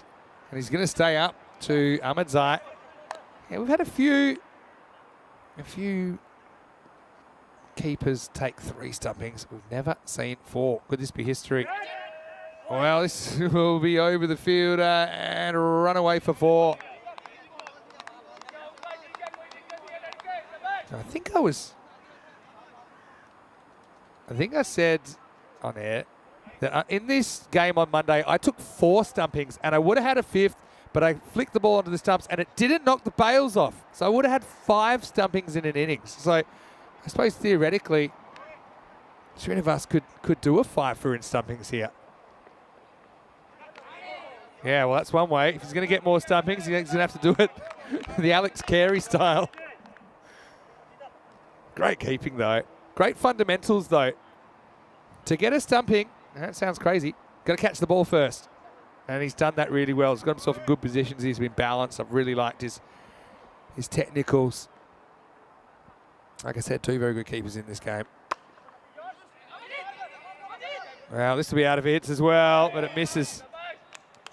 They're having to fight so hard for every run at the moment. Go CC. Well, it's been a day of history. I'd like to see a keeper get 4 stumpings on ECN for the first time ever. Still 2 wickets to go. Ahmadzai got the sunglasses on for no particular reason. It's well bowled. That's the thing about Black Caps. Like I said, they've got a lot of players that are match winners or potential match winners. That's what makes them so dangerous.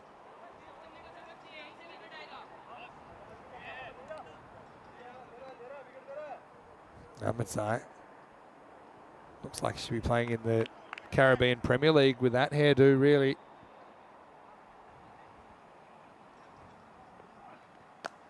That's a nice shot. He's going to cut that away. He's going to get 4. Ramamurthy gets his first runs. Nice shot from Aditya. Just a little bit short, a little bit wide.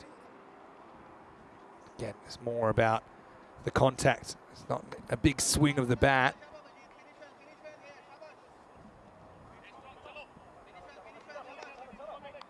Last ball of the over coming up.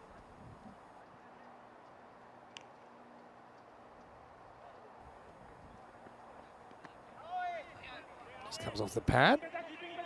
Srinivas is after it. Says, if I've come this far, I'm gonna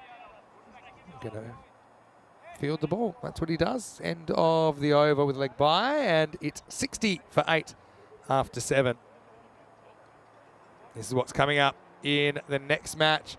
Clone CC going back-to-back, taking on Bond Blue Stars. Well, 2 teams that have losing records. And you'd say with this loss, Clone CC their finals aspirations have evaporated. But Bond Blue Stars, I mean, they've just come off a dramatic win. How about Harun Khan with his century, countering the century from Muaz in the first innings of that game from PSV Artkin.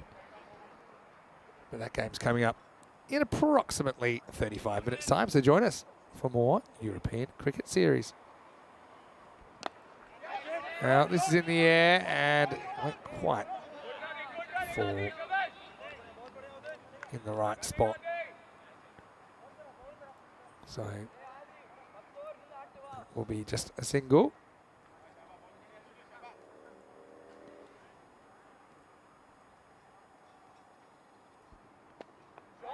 Gets across and sweeps, takes a bit of a chance. Just get a single.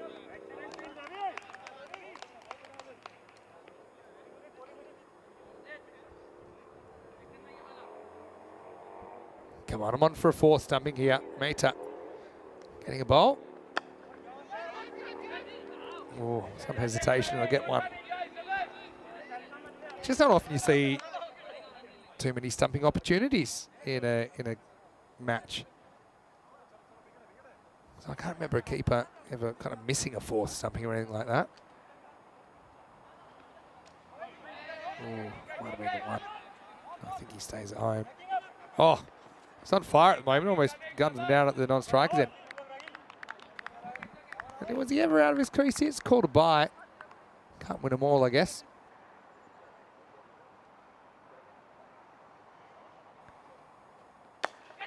And not quite. Thought for a second Meta might be able to get his hands under it.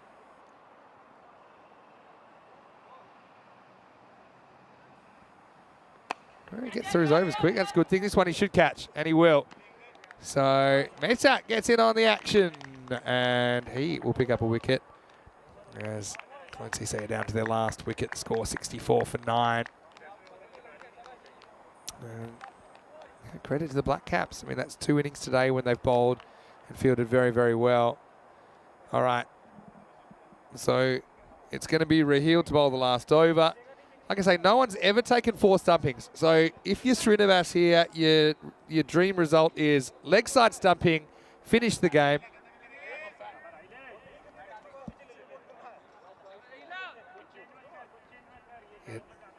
Leg side stumping, finish the game, take 4 stumpings, do something that no one's ever done before on ECN. That's your result. And Raheel, he's the kind of bowler you could take a leg side stumping off if it goes down leg side, because the batter will probably stumble out of his crease. Let's have a look. Oh, pretty well bowled. Hard to get a stumping off a ball, which is going to take out the pegs in the first place. Yeah. Been a pretty good day for the Black Caps. We'll see them later on against Bond Blue Stars in match number 30. Raheel's a good player, isn't he? Keeps doing it.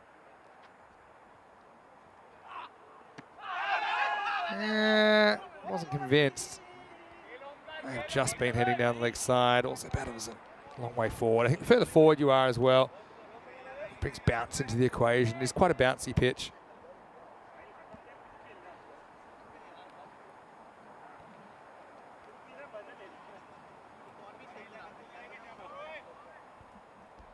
Black Caps having a bit of fun here. I'm still on 4th stumping watch for Srinivas. Any chance? Shririska. Play party pooper, stay in his crease. Oh, that's pretty close as well. Probably just shaping down the leg side, but yeah, gets a long way across. It's not the worst shout I've ever seen in cricket. Probably the right decision though.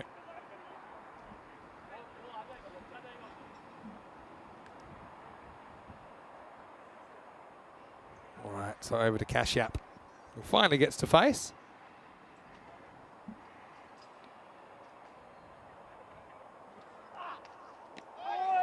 Oh, it's great keeping again. Kashyap actually had a pretty good game for Clone CC. He was good with the ball. And excellent keeping. So he's as close as he can get to the stumps, or as close as he can to being beside the stumps without actually being beside the stumps. It just reduces the distance from when he catches the ball to when he's able to knock the bails off.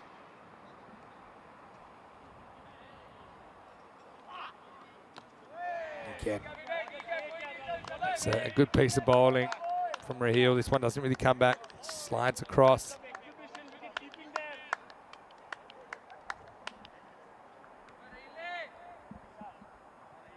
Yeah, who's your player of the match in this one?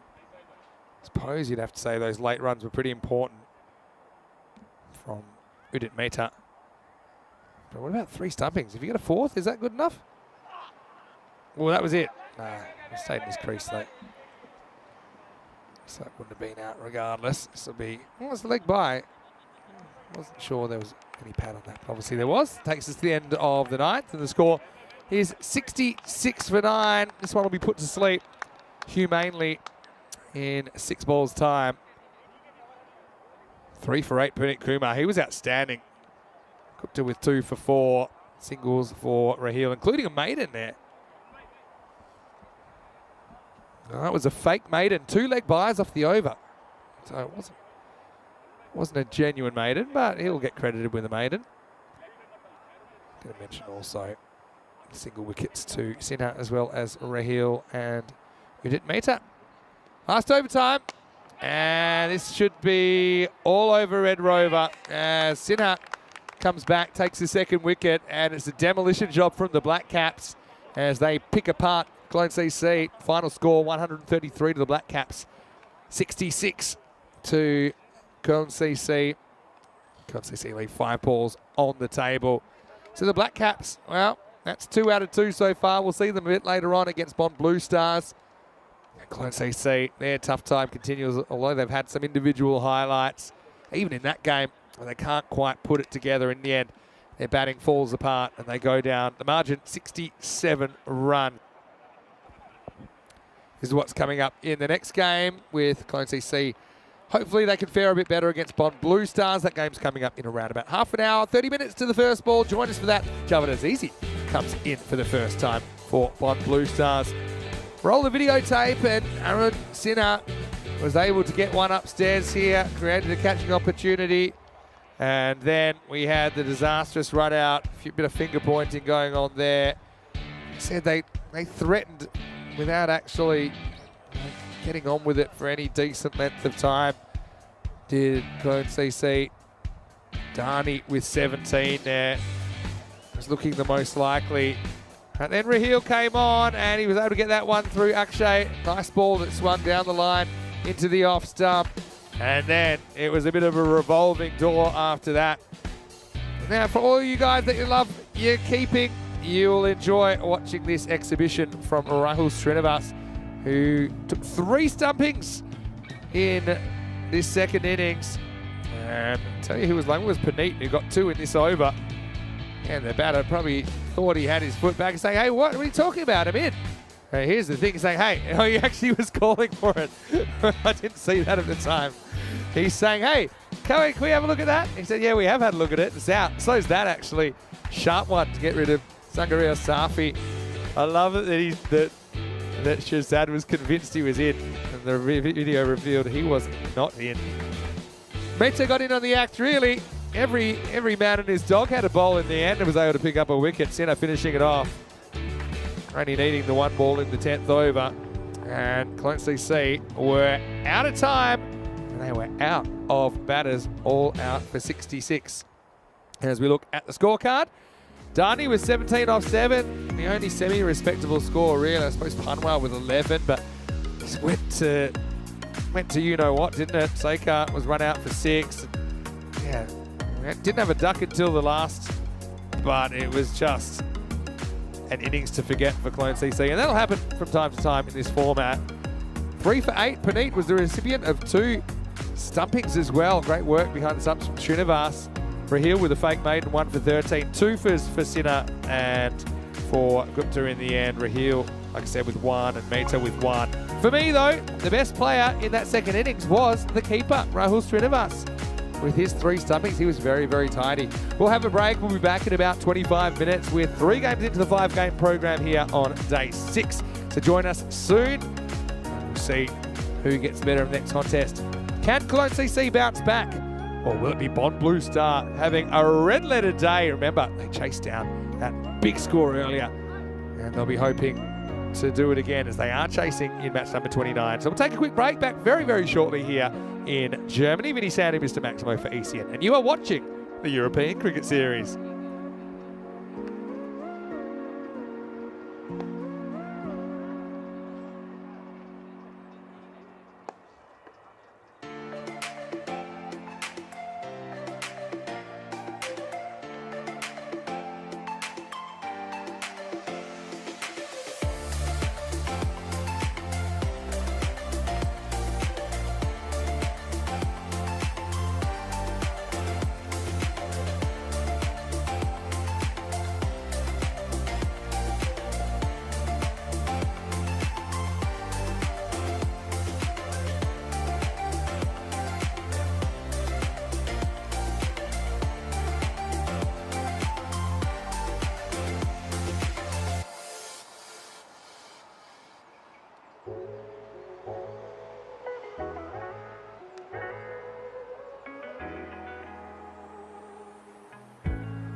Hello and welcome back to Krefeld. Isn't that a great video put together by the locals to welcome us to this part of the country? Krefeld, just a little bit outside of Dusseldorf in the west of Germany. Right now we're having a great time. It is the weekend, but the cricket isn't going anywhere here on ECN. We're into the fourth match of the day now. It's match number 29, and this is a match between Clone CC and the Bond Blue Stars. A little bit earlier, we had the coin toss. Tyrone Peters had the two captains. Let's see what happened.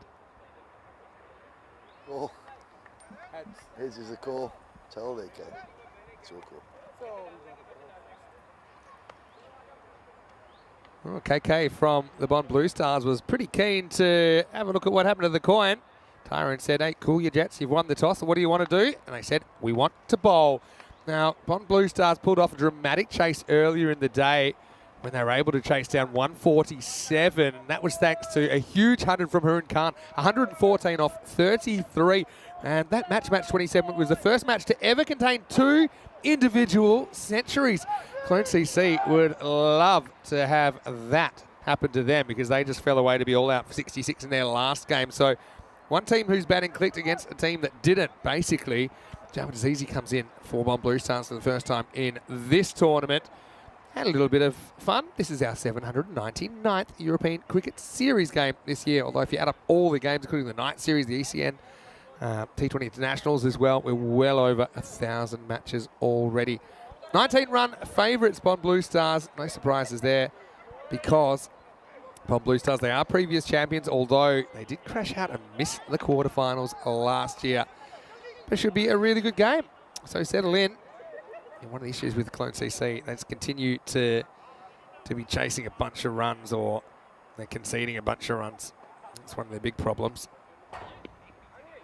Bond Blue Stars, though, I mean, that was a dramatic win in match 27. Only the second time that I can recall that a team has won a game without taking a wicket. So they still haven't taken a wicket today, Bond Blue Stars.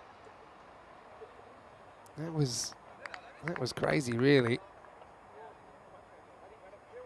A team that kind of came from the shadows to win the ECS in 2021 BBS. So yeah, won the trophy. Not often a trophy holder doesn't make the quarters. As we are going to start, and it's Ghulam Ahmadi to get us going. Starts with a single. Yeah, Bond Blue Stars, one of their issues they've got is they're kind of losing on average 7 wickets a game, but only taking 5 wickets a game, which basically means, yeah, they haven't really been able to take as many chances as they'd wanted. Having said that, they won without taking a wicket in the last game. They still haven't taken a wicket today, but they do have 2 points in the bag. Hello to the robot as well, and everyone who is returning to the chat. ECN European Cricket Network. Hope you're having a great weekend. Sun's out here, which is good news. We've hit our maximum of 23. Oh, could be gone. Slides off the outside edge, or does it? Well, the umpire says no. Well, here's the thing. There's definitely a noise. The question is, what is the noise? Let me see. Oh, I think that is an edge. In fact, now looks like he's got his marching orders. I have no idea what happened then, because it certainly seemed like the umpire was unmoved. Yeah, it will be a duck for Sasanka Sanka. And yeah, disappointment for him. I mean, just seemed like one of those ones that slid off the outside edge into the keeper's gloves. Nice catch, by the way, by Zahir Abbas. Let's have a look at this one more time. I mean, my initial reaction, yeah, I mean, I don't think that noise could have been anything else. The umpire took a long time to make up his mind. In fact, so long that I'd stopped watching him. But obviously he has given it out. And worst possible start for Clone CC, really. 1 for 1 with the captain back in the shed without scoring. His Saker batting 3. Similar kind of ball. Now there's no run here. Is he going to be run out? Well, I got a bad feeling about this as well. I don't know what Dhani was thinking. It's just patted down. You just lost a wicket. And if he gets away with this, he's super lucky. I'm not so sure he does get away with it. Check it out on the replay. Oh, he's just gone. Yeah, we'll have to have a look at this because they're using this to make the decision. And again,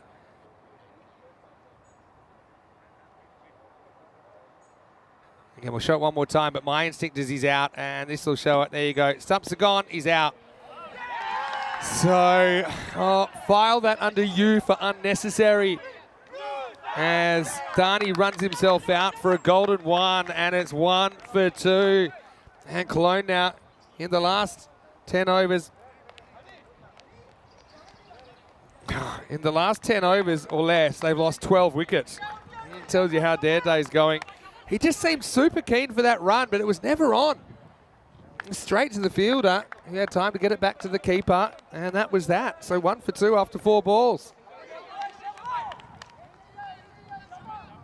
When it's running that way, and just seems all those kind of things happen at once. Now, I'll look for a silver lining here, and that's there's still over 9 overs left in this innings, and they still have batters there. One of them is Panwar, who's coming to the crease at number 4, and he can really give it a thrash. But again, it's only natural to be a little bit more conservative after losing 2 wickets in the first over.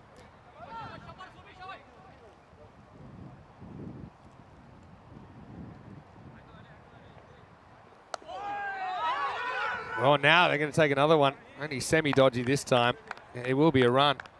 So it's all tied up at 2. It's 2 for 2 after 1.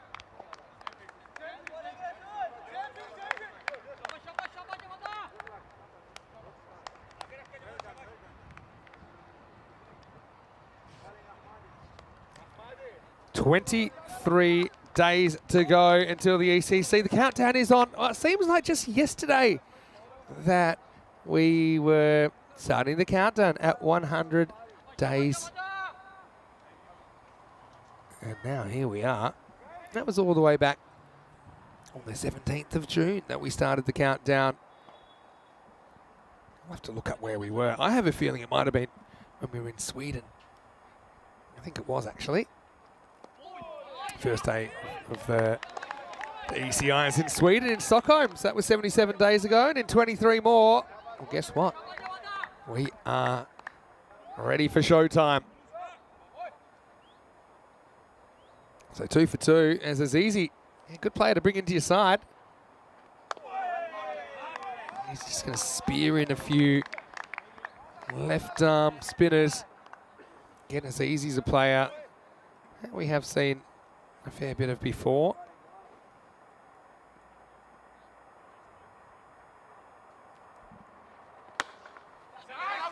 All right, well, hit this and it's close. Oh, terrible throw though.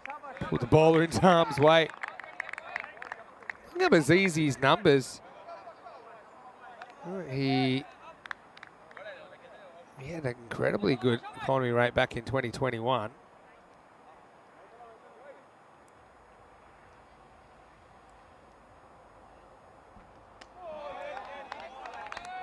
And next ball goes past the bat.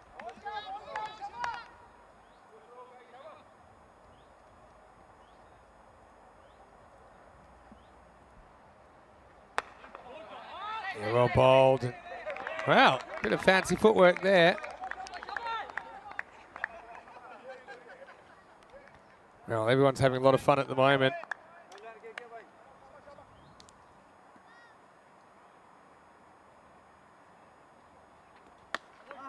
Again, run the money. Just seems runs are so hard to come by at the moment.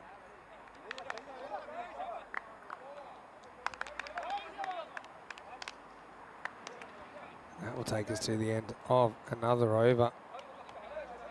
And the score at the moment is 4 for 2. As we look at the table, Clone TC, it's hard to see them making it. In fact, I'd go as far as to say that they're out of the running, so they're playing for pride basically. Bond Blue Star, they've lost 3.5 matches essentially. And if they could go perfect from here, there's every chance they might sneak into the 4, and then anything's possible. Bond Blue Star kind of did that before when they finished 3rd in their group last time.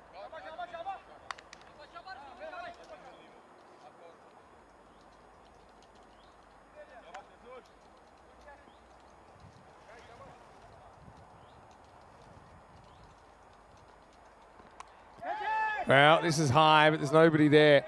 So it's just going to plug, and it won't quite make it. Now they're going to take it to, oh no, there's another run out Humming. Oh no, total disaster. And so, oh well, I have a feeling this might have been on Panwa, who really should have had two. I think Panwa's already apologising to his partner. Let's have a look. I mean, there's always two here. But look at Panwa. He's just cruising. He's not running hard. And by the time he says, yeah, let's go, he changes his mind. And unfortunately, Seika is the man who's going to have to go. So things getting worse and worse. And that's the second time that Seika's been run out in consecutive matches. He's going to be run out for 1 off 4, and things going from bad to worse to whatever's below that for Clone CC. It's 5, now 6 for 3. 6 for 3, oh my word. And Panwa inadvertently does the fielding. Yeah, should have got a 2 there really, but then he was going for it and then just kind of got cold feet, didn't he, Panwa? He knew he was at fault as well. He was quick to apologise to Seika, but that's cold comfort, really. Bon Blue Stars would be keen to actually hand out a hiding here.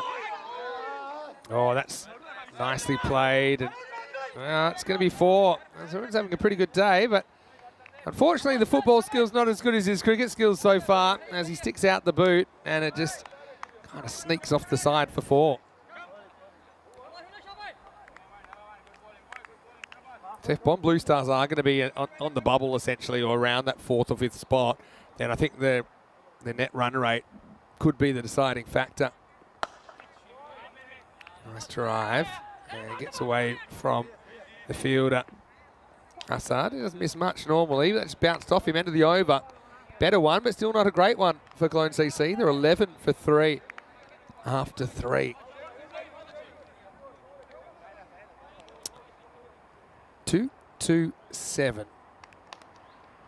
I think that's what we passed on the golden ball counter earlier today.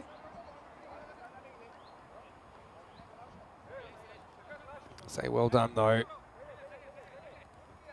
to Bon Blue Stars for taking those opportunities. It was Honeyjeet Brahm both occasions getting the ball back to the keeper, Zahir Abbas. It's easy to bowl his second over. Yeah, Zizi's an interesting sort of spinner in that he doesn't toss too many up, but he creates some clever angles. Need a partnership badly. What you really need is some boundaries. Shankar does have the 1-4 via the foot of Harun Khan. Things don't forget Bon Blue Stars just went out and basically chased 150 in the last game.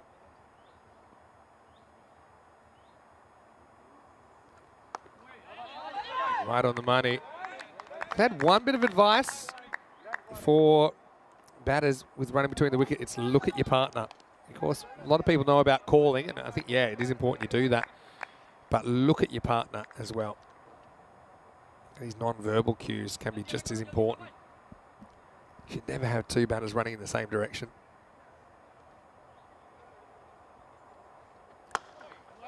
On the charge, Assad, again, got the fumbles at the moment. Tries to nail the stumps, but misses.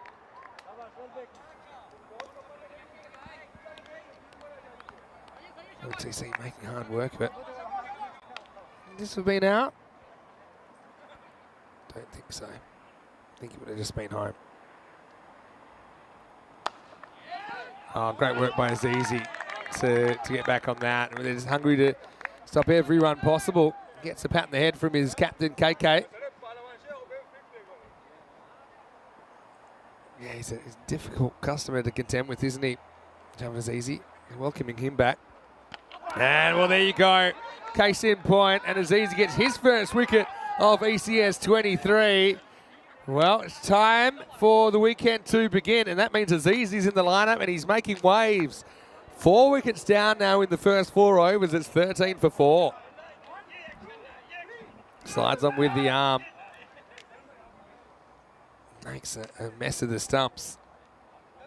Sunday has to go. This will bring Jagdeep Singh to the crease. That's one of the things when your tournament or your day hasn't gone to plan. You look into the cupboard of motivation and all you can see is empty shelves, really. It's easy 1 for 4 with the ball to go in his spell. Outstanding effort.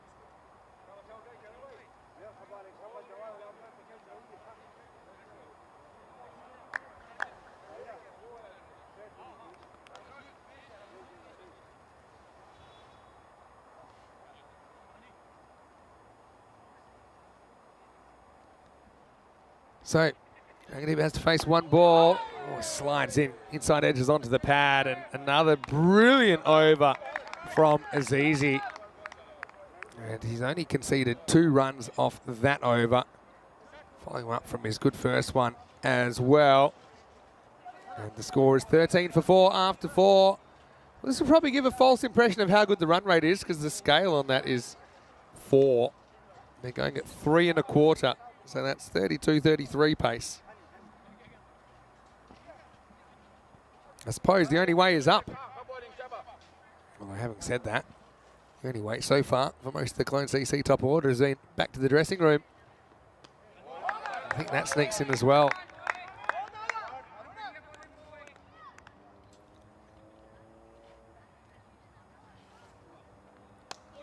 Now cut well. Partially knocked down there. Again, well, they want to take on a 2. Bowlers ends on here. They go to the wrong end. Oh, well. Panwa is certainly a dangerous running partner at the moment. You see, he likes the 2 here, and he's getting nothing out of Jagdeep. And Panwa almost slips over. If that throw goes to the bowler, Panwa's in trouble. Full toss, and not really wrapped. And these 1 1/2s are causing confusion out there in the middle.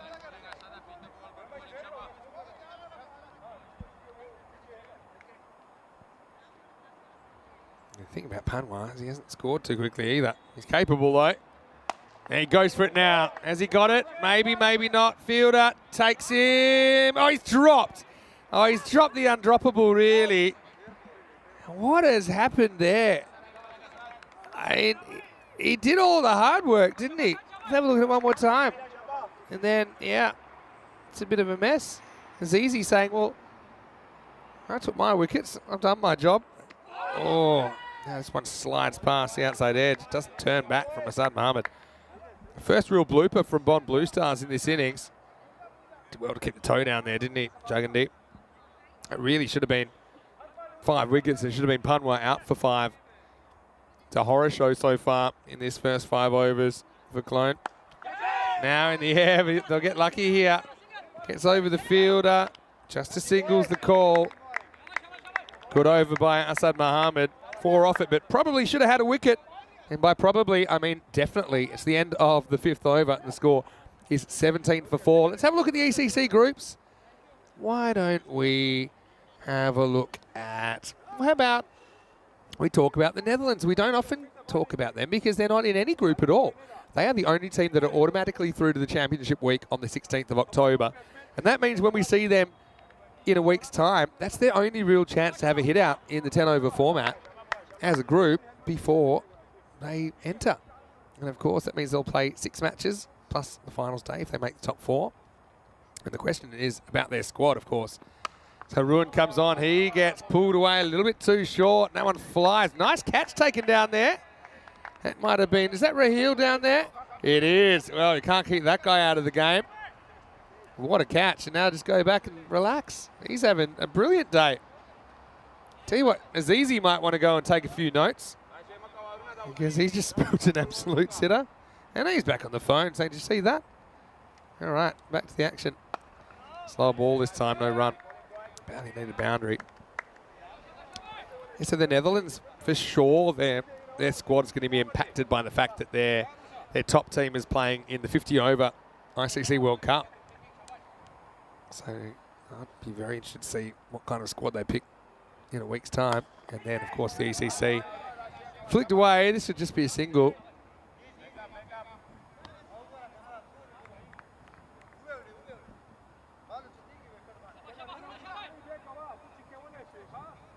hello to everyone who's in the chat. Hello to Wayne. Good to see you around. Wayne, hopefully the luck's with you. Panwa, I suppose you could say he got lucky when he got dropped, but he's had a fair bit of bad luck as well in this innings. Some of it self-inflicted. Just a single here as he gets to the other end. Meanwhile, these overs are just ticking past, and that run rate has never even looked like reaching a run of ball. We've had 34 balls in this innings, and they're 25. And even if they catch it, that's 60. Well bowled. That's the kind of length I think we need to see a bit more from bowlers. Right up in the block hole. You can't do much with that except get the bottom of the bat on it.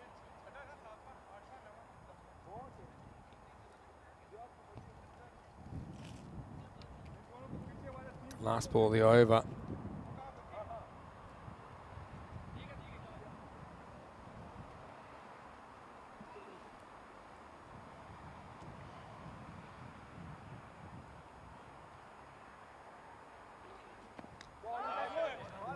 Not hitting, but it will be the end of the over.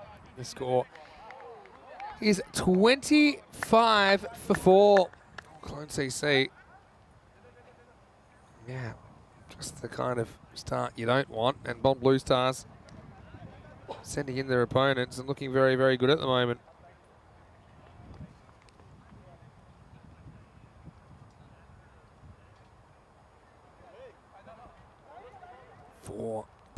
.17 and over. It's not much, is it?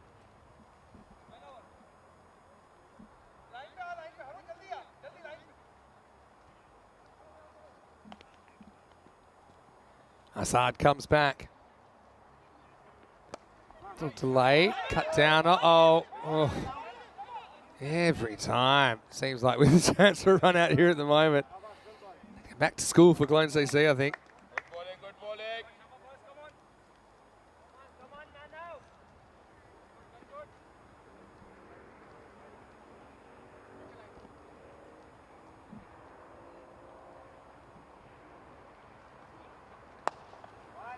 Dragged down towards long on for one.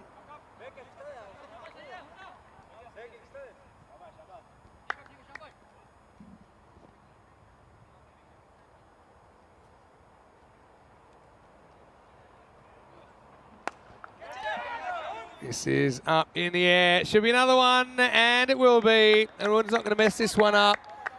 And Asad Muhammad, good reward for keeping things tight. So it's Jagandeep Singh, who's got to go.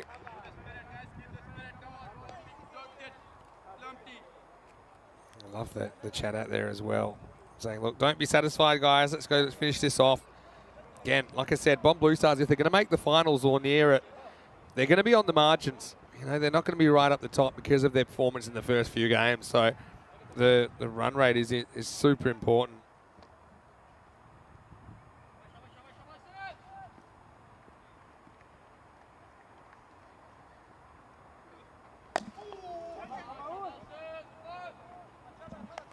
Just one here. Shuriska is going to get off the mark, but one thing I will say, Bomb Blue Stars, they got that kind of the professionalism back.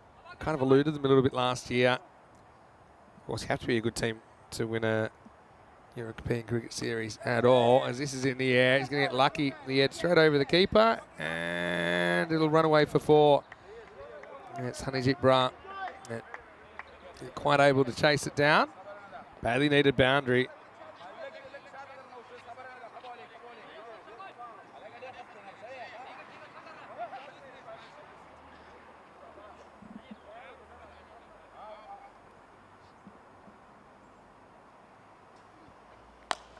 That's a pretty good shot. And that will be into the gap. That'll be 4 more. So creeping up on the 6 and over, but they're not quite there yet. That's the end of 7. Nice strike, though, by Panwa. He gets back to runner ball pace. He's at parity. The score is 35 for 5 after 7. A few questions about what's going on before and after the ECC. Of course, we're talking about the ECC a lot at the moment because that's the Euros of cricket, one of our 2 marquee tournaments for the year. We have the ECIs here in Krefeld featuring Germany as well as the Netherlands 11 and Belgium. 2 weeks in Rome before we head to the Cardamom Oval. And we have more tours to come with a further 8 weeks of action after the ECC finishes, going right through to December. 2 weeks in Croatia, then 3 in Malta for another series, and 3 in Barcelona. There'll be ECIs with each of those as well. And don't forget, we might have a special surprise at the end. Still trying to get approval for that.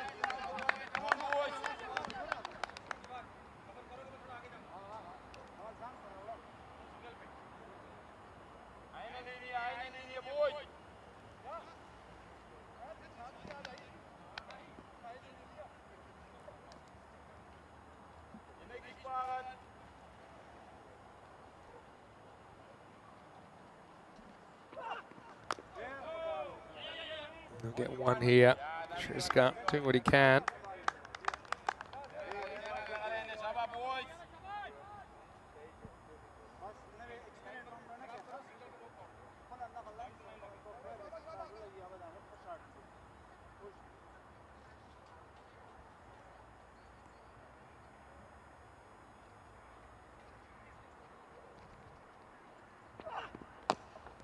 Angled in. Again, they'll get one.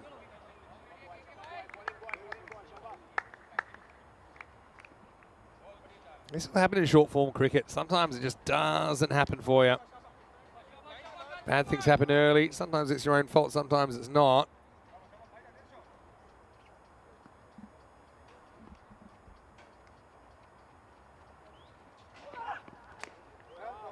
Gets a little bit lucky. Chases on. Sabawin Momand. And now we've got yet another opportunity for a run out. Got to go bowler's end. It's time. He'll get back, but only get one. And, well, Shriska can't believe that Panwar isn't interested. He basically puts up the big stop sign and says, look, have you seen the score? We need runs. Panwar, 17 off 17 at the moment.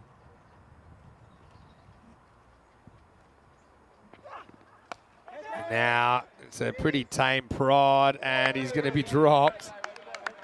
And yeah, that is Honeyjeet Brar down there. Gets it on the full, but he can't quite hold on to the catch.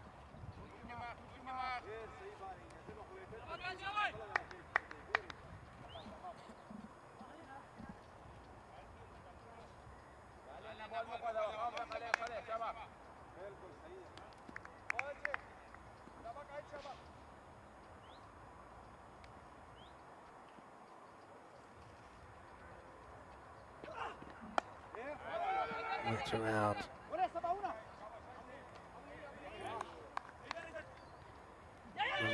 Now they're going to get an overthrow, so I guess we're a bit of discipline, maybe apart from the drop catch of Azizi earlier in the innings. And that's the end of 8 overs. The score is 41 for 5. So yeah, Clone CC not really setting the world on fire here. If you want to talk about low scores, which you might not want to talk about, but if you do, we've had a few that have been pretty low. It was Ryan Ruhr Sports 51 the other night. I've got that as the lowest score so far. That was, it's actually last night. 151 played 51 by Boosters versus Ryan Ruhr Sports. Can they get past 51? This is up in the air and should just be a single. They've been pretty good in the field.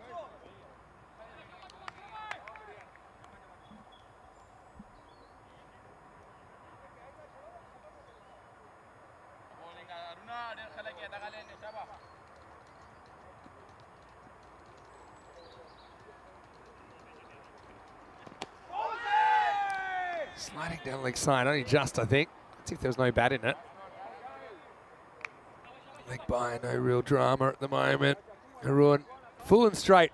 That's where he wants to be.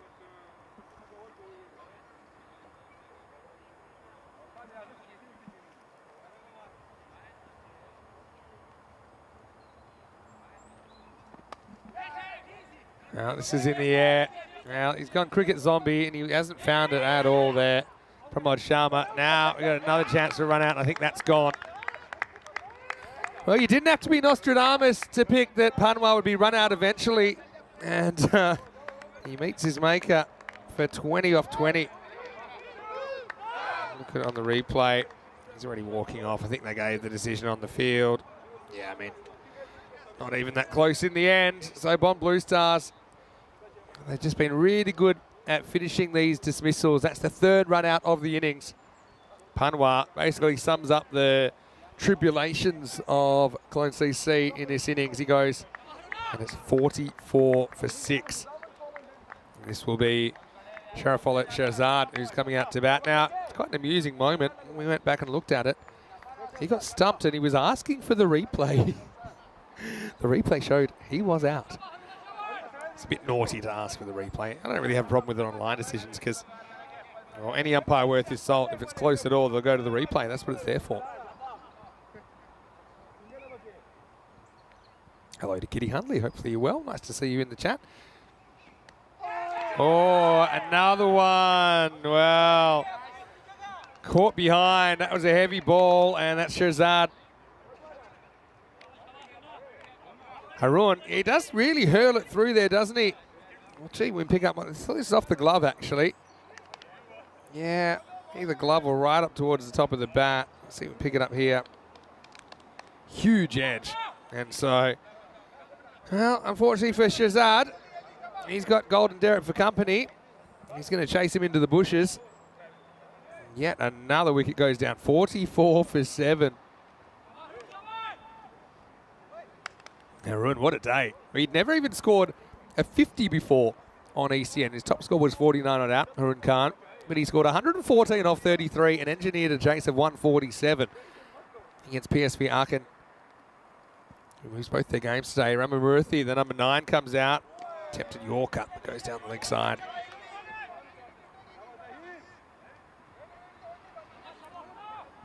Yeah, Kitty, I've got to say, my eyesight's not that great, so I can't really see your profile pic, but I hope you're enjoying the new look. A few people know I've been experimenting with growing hair during the summer. Don't know how long it'll last. Or maybe just outside the line. I actually think that could be a good decision. Certainly, I think it's coming back to hit the stumps, but does it impact him in line with off or just outside? I had it just outside. Yeah, I think benefit of the doubt there. He hit the very outside of the pad. The pad was kind of on-off stump. Yeah, I think it's a good decision, but he is pretty lucky, the pad, because that was headed for the stumps, I think. Last ball of the 9th. Not a bad drive. Finds the gap, and Ramamurthy gets off the mark. But this innings, it's never really got started. It's 46 for 7 after 9. Looking at the bowling figures, I mean, they've all done a good job, haven't they? And that's the thing, they've got depth on Blue Stars. They've got plenty of bowlers they haven't even used yet, but everyone they have used has done the job. They've been tight. And they've just continued to pick up wickets. Probably as easy for me, 1 for 4. My pick of the bowlers in his first effort. This is going to be Quaid Rahman to bowl his second over here in the 10th. Can they get past the 51, which is lowest score? Well, maybe. Again, another one where probably too spooked to say take a second run after the 3 run-outs in the innings. A famous game, 1975 World Cup, Men's World Cup in England, when Australia lost 5 wickets to run-outs. That famous game, won by the West Indies.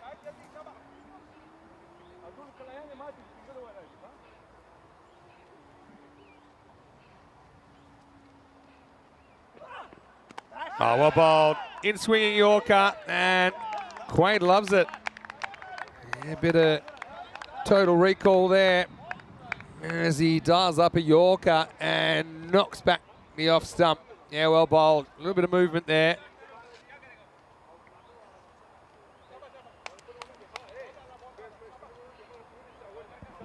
And over went the castle. Shuriskat goes for 5, 47 for 8. This will bring Sangarar Safi to the crease. Yeah, hello, once again, Kitty.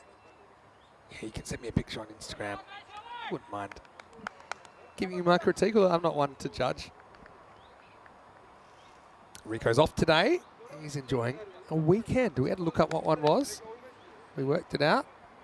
We said, okay, Rico, you take a couple of days off. Safi faces the music. Oh, that was headed the same way, but he gets some bat on it. 48. I think sometimes momentum, it's a bit of an unstoppable force, especially in short form cricket. Now, I never really played any 10-over cricket, but I know in 20-over cricket, and when I came out in the lower order, say 7 or 8, there's been a lot of wickets quickly. You're kind of forced into a choice. Is it kind of saving face, or you're hoping for the miracle comeback? They've achieved neither really here, Clone CC. Or bowled. 3 balls to go then. They need 4 to get past the lowest score of the series. And Ryan Rua Sports, they'll be cheering on Bond Blue Stars here. That's a record you don't want.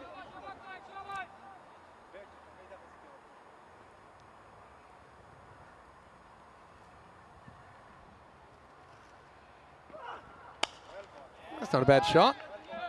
Again, won't be more than 1 though. So 49.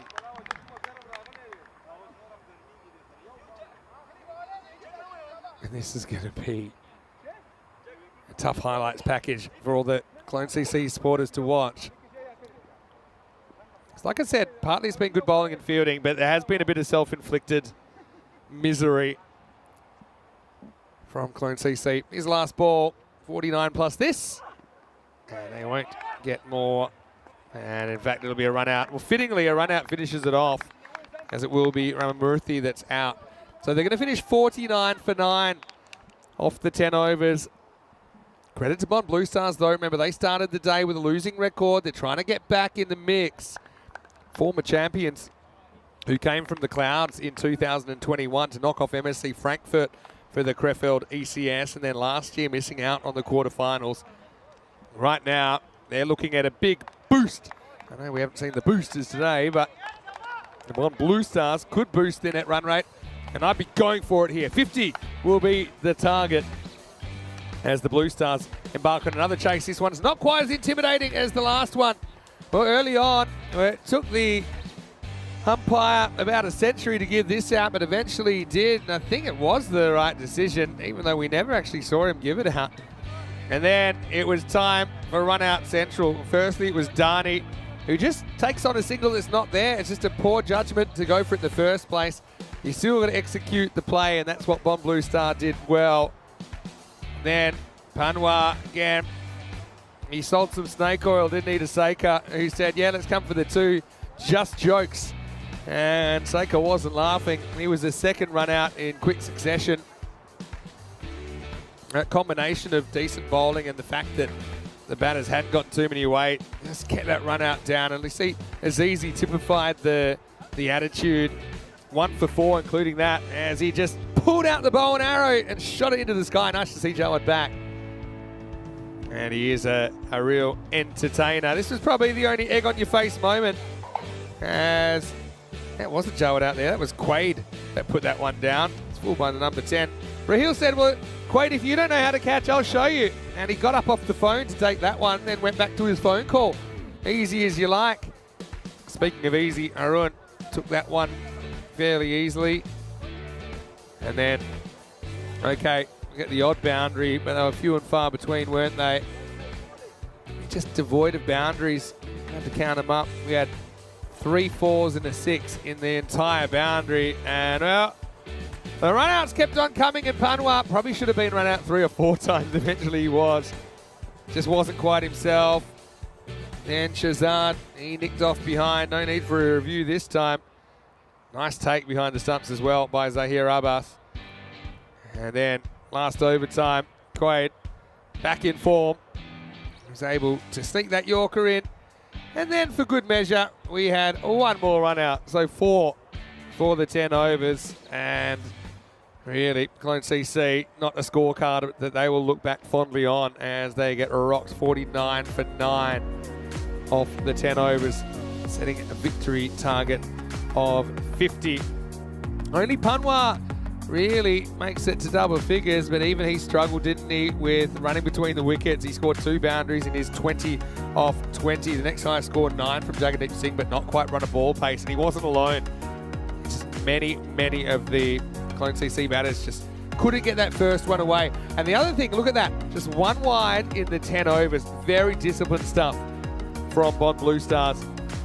And they're starting to show that kind of form that saw them become ECS champions 2 years ago. Wickets shared around nicely, but I've got to say I had a soft spot for Jawad Azizi, the flying archer, who took 1 for 4 of his 2 overs with his left arm spin. But everyone can take a bow. Very good team effort. And right now, they're all set up for a quick victory. So we'll take a quick break and we'll be back very shortly. Bond Blue Stars feel like it's a matter of when, not if, they chase down these 50 runs in match 29. Mr. Maximo here, Vinny Sandhu. I'll see you the other side of this break for more European Cricket Series.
Hello and welcome back to Krefeld.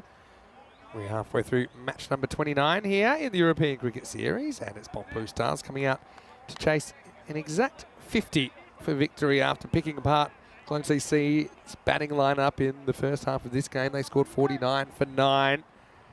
Really just pride to play for in a number of senses for Clone CC. But you never know your luck in the big city.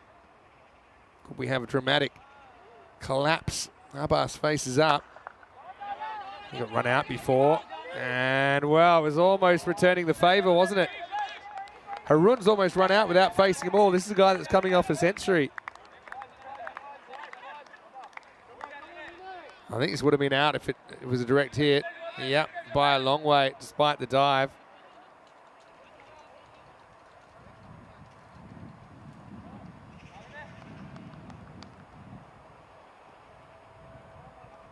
So Harun, first chance to see him since he scored that 100. And he's going to continue on the way that he left off as he sweeps this away. Not quite out of the middle, but he will get 4. And if Harun Khan bats anything like how we batted before, and this game will be over very quickly. The Black Caps watching on. We'll see them again in the last game of the day, where they'll be taking on the Bond Blue Stars. Kashyap, he's bowled pretty well today, actually. Now, cut shot. Batting's a confidence game, isn't it? And Harun's a guy who is high on confidence. It's actually his first 50 on the network earlier on. And he turned it into more. 114, not out. Match 27, which was 2 games ago. It was the first time we'd ever seen 2 individuals score 100 in the same game.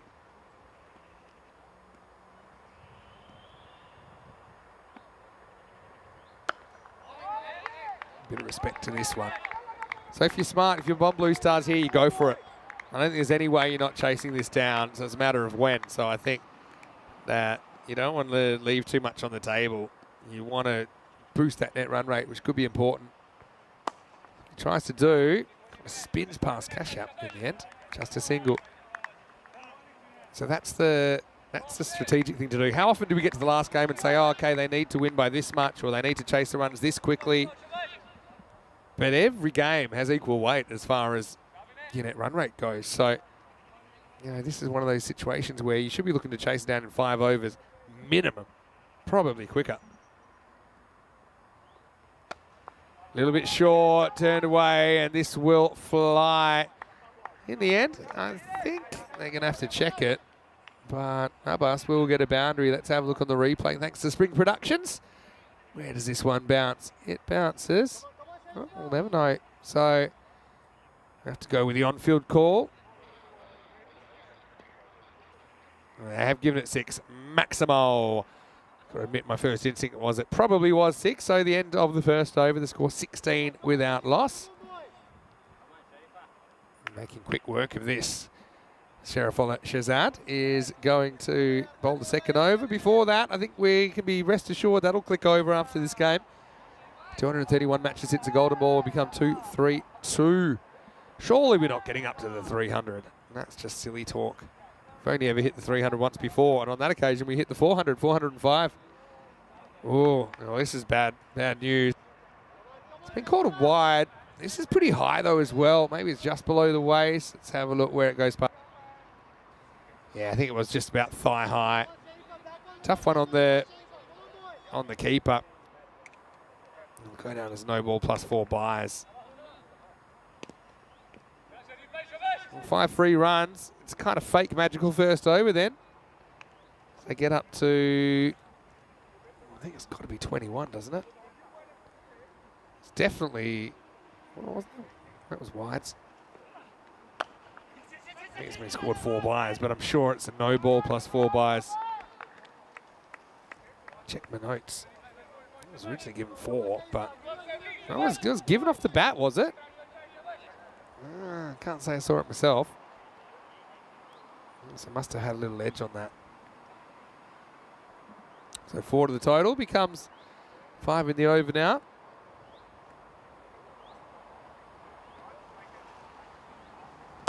Wow, lifted up and nicely. Abbas gets his turn. Remember that Hurun ran him out earlier.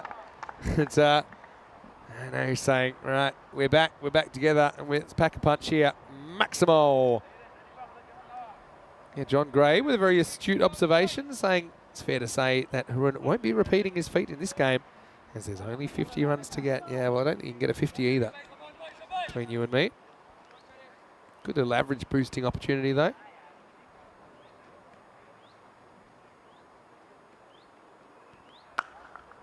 Cracked away. They will make the stop. Pretty good bit of fielding. Now they're going to get an overthrow. I suppose you've got to try things, don't you? I thought it was pretty tight on the run out. Check out the replay. Yeah, you know, if that hits, probably out. But also, I think Zahir Abbas probably knows it's not hitting because he's watching the ball.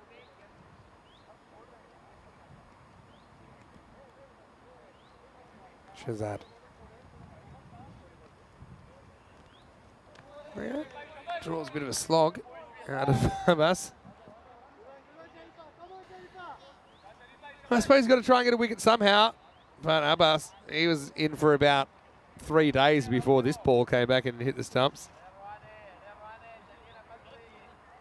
But, that'll be a dot ball to the scorecard.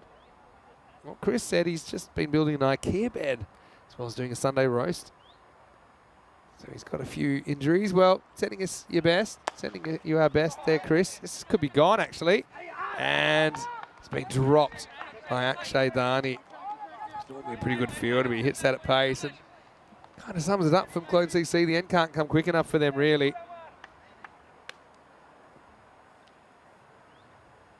Playing back-to-back matches today on day 6. As we get to the end of the over, the score's 30 without loss after 2. So, yeah, just having a look at the ladder. I always keep an eye on the loss column. I think once you get 4 losses against you, it's pretty difficult to qualify. Unfortunately, Clone CC already have. Safi gets the ball. A little bit short, throws the hands at it, and this is going to travel. And it's going to travel out of the ground. Maximo.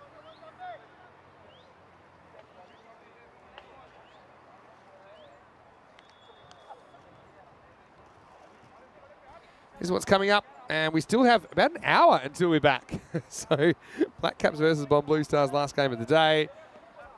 Both these teams have had a game that's been affected by weather and have a no result to their name. So, both these teams in really good form. I think that'll be the match of the day. It's also our 800th match in the European Cricket Series this year. Coming up in an hour's time. Close. Umpire had itchy fingers, but I think it was just going down the leg side. Didn't really turn back that much. It drifts in. Just missing leg stump. That's a very good decision.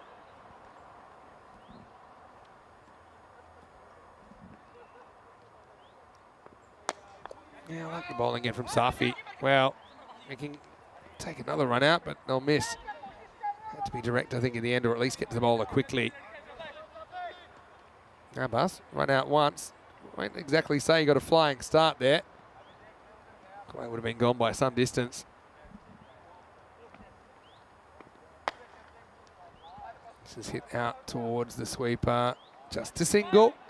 Chris is saying that he had roast lamb with roast carrots, roast parsnips, roast spuds, Yorkshire pudding, gravy, spuds mashed with milk and butter, peas, sweet corn broccoli, and green beans. That sounds amazing. In fact, one of the things I'm looking forward to when we get to the Carter Oval. This is another ball that's asking for trouble, and he's going to find it. This is another 6. Maximo, as Ahmedzad does the fielding. Well, can't keep that guy out of the action. Just checking his DMs there. Probably got a few coming in after his performances in this tournament. Right, they can win it with a 6 now. They won't win it just yet, as they will get a single to finish the over. 45-run power play. It's all academic from here. Score 45 without loss. Yeah, one thing we always look forward to is our Sunday lunches at a place called the Carvery in Benalmadena, just near the Carter Oval. Tale of the two Manhattans, really. Got a little slum city, and then you got the tall towers in New York down the bottom. Yeah, so we love to go to the Carvery, all of our ECN crew.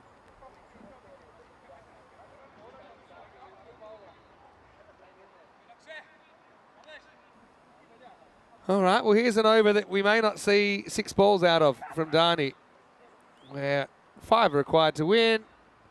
Abbas just flicks him away dismissively, but he finds the fielder, so it's just a single. Yeah, the roasts on a Sunday at the Khartoum. Well, it's not really Khartoum, it's Benalmadena, so about 25 minutes away.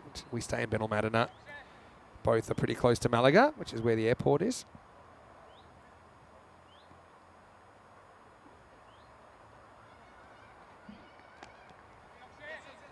And, well, another chance for a run out. It would have been tight. A leg by in the end.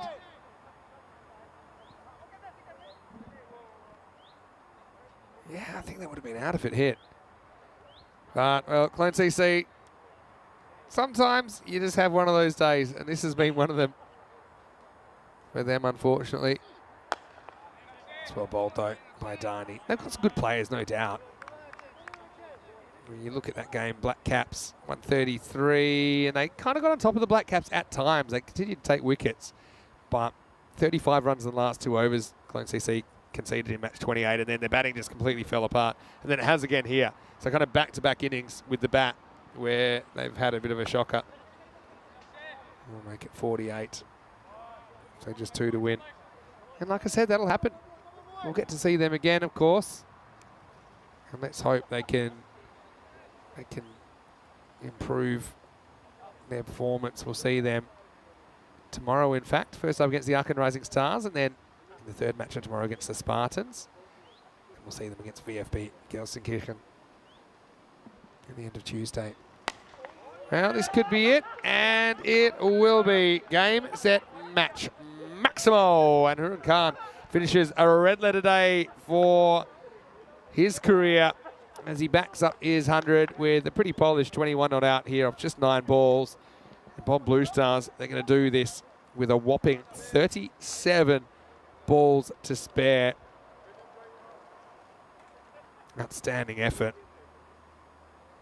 And, well, I think you knew a long way before the end of that game which way the winds were blowing, and that was towards Bob Blue Stars, who also get a very good net run rate boost as they win with over 6 overs to spare. Just a reminder, we're exactly 1 hour away from the last game of the day, so you can go have an extended break. You can even have a nap, but make sure you set your alarm. 3:15 GMT, which is 5 o'clock in Central Europe, and 8:45 PM in India, because it's our 800th European Cricket Series game of the year between the Black Caps and the Blue Stars. Black Caps winning the toss, electing to bat. So we've got the Blacks versus the Blues. Well, hopefully the players aren't black and blue at the end of that one. We know it can be a physical game.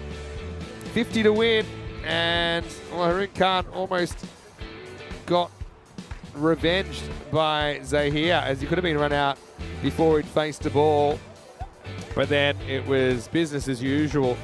Nice to see Abbas getting some runs on Blue Stars, like I said. A bit disappointed with their performance at the start of the tournament, but they're starting to get into the groove. We know they can be slow starters. Certainly that was the case in 2021. They ended up coming back and shocking everyone, winning the lot. But, yeah, I suppose Clone CC didn't really give their bowlers anything to work with, did they? Harun finishing things in style, launching that one into the trees, and that was that. You won't get too many quicker chases than that. 3.5 overs required to chase down the target of 50, 32 off 14 for Zahir Abbas, and Harun Khan with a pretty polished 21 off 9. And that's the thing, in less than 4 overs, we saw 3 4s and 5 6s from the Blue Stars. You contrast that with the first innings when he saw 3 4s and 6 for the whole 10 overs, and that was the story basically. Let's just be positive and say there were no extras in the end, even though we thought we saw a 5 wides. Actually, on review, it was given off the bat. So, not much to write home about. I mean, Cologne CC again, they'll have to regroup. We'll see them again tomorrow. And let's hope they can kind of find another gear and find some form. Again, we know we won't see them in the finals, but still plenty to play for. Not often you get the opportunity to play in a European Cricket Series We'll have an extended break then, back in about 55 minutes for the last game of the day. It should be the Blacks versus the Blues, Black Caps versus the Blue Stars.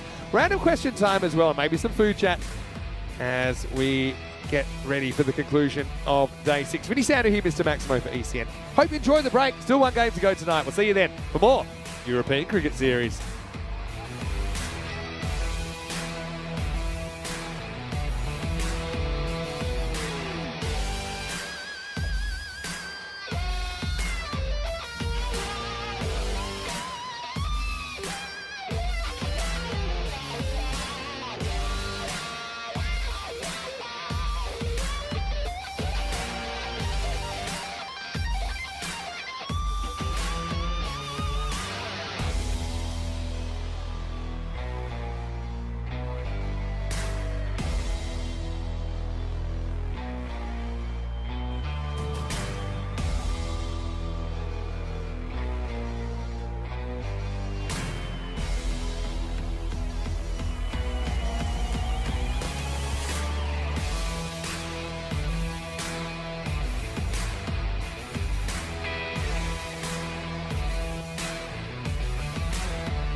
Hello and welcome back after a bit of an extended break after the early finish in match 29. It's time for match 30 now. This should be the match of the day for me. It's the Blacks versus the Blues. Firstly, let's have a look at what happened at the coin toss between the Düsseldorf Black Caps and Bonn Blue Star here in match 30.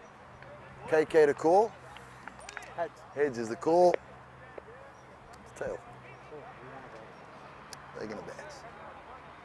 Black Caps want a bat. I think that suits KK just fine, the Blue Star skipper. I think he would have bowled anyway because they've been good on the chase today. A big one and a little one so far as we get ready for the start of match 30. Let's have a look at some of the players. Watch Jamshed Khan having a really good series for the Black Caps. Ahmed Zai's had a disappointing time as his opening partner, but they do provide a left-hand, right-hand combination at the top of the order. Meta's coming off a half-century, and you've got Raheel having an absolute barnstormer of the day. Wicket sixes. You bet. Mansour was the hero earlier. He's listed down at 10, but he hit his only ball of the day for 6 to bring up the win earlier on against PSV Aachen. For Bonn Blue Stars, though, they are 3-run underdogs as the Black Caps are 3 runs ahead of them on the expected scores, 97-94. Blue Stars, probably the story of the day for them is the form of Harun Khan, who scored not only his first 50 on ECN, but also his first century, 114 not out, as the Blue Stars did something we've only ever seen twice in over 3,000 matches on ECN cricket, and that is to win a game without taking a wicket.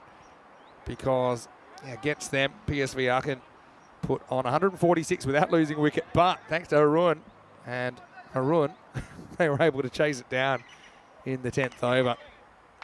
Yeah, so almost ready to make a start. I want to give a warm welcome back to all of our wonderful viewers, no matter where you're watching from around the world. Now, it is the last game of the day, and you've done well if you've come back for this one, because I can understand you might have gone for a little nap and maybe you haven't set your alarm. I did tell everyone to set an alarm. And here we are. And it's going to be Ghulam Ahmadi to bowl over number 1. They are up us behind the stumps for Bonn Blue Stars. So 2 very good keepers in this game as well. Now, Abbas, and you've also got Russell Srinivas for the Black Caps, who's coming off 3 stumpings earlier on. So, yeah, it is random questions time. Let us know. Start of match 30. Listen, not really turning a lot.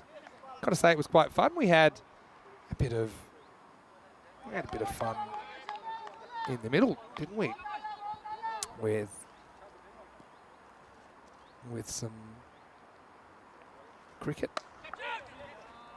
The crew, including the crew from Spring Production, doing a very good job. This one will sneak into the boundary, so Ahmadzai off the mark. He could really use the big innings to get his confidence going. No, he's a very popular player. Let's see if he can turn it into something more here.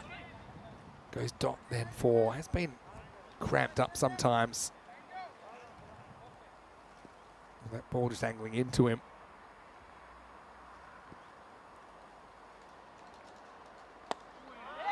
This off the stumps, they take off straight away, and they'll get there.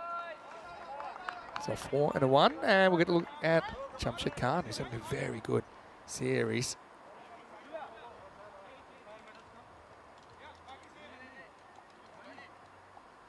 There's a lot of cricket happening around the world today, particularly the Asia Cup has got people's attention, I'm sure.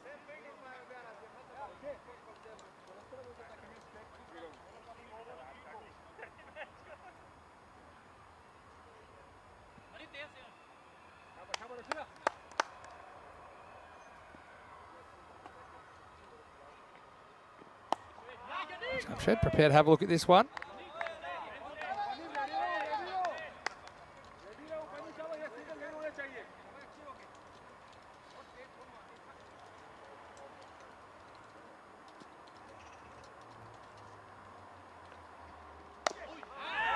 Again, Jamshed.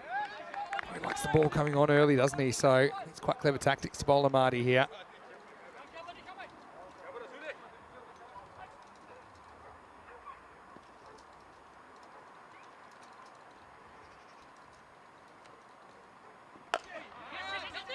Excellent bowling. We'll sneak a single here, but very good first over.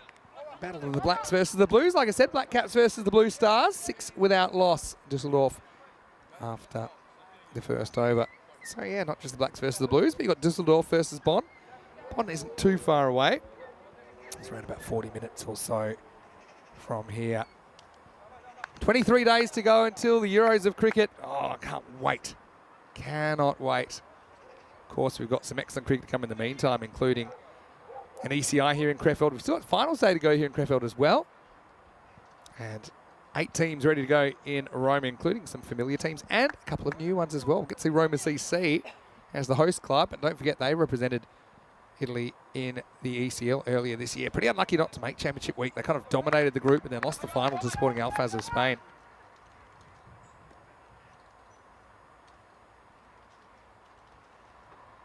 It's easy into the side today. I heard he's a mechanical engineer. Keeps him busy during the week. So he's available because it's a Saturday game, and he's done a very good job so far. He took 1 for 4 off his 2 overs. Very tough to get away.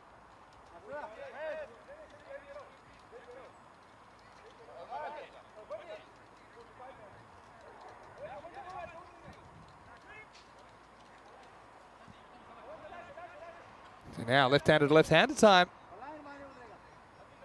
Ooh, got some random questions coming in already. Hello to Dave B. Good to see you, of course. I'm a big fan of the Chatters, and hopefully the Chatters are a big fan of ECN cricket. Okay, he's going around the wicket, staying around the wicket to the left-hander. And wow, this is absolutely pounded. What a shot. Maximo. Ahmed Zai is a classic case of sometimes you got it, sometimes you don't. And that wasn't an easy shot. He's taken it from about 3 stumps outside the off stump and just put it over long on for 6. If you don't mind. It was easy. It's the first time he's copped that kind of treatment today, and his face says it all.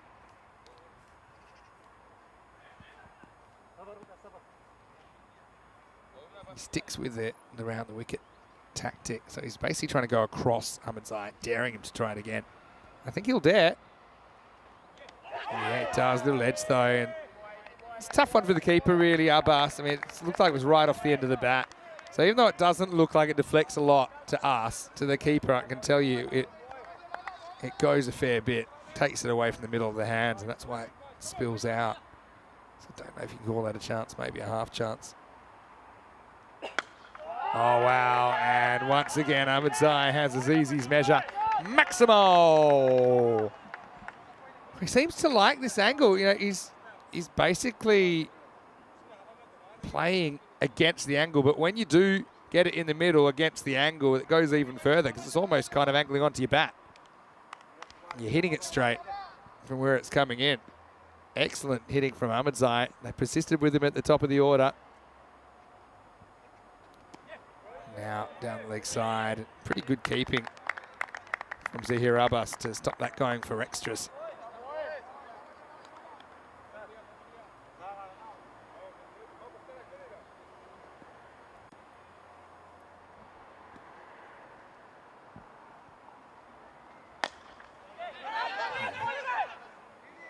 Again, it's risky. He doesn't quite time it up. Does Ahmed Zai. So John Gray's popped in with the first random question. Favourite city I've visited in Germany? Oh, it's a good question. This will be the end of the second over, and the score is 20 without loss. So a pretty even start here, really. Ahmed Zai with a couple of bombs in the second. I'm going to go one that you probably wouldn't guess, and I'm going to say Tegernsee. Went down to Tegernsee for a Voltfest, like a beer festival, just after the first ECL in 2019. Let's look at the table. It's starting to be a case of the haves and have-nots. Although, you know, you've got Velsenkirchen, who still have plenty of games in hand, so they could very much be in that kind of, that mix of about 8 teams that still have finals aspirations in a serious way. As we start a new over, Ahmadi disappears into the trees. Maximo! Jamshed Khan swings it and gets it pretty good. Yeah, they're sticking with the slow bowling up, man. I like this tactic from Bond Blue Stars. Also, the game just moves quickly. We saw that as they picked apart Clone CC in the last innings. Now goes for it again. This one springs off the bat as well. Maximo! Back to back as Jamshed Khan rolls the dices and comes up double sixes.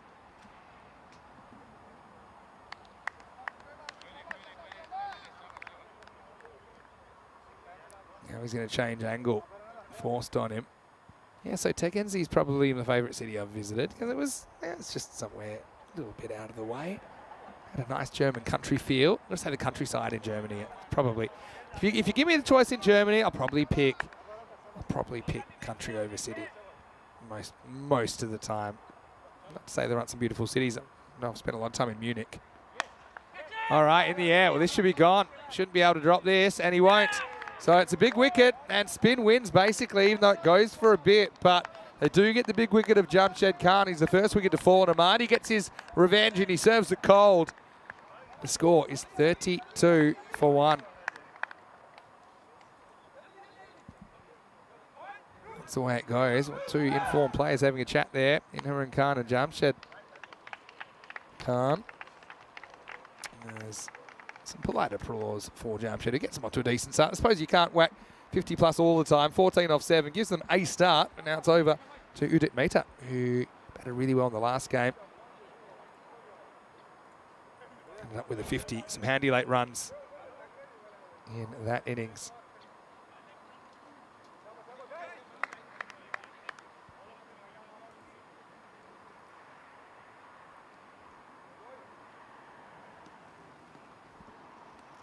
Right, going around the wicket to him. All right, this could be 2 and 2. Keeper's ball and gone. So a golden duck for Mehta, and that's how quickly your day can change. And Amadi gets the double strike. You see, he fights the angle. And like I said, when you're fighting the angle, if you hit it in the middle of the bat, it'll go miles. But there's a good chance you won't hit it in the middle of the bat. And that's what the bowler's trying to manufacture there. Yeah. Mehta, he's filthy with himself, and that's cricket, I suppose. As a little look back at Derek, probably hears the footsteps behind him. A golden duck for him. Amadi's on a hat-trick, and it is 32 for 2. Hat-tricks, well, one thing that we're yet to do today, but it has been done earlier in the week. Gurugabelli with a hat-trick, and then Rashid with a hat-trick on day 1 and day 2, respectively. But we haven't had a hat-trick in September yet. So maybe it's time.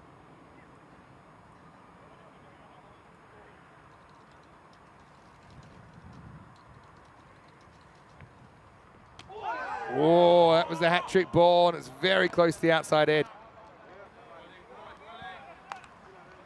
Makiela.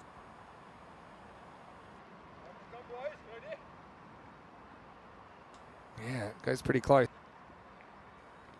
Wow, now he gets funky. There's no fine leg. Good awareness, though. I don't think it'll go for 4. Pulls up just in time. Fielder does his best to knock it across the line, but it will be 2. Vangela's off the mark. End of the over, and a pretty interesting power play. Black Caps 34 for 2.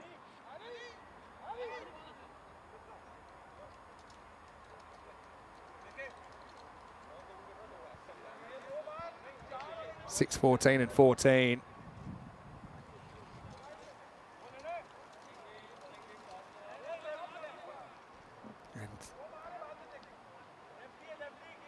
So we head into the middle overs, 5 outfielders. 5 outfielders are allowed from this point forward.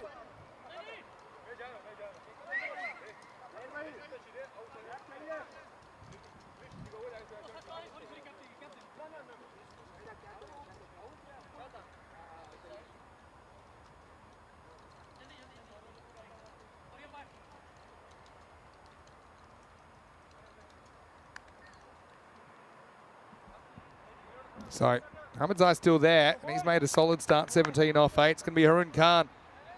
Clash of the Titans here now. Harun's having a very good day. Let's see if he can keep it going with the bowling.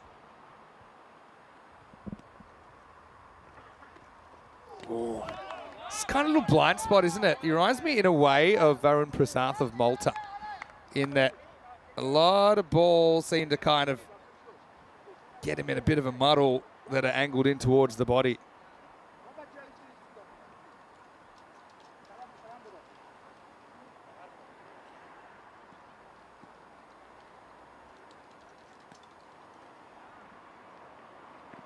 Yeah, but sometimes he does get his hands through it, and when he does, it goes a long way. And case in point, that one there, which disappears over the rope.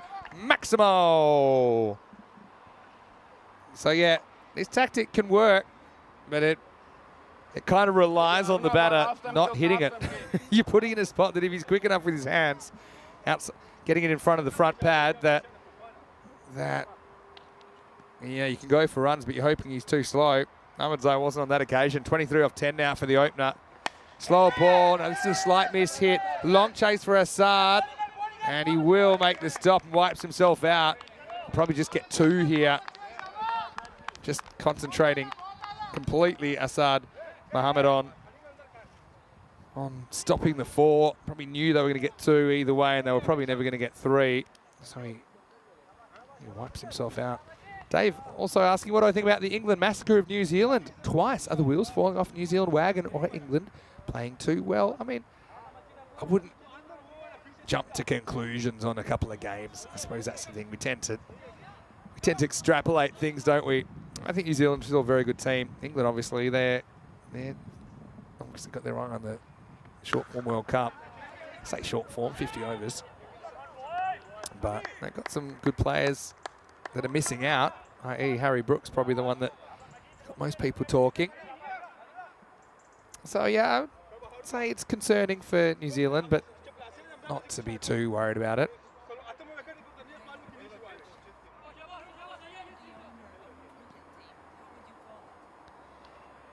This is a very, very good question I've got in my ear from Helena.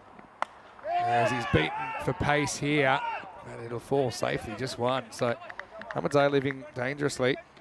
And the question that Helena gave me, Helena in the truck, if I was the owner of a cricket team, what would I call it?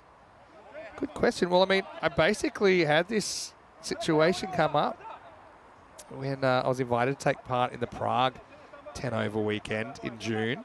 And I simply called it Maximo 11. And our uniforms were very similar to the Golden Star Bond uniforms. The purple and gold, an unusual combination. Here's Haroon, last ball of his over. And this is the end of the over. Haroon goes for 9, and the score is 43 for 2. Well, Helena said that she would call her team the Golden Ducks. Don't know if that's a good sign. Maybe you could, use it as a warning for the other team. What would you call your cricket team? That's my random question to you guys in the chat. I've heard some pretty good ones, especially in indoor cricket, social indoor cricket in Australia. There's some very, very good ones. Probably one of my favourite ones is Cunning Stunts. And we talked a little bit about spoonerisms before. There's a few people saying that they'd call it golden balls as well. So what would you call your cricket team? There's also one that's... in indoor cricket, we play for skins, and there's a certain amount of skins that you play for. That's also a team name. Well, this has gone past everyone. I think this is bias. It's a slight error from the keeper here, Abbas, who just spectates. He doesn't get behind the line of the ball. I think this will be bias.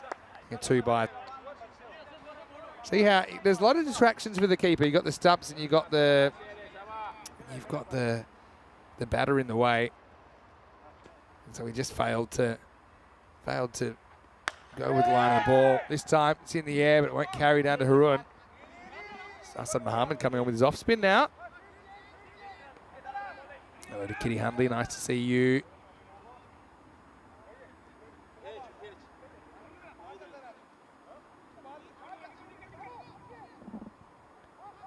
Kitty has just made an interesting observation. A lot of people call people from the USA Yanks, but technically that's not true, depending on where you're from in the country. Although I suppose it's used as a bit of a blanket term these days. But I think if you're going to want to go back about 150, 160 years in history, you wouldn't be calling anyone from too far south the Y word. Fouls it onto his foot. Going nowhere. I love the spin attack here. I just think you get through the over so quickly, and before you know it, 10 overs are ticked over.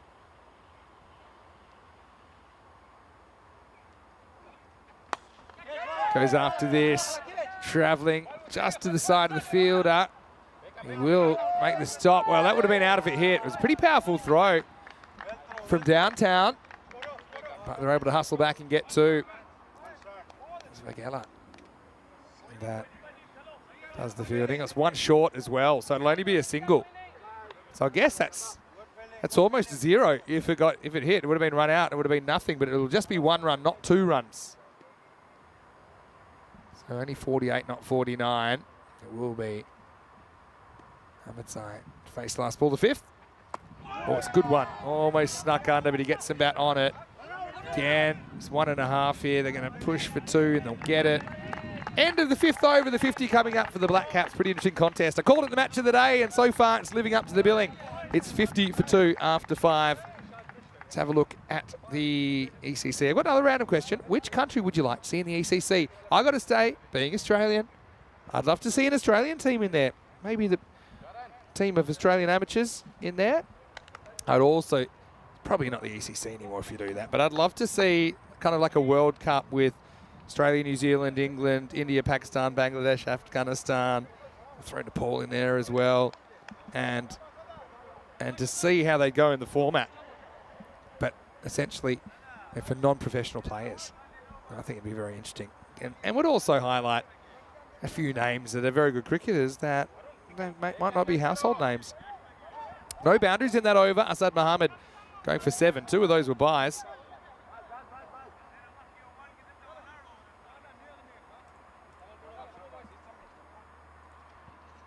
Back to pace, and it's going to be Quaid. Rahman. Wide. Oh, well. Here's the wide. The bounce is right on the line. Look, I know you can say his toe was fractionally outside the off stump, but I think he's so lucky because it literally bounced on the line. And so he got away with it. Must be well connected, Quaid.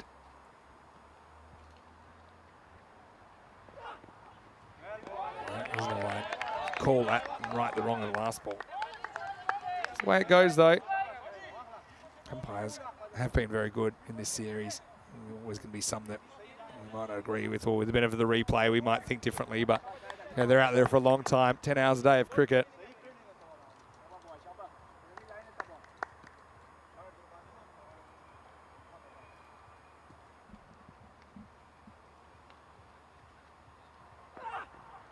That one he does move. So if he made that kind of a movement before the first ball and the ball went where it was, then it's not a wide.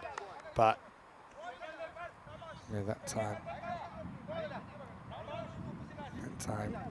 he was able to hit it. I've got to say, the more of this cricket I see, the more I think I'd like to see just the line never move. If you want to run over there, run over there. The onus should be on the bowler to put it in a certain area. You've always got the option of going behind the batter and attacking the stumps if they get a long way outside. Just my personal opinion. Some might disagree, but I think it also takes a bit of the judgment out of it. Because when you have judgment, you're going to have inconsistencies. We don't really have judgment calls with leg side wides. They work perfectly.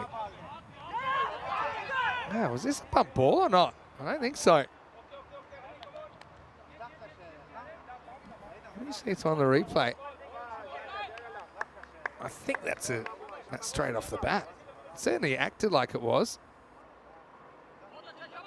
Maybe not. Maybe it was bump ball, but it certainly went really quickly to KK. I'll give him the benefit of the doubt there. Off the pad. It won't be a wide. Nice pick up behind the stumps.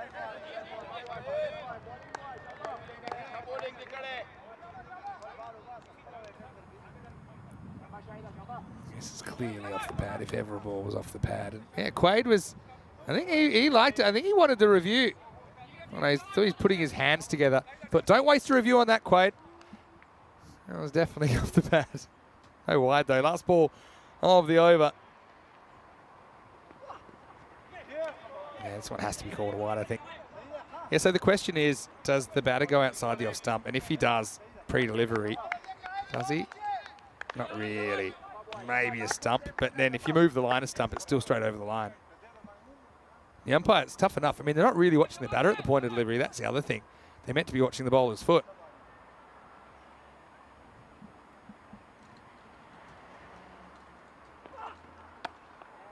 As it's worked way around the corner.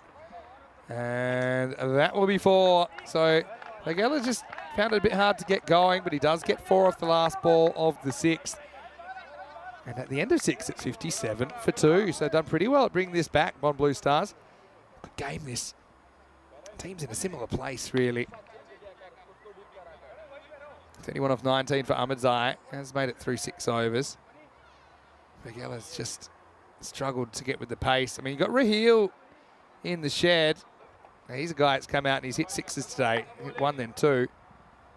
He's a guy that you'd say, if Fila isn't going to get moving, say in the next over, you might consider a tactical switch, just hoping that Raheel might be able to get after it.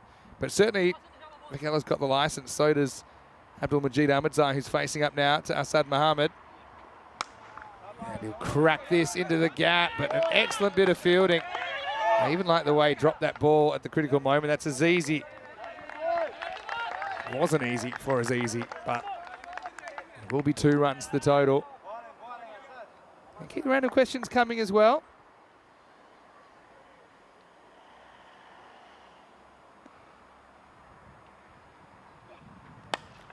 In the air and out of here, Maximo. Hamadzai slightly coming together, isn't he? Hello to James Stewart, by the way, watching from Estonia. Hello to Craig Element, good to see you with us. Yeah, I want to hear, what's your best team name? What's your best team name? There's a few good ones. There's Australia A, who I used to play against, but that's not Australia A. Australia with an EH. Australia A. Australia A. Like that. There's some other ones.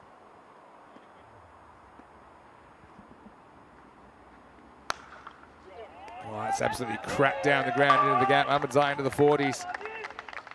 If it wasn't for Hamadzai, his innings would be in a lot of trouble. You know, like this shot doesn't kind of premeditate. He just stands, watches, hits. It wasn't really a bad ball from Asad Mohammed. Oh, that's actually deflected upstairs. Now, this is exactly why I think you should wear a helmet no matter who you're facing. Because he's up against a spinner here. Just have a look at this. You see, he might have even just missed his helmet, but this is precisely why I advocate for mandatory helmets no matter what type of bowling. Yeah, see that? It's almost gone under the grill and hit him in the jaw. I mean, I think he'll be fine. All he's going to get here, maybe a little bit of a towel, but just have a look. It deflects off and up almost under his helmet, and it almost affects his perfect jawline. But yeah, I know that they've brought in now mandatory helmets, except if you're against the spinner. I just like to see it just full stop. You should wear a helmet. Because it's still a hard ball. If a spinner might be bowling at, say, 90 k's an hour or, let's say, 60 miles an hour, still going to do some damage and knock your teeth out. Wow, there we go. You hit me, I hit you. Goes with the angle this time. Fast hands from Hamadzai. Maximo takes the Black Caps up to 75. Yeah, and a lot of times, you know, off spinners, it's not directly into the head. It's like that, where it comes off something. So off the top edge or maybe off the arm. And that's exactly why the keeper's wearing a helmet, isn't he? Well, why do you think that is? It's a spinner for the keeper. But he takes it because he knows that deflections happen. Anyway, in the air and slammed. Well, boom, shakalagya, as Hamadzai says, yeah, it's my turn now. Brings up his 50. And he brings it up off 25 balls. Into the 7th over as well, 81 for 2.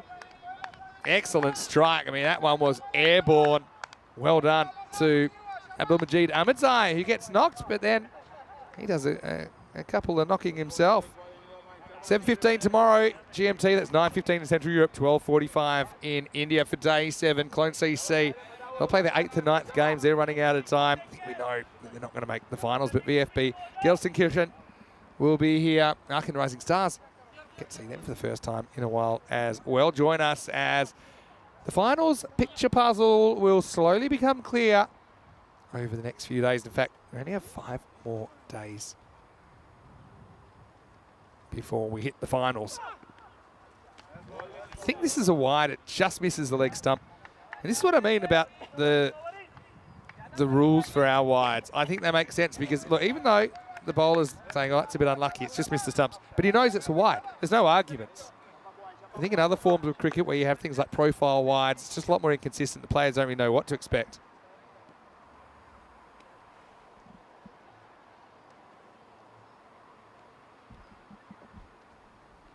Quaid is back for the 8th. Little in swinger. You can see the one here, they're happy to. So right now they're pretty much on an average run rate. I think start of the day it was 11.9, the average run rate. At the moment they're on 11.6, so 116 pace.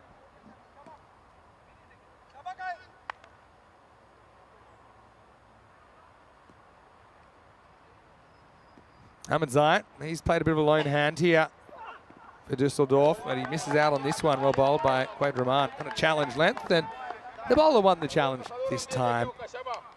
So Dave B's cricket team is called 11 Men and a Bat, and he's naming that with reference to 3 Men and a Dog. Well, I remember 3 Men and a Baby. That was a good movie. Tom Selleck, Steve Guttenberg, and the other one. Who was the other one? John Travolta? I think that was Look Who's Talking. Well, now I'm going to have to go to Google.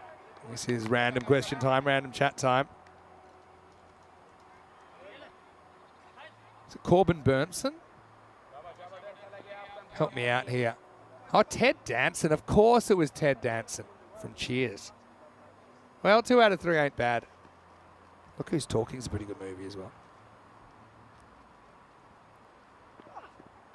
Slow ball hit and knocked in by Haroon. They'll probably check this. I had this as just below the waist, but let's see what the replay shows. Yeah, that's okay. So I suppose it was a catching opportunity. Haroon plays defensive. I suppose you can understand that at this stage. Although if he knew he was inside in the field and he didn't have to jump, then maybe there's an opportunity for him to kind of just stand and try and catch it. Really took off that time from Quaid. A bit of extra pace there. It's pretty close to a no ball for height. Not no ball, for a wide for height, for over the head.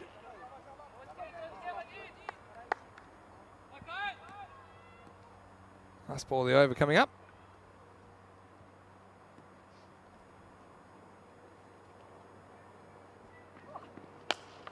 Oh, this is miles in the air. Now they have to go right back to the wall, but they're not going to be able to get it. Maximo! Amazai into the 60s.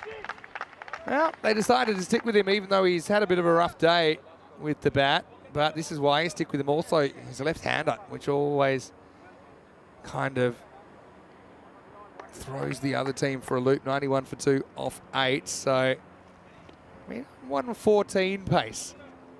So you can see it's not going to set any records this innings, but it'll give them something to bowl at.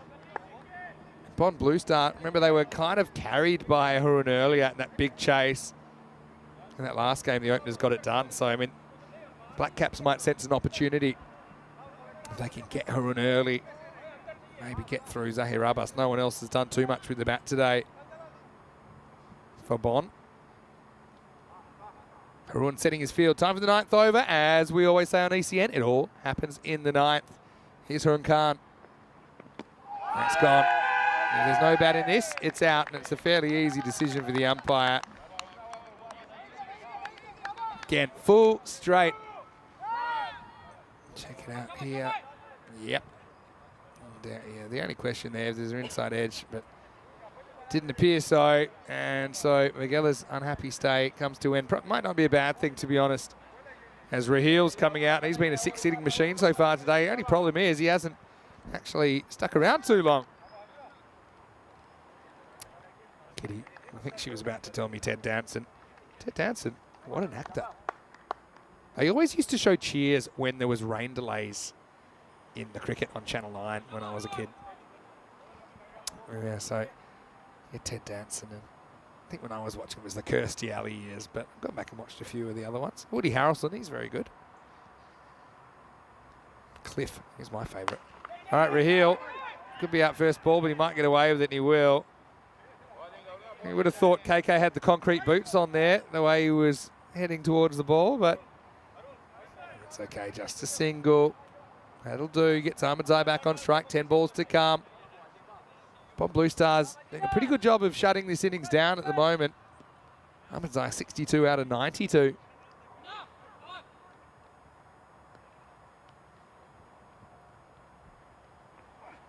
Slow ball, goes with it.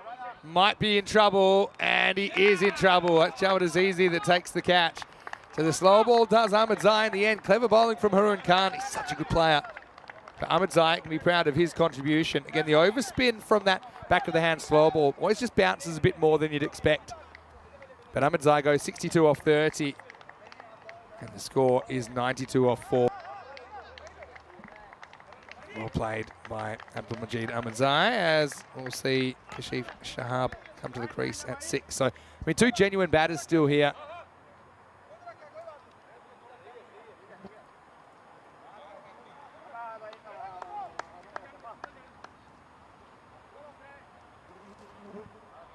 Keep throwing those random questions in. I'm liking them.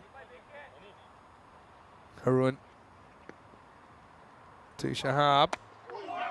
Again, full pretty straight. He might have a pick at this.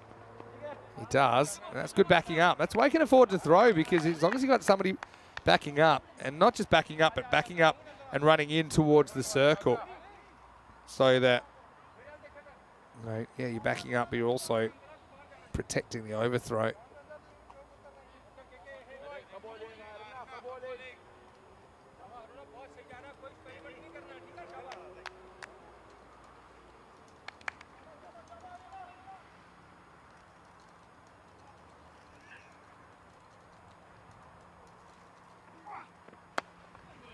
Another slower ball.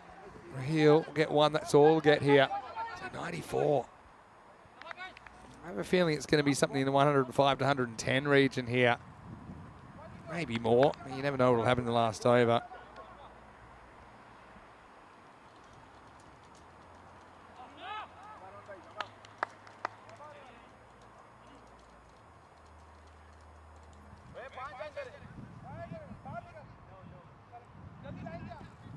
Last ball of the 9th. Harun Khan, 2 for 12 off the 11 balls he's bowled. What an effort. Can he survive this last ball, though? Well, they like to bowl it again. Should go again. So there's 2 free runs. It's up to 96. And Raheel will get another chance. Yeah, Kitty, just thinking of the Cheers theme there, Where Everybody Knows Your Name. Great song. Still brings back memories of childhood for me. Certain TV themes. I used to like also Growing Pains and Family Ties. They were the other 2 I really liked. There you go, slower ball. Raheel will get 4. So effectively that last ball goes for 6, 2 wides and a 4. And the 100 comes up for the Black Caps. 100 for 4 off 9 overs. Raheel picks the slower ball there. Just basically swings away, gets the inside half on the bat on it. Still, Harun Khan, pretty good figures for him. 2 for 18 off his 2 overs. He'll be disappointed his last ball goes for 6, essentially. 2 for 20 for Amadi. His spinners have been really good. Azizi never got a second over. I wonder if he'll get it now. Or they go for someone else. I think they will go back to Azizi. Quaid Rahman down the bottom of that list. 9 for 17 off 2. Pretty decent effort as well. It's a bit of a holding job.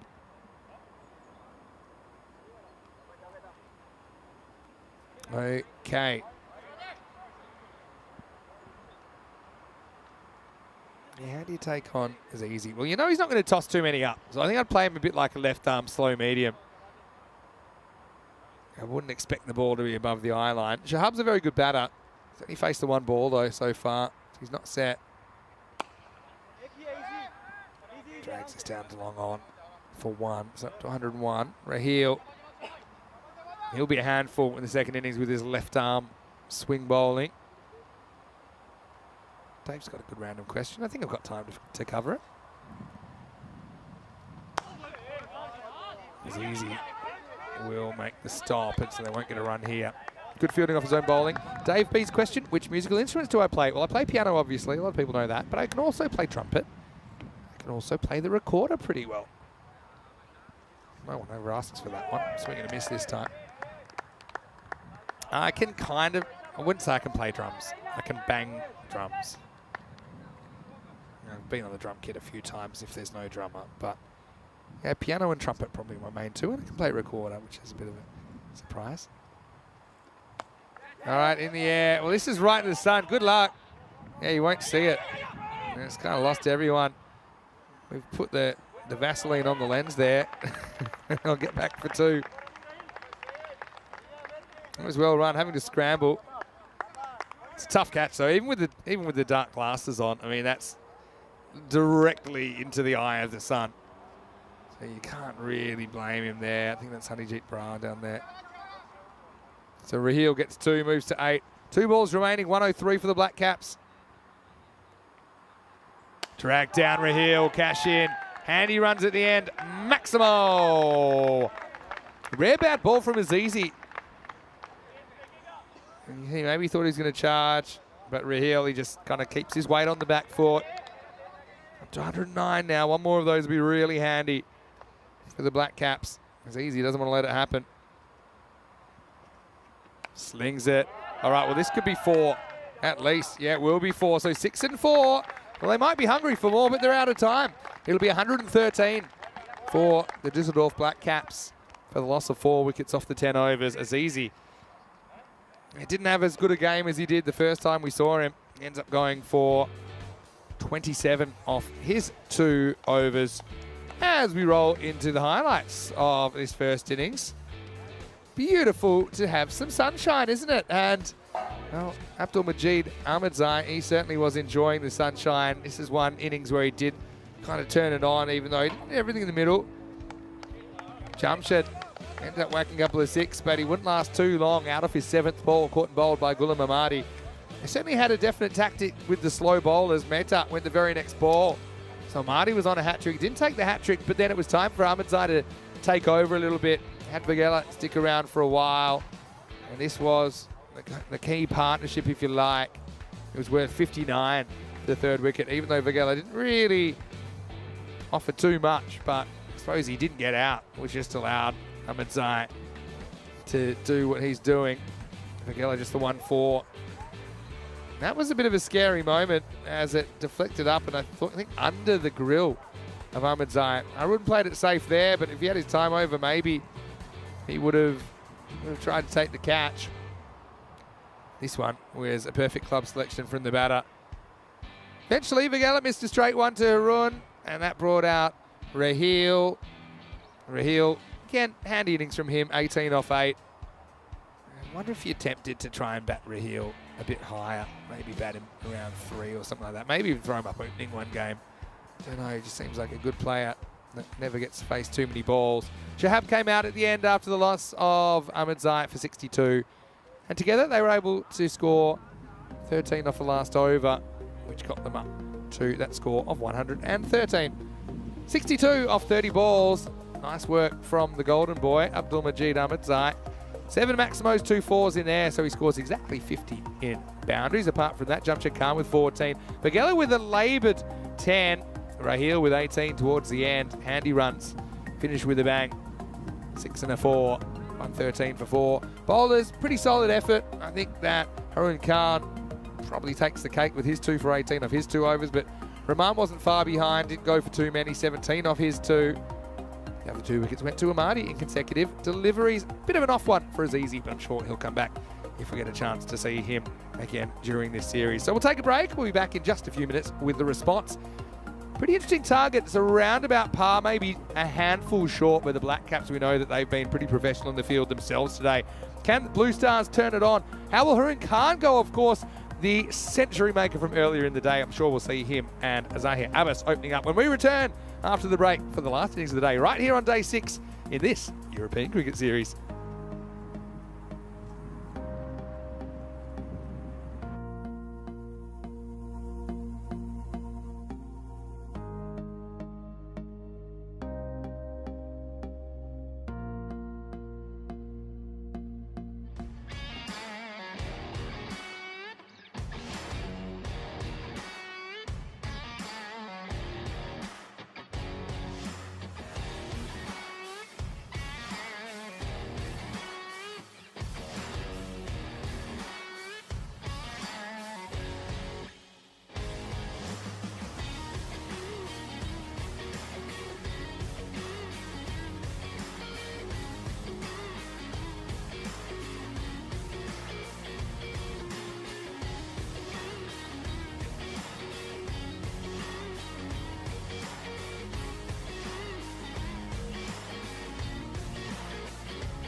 Hello and welcome back. It's time for the last innings of the day, and it's going to be Bond Blue Stars chasing 114 for victory. Let's go. First one gets past the Hero bus. Very late on it. They did get a tiny bit about it. He'll get a run and over to Harun Khan. Breakout innings for Harun earlier in the day, 114 not out. I think I mentioned earlier that back in 2021 when he played pretty much as a bowler, he only scored 1 run in 11 matches. And now this guy's come out and he's just whacked 114 off his own stick. First 50 he's ever made. It also turned into his first 100.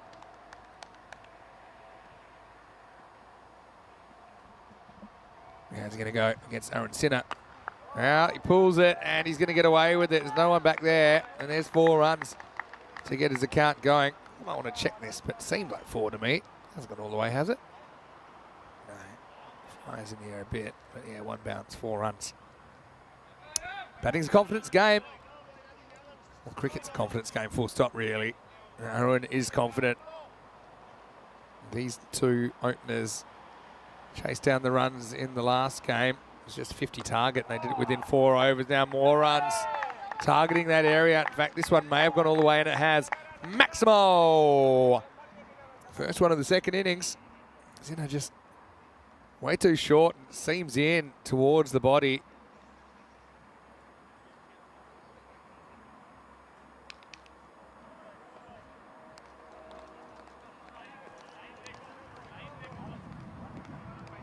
Not a good ball at all from Sinner.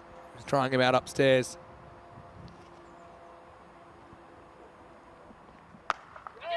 This is going to be more runs. Is that going to make it for 4? I think so. Yeah, there's 3 on the trot. Bond Blue Star. They've had quite an interesting tournament, haven't they, so far? And they're a team that, when we first saw them, it was in match 2 on Monday morning. They posted 108 and lost off the very last ball to the Cone Challengers. And then we saw them only make 90 against Golden Star Bond in the Bond Derby. That wasn't enough. Wow. Hasn't been a good over really from Sinner. And there's more fielding being done off the field than on the field at the moment.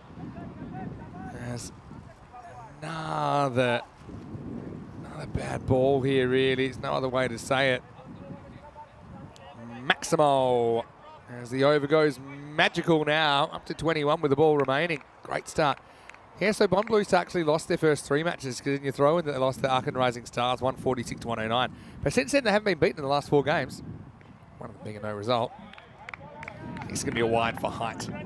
Seemed that way, didn't it? Anyway, anything over the head is a wide, and that certainly is over the head.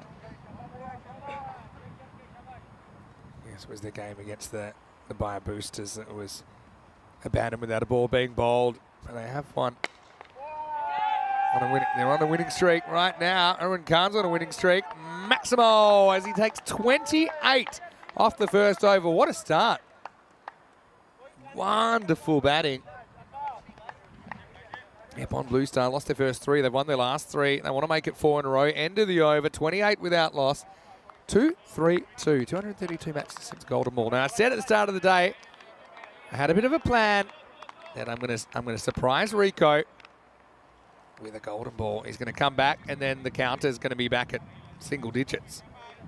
This could be a chance, but having said that, after that first over, it's advantage Bond Blue Star in this chase. They get it down below 10 and over required.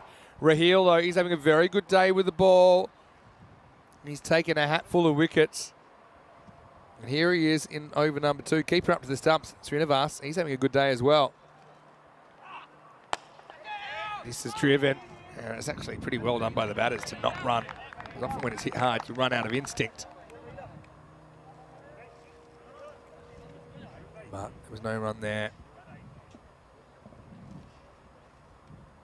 Kitty Hundy saying, well, I said, that's the $64,000 question, who will win? Because people tend to ask that all the time as if it's pre-written. It isn't. He goes straight here. And does it have the legs? Oh, it's going to be 4. It's actually pretty clever by Kashif, who just basically watched it. He knew it. His only way that it wasn't going to be 4 was if it stopped by itself. So he just watched it. He didn't want to tap it over the line or anything like that. In the end, it does get for four. Get for four, just get to the boundary. Yeah, so Kitty saying, I think it's more like the $1 million question, adjusting for inflation. Yeah, maybe even more than that, I'd say. Maybe not. $64,000 question. Let's just say $1954. Let's say back then. Because there's calculators you can use for this kind of thing.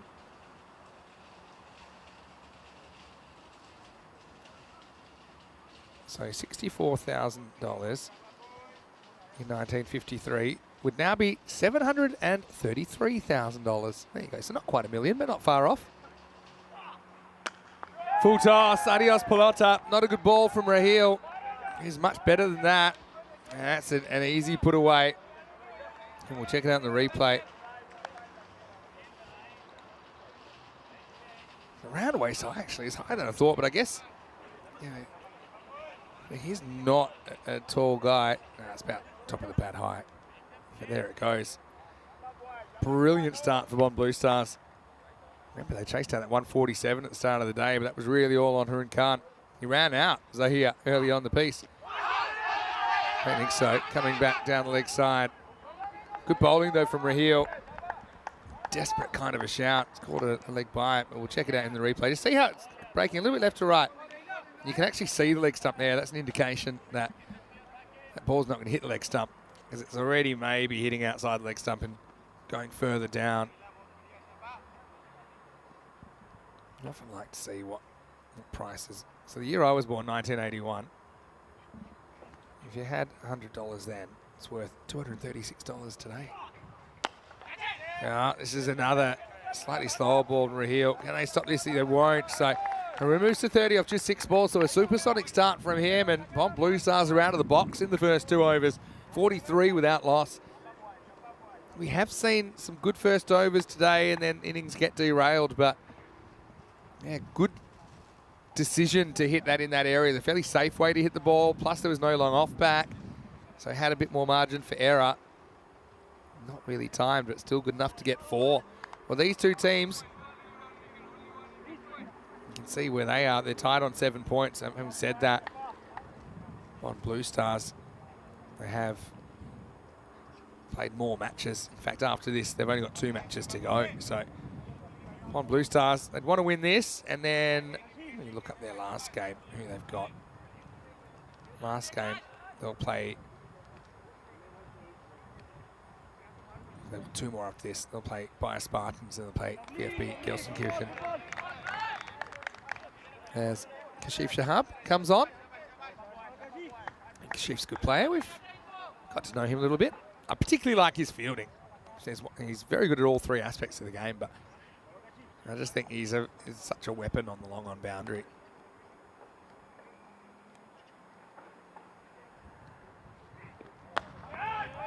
The Bond Blue Stars. Oh, this is a bit of a dodgy run, but they'll get away with it. Bond Blue Stars, ideally, what they'd be wanting to do is win this game and then win their last 2 games when we see them on day 10, which is Wednesday. And then they'd have 13 points. Feel like 13 points should get you in. It's not 100%. It's called wide. Bit of a tight call, but it certainly did break away a little bit off the pitch, which didn't help Kashif. Check that here. Remember, if the ball's not completely inside that tram line when it passes.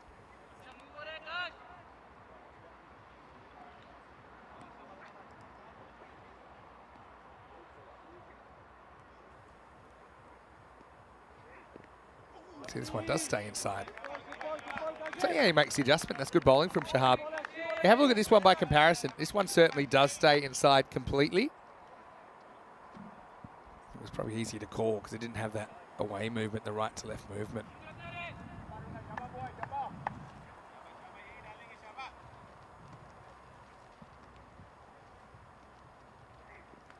On the charge and tries to turn it into something drivable. Harun misses out. He's been pretty good on the charge today, actually. They're throwing caution to the wind here. Well, Dave Beat is saying, as I said, I played trumpet in the first innings. He said that my if I picked it up again now, this is 25 years since I really played trumpet. And my lips would chap if I started playing again. That's one thing I do remember about playing trumpet is that you get really fatigued in your lips and your mouth. That's a pretty good shot. That explodes off the bat. Is it going to make it? It will. So Haroon stands still this time. And it's basically a half volley from Shahab. And he's searching for a Yorker, but it's just short of a Yorker, but not by much. Small margins, isn't it? As this opening partnership is worth 49 already. Into a very good power play.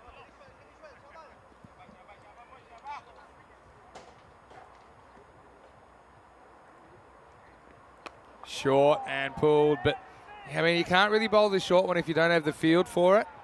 And I think they want to check this one to see if it's 4 or 6. I didn't see it bounce. Let's have a look at it on the replay.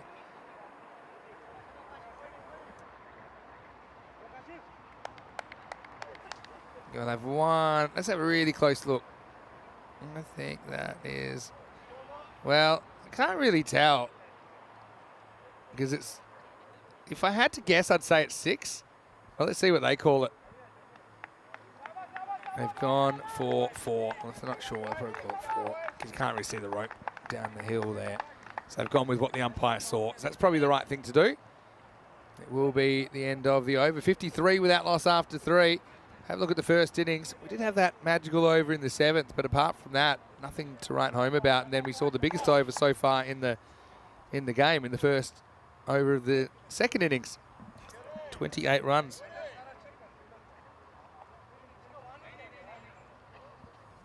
This guy's had a good day though, Puneet Kumar. Don't forget as well, you got the lightning gloves of Rahul Srinivas behind the stumps, who took 3 stumpings the last time we saw him. And he got 2 of them off Puneet. A little in-swinger first up. This is pretty clever bowling. Almost goes to the boundary, but it doesn't. It'll just be 1. Yeah, but Puneet can bowl both in-swingers and out-swingers. I think he's a natural out-swing bowler, but you see that one actually came back in. He's actually very clever. He's a craftsman, really. Black Caps on 5 games. They've got plenty of games still to come and try and entrench themselves in that top 4.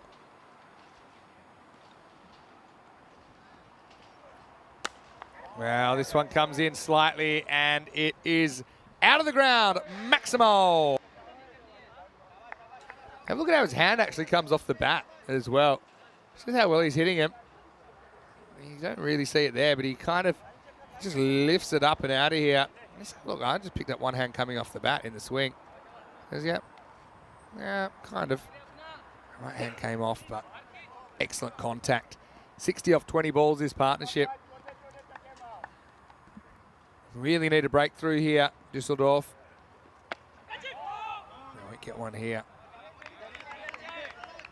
There's Mohamed Zayat. Long day for these players, isn't it, really? Black Caps. Seen them play in the 3rd match. Or the 1st, 3rd and 5th. Upon Blue Stars in the 2nd, 4th and 5th. It's called a wide. Again, I'm really liking the hands. What makes Srinivas quite good as a keeper is that he stays low, long.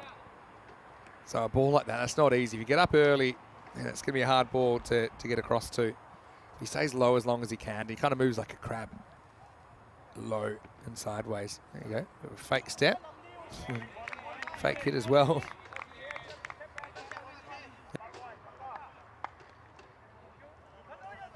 Yeah, I think you're just going for the fake charge here.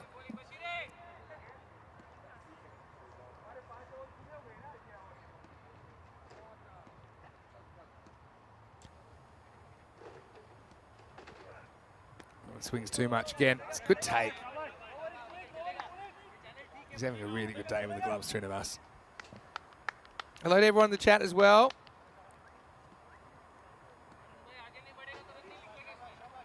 Oh, Kitty's got a good random question for me as well. There we go. There's that fake step again. He's missed again. So, yeah, just needs to get back to basics here, although they're in a very good position.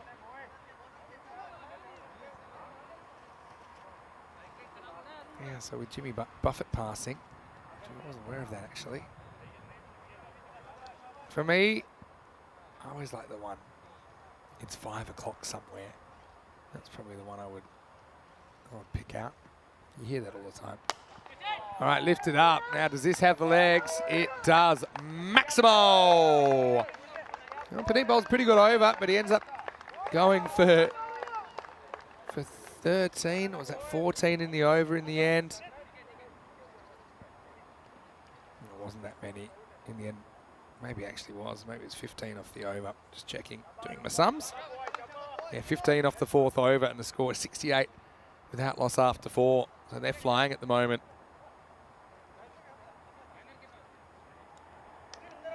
James said that I was doing a great impersonation of Nish. What did I do then?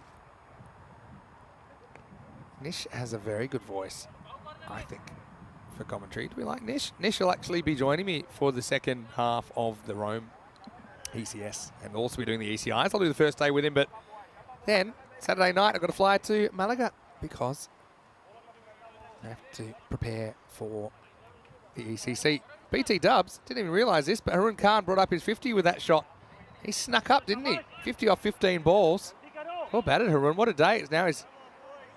Well, technically it's his first 50 because 100s don't count as 50s. But it's the second time he's passed 50 on the European Cricket Network.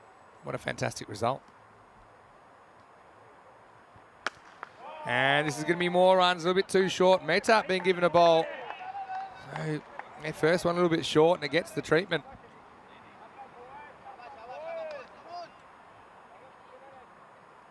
Blue Stars don't look like a team that lost their first 3 games, do they?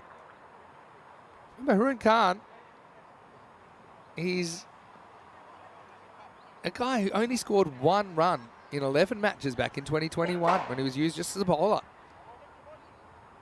He looked okay with the bat. I mean, didn't really get an opportunity, did he? Only faced 1 ball. And now this next one slammed, and it's going to be 4 more runs. Oh, Abbas getting in on the action. I mean, Abbas is a pretty good player as well.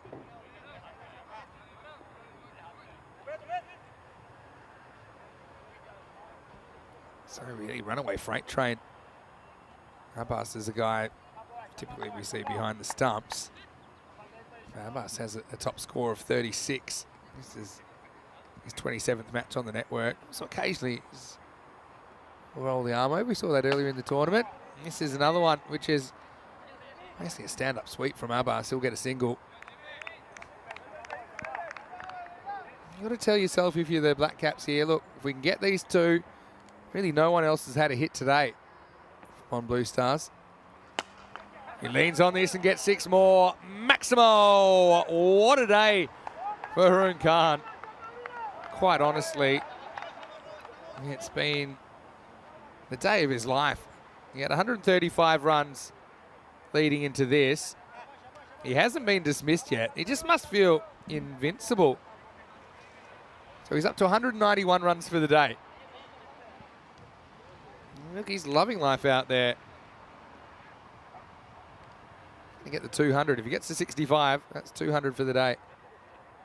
Wow, gets this wrong, but he's going to get a bit lucky. Or is he? Wow, it's good effort there from Vagela. We'll come back for 2. Srinivas tries something a bit fancy. He's had that little bit of luck as well. I said it as well with Moaz Hassan, who scored a ton earlier in the day as well for PSV Aachen in the same game that Harun scored his century. But got to have that little bit of luck.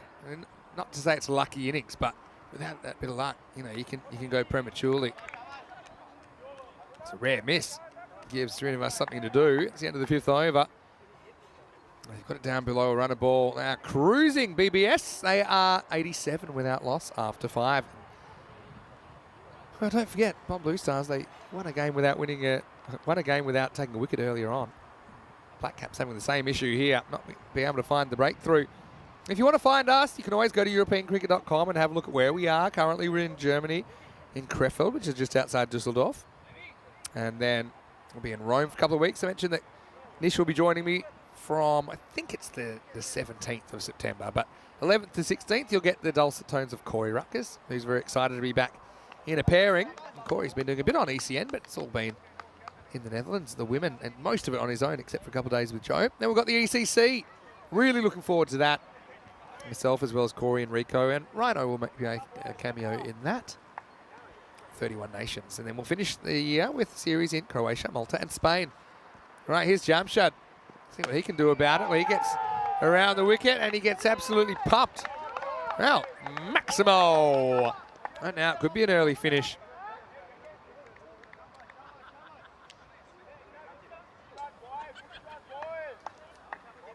Yeah, that's gone miles over the fence. So here, how many runs to get? I was going to say, could he get his first 50 on ECN, but he'd have to hit all of them. Having said that, if you can keep hitting sixes, you'll do it here.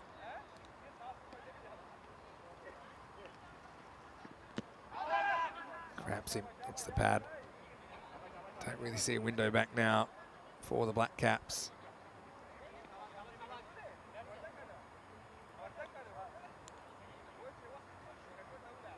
So yeah, it was a battle of the two teams that had each won 2 matches today. So no matter what happens for each team in this game, it's still, I suppose you've got to put down as a successful day to take 4 points out of it. But on Blue Stars, kind of atoning for the sins of earlier in the tournament, as this is drop kicked away, and this guy is just so good. That's 199 for the day for Harun Khan. Maximo.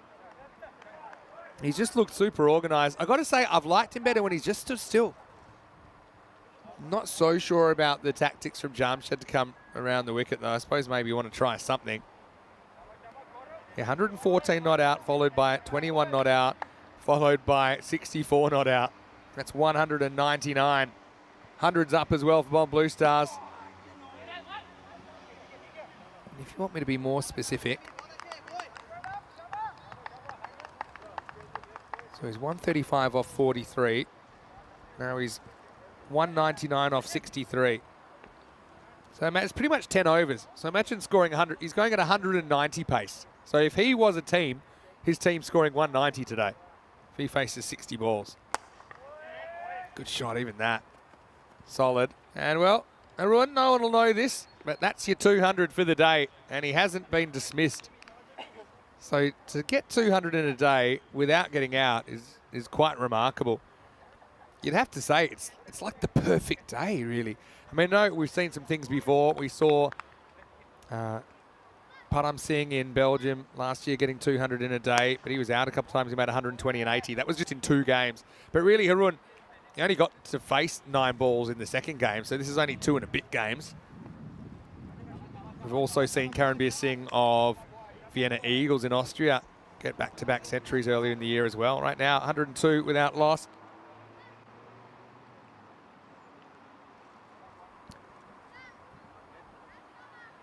Long way back for the Black Caps. I think they know the writing's on the wall here. So they'll walk away with 4 points today. That's nothing to be sneezed at. They're in a decent position. This is what's coming up tomorrow, 7:15 a.m. GMT, which is 9:15 in Central Europe, 12:45 in India. As we come back to the live action, we'll look at that in a sec.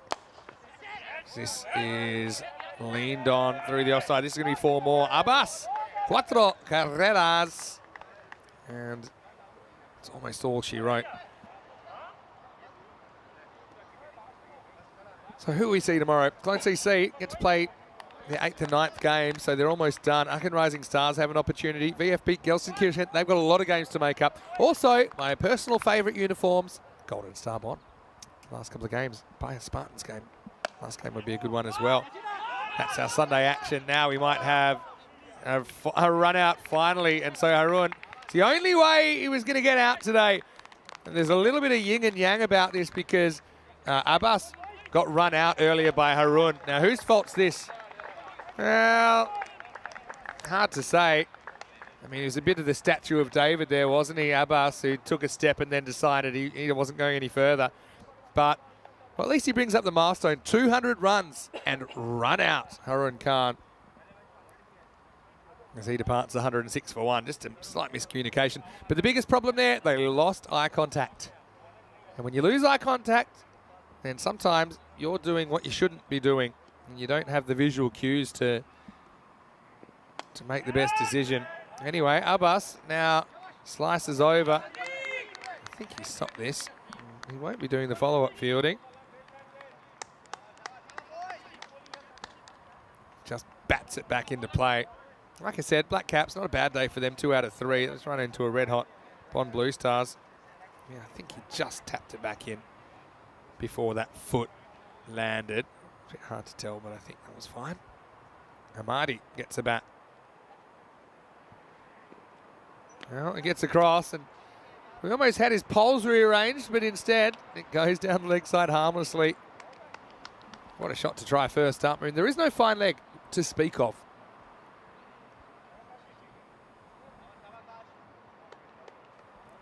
Shahab gets second over.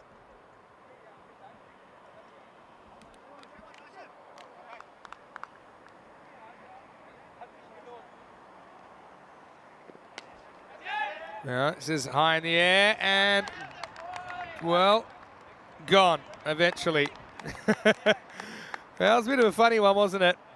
He just felt himself leaning back and was almost going to lose it over the rope. We'll see it here on the replay. Look, watch the feet here. He said, uh-oh, am I falling? Just, yeah, well done. Just was pretty safe about it. So, yeah, I think this will be gone. Get the message now. There we go. So it's a short stay at the crease. Like I said, if there's a negative, and I suppose there's no real negatives when you win 3 out of 3, but Harun Khan's made runs, Abbas has made runs. No one else has really had too much of a hit. So it's not so much that I'd say they've batted badly, but yeah, they haven't really had too much of an opportunity. As this looks like Honeyjeet Brar, who's coming out. It's just 6 required. Well, can he finish it with a bang?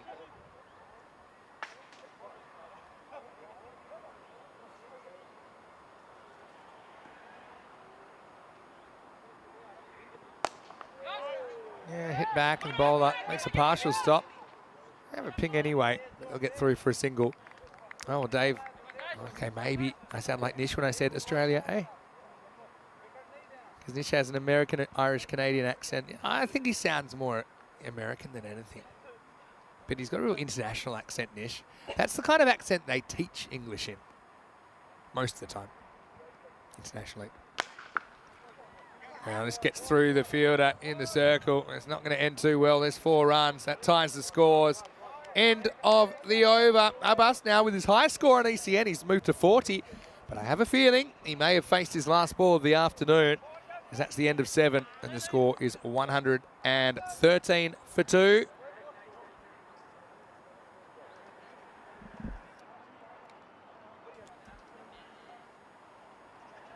A few people asking if we'll be back in Barcelona. We will be back in Barcelona for the last ECS of the year. If you are leaving us, then I hope you have a wonderful evening. Join us again tomorrow for day 7. If you are sticking around, then we'll just wrap things up here. We'll go into some of the highlights of the day. Probably my player of the day today, I think it's actually Rahul Srinivasan. If you want a little snapshots of his keeping. Obviously, though, the headlines will be stolen by Harun Khan with his 200 runs. And then, yeah, Muaz Hassan kind of consigned to history, isn't he, with his 100 earlier in the day. So we have had 2 centuries. Here's Raheel.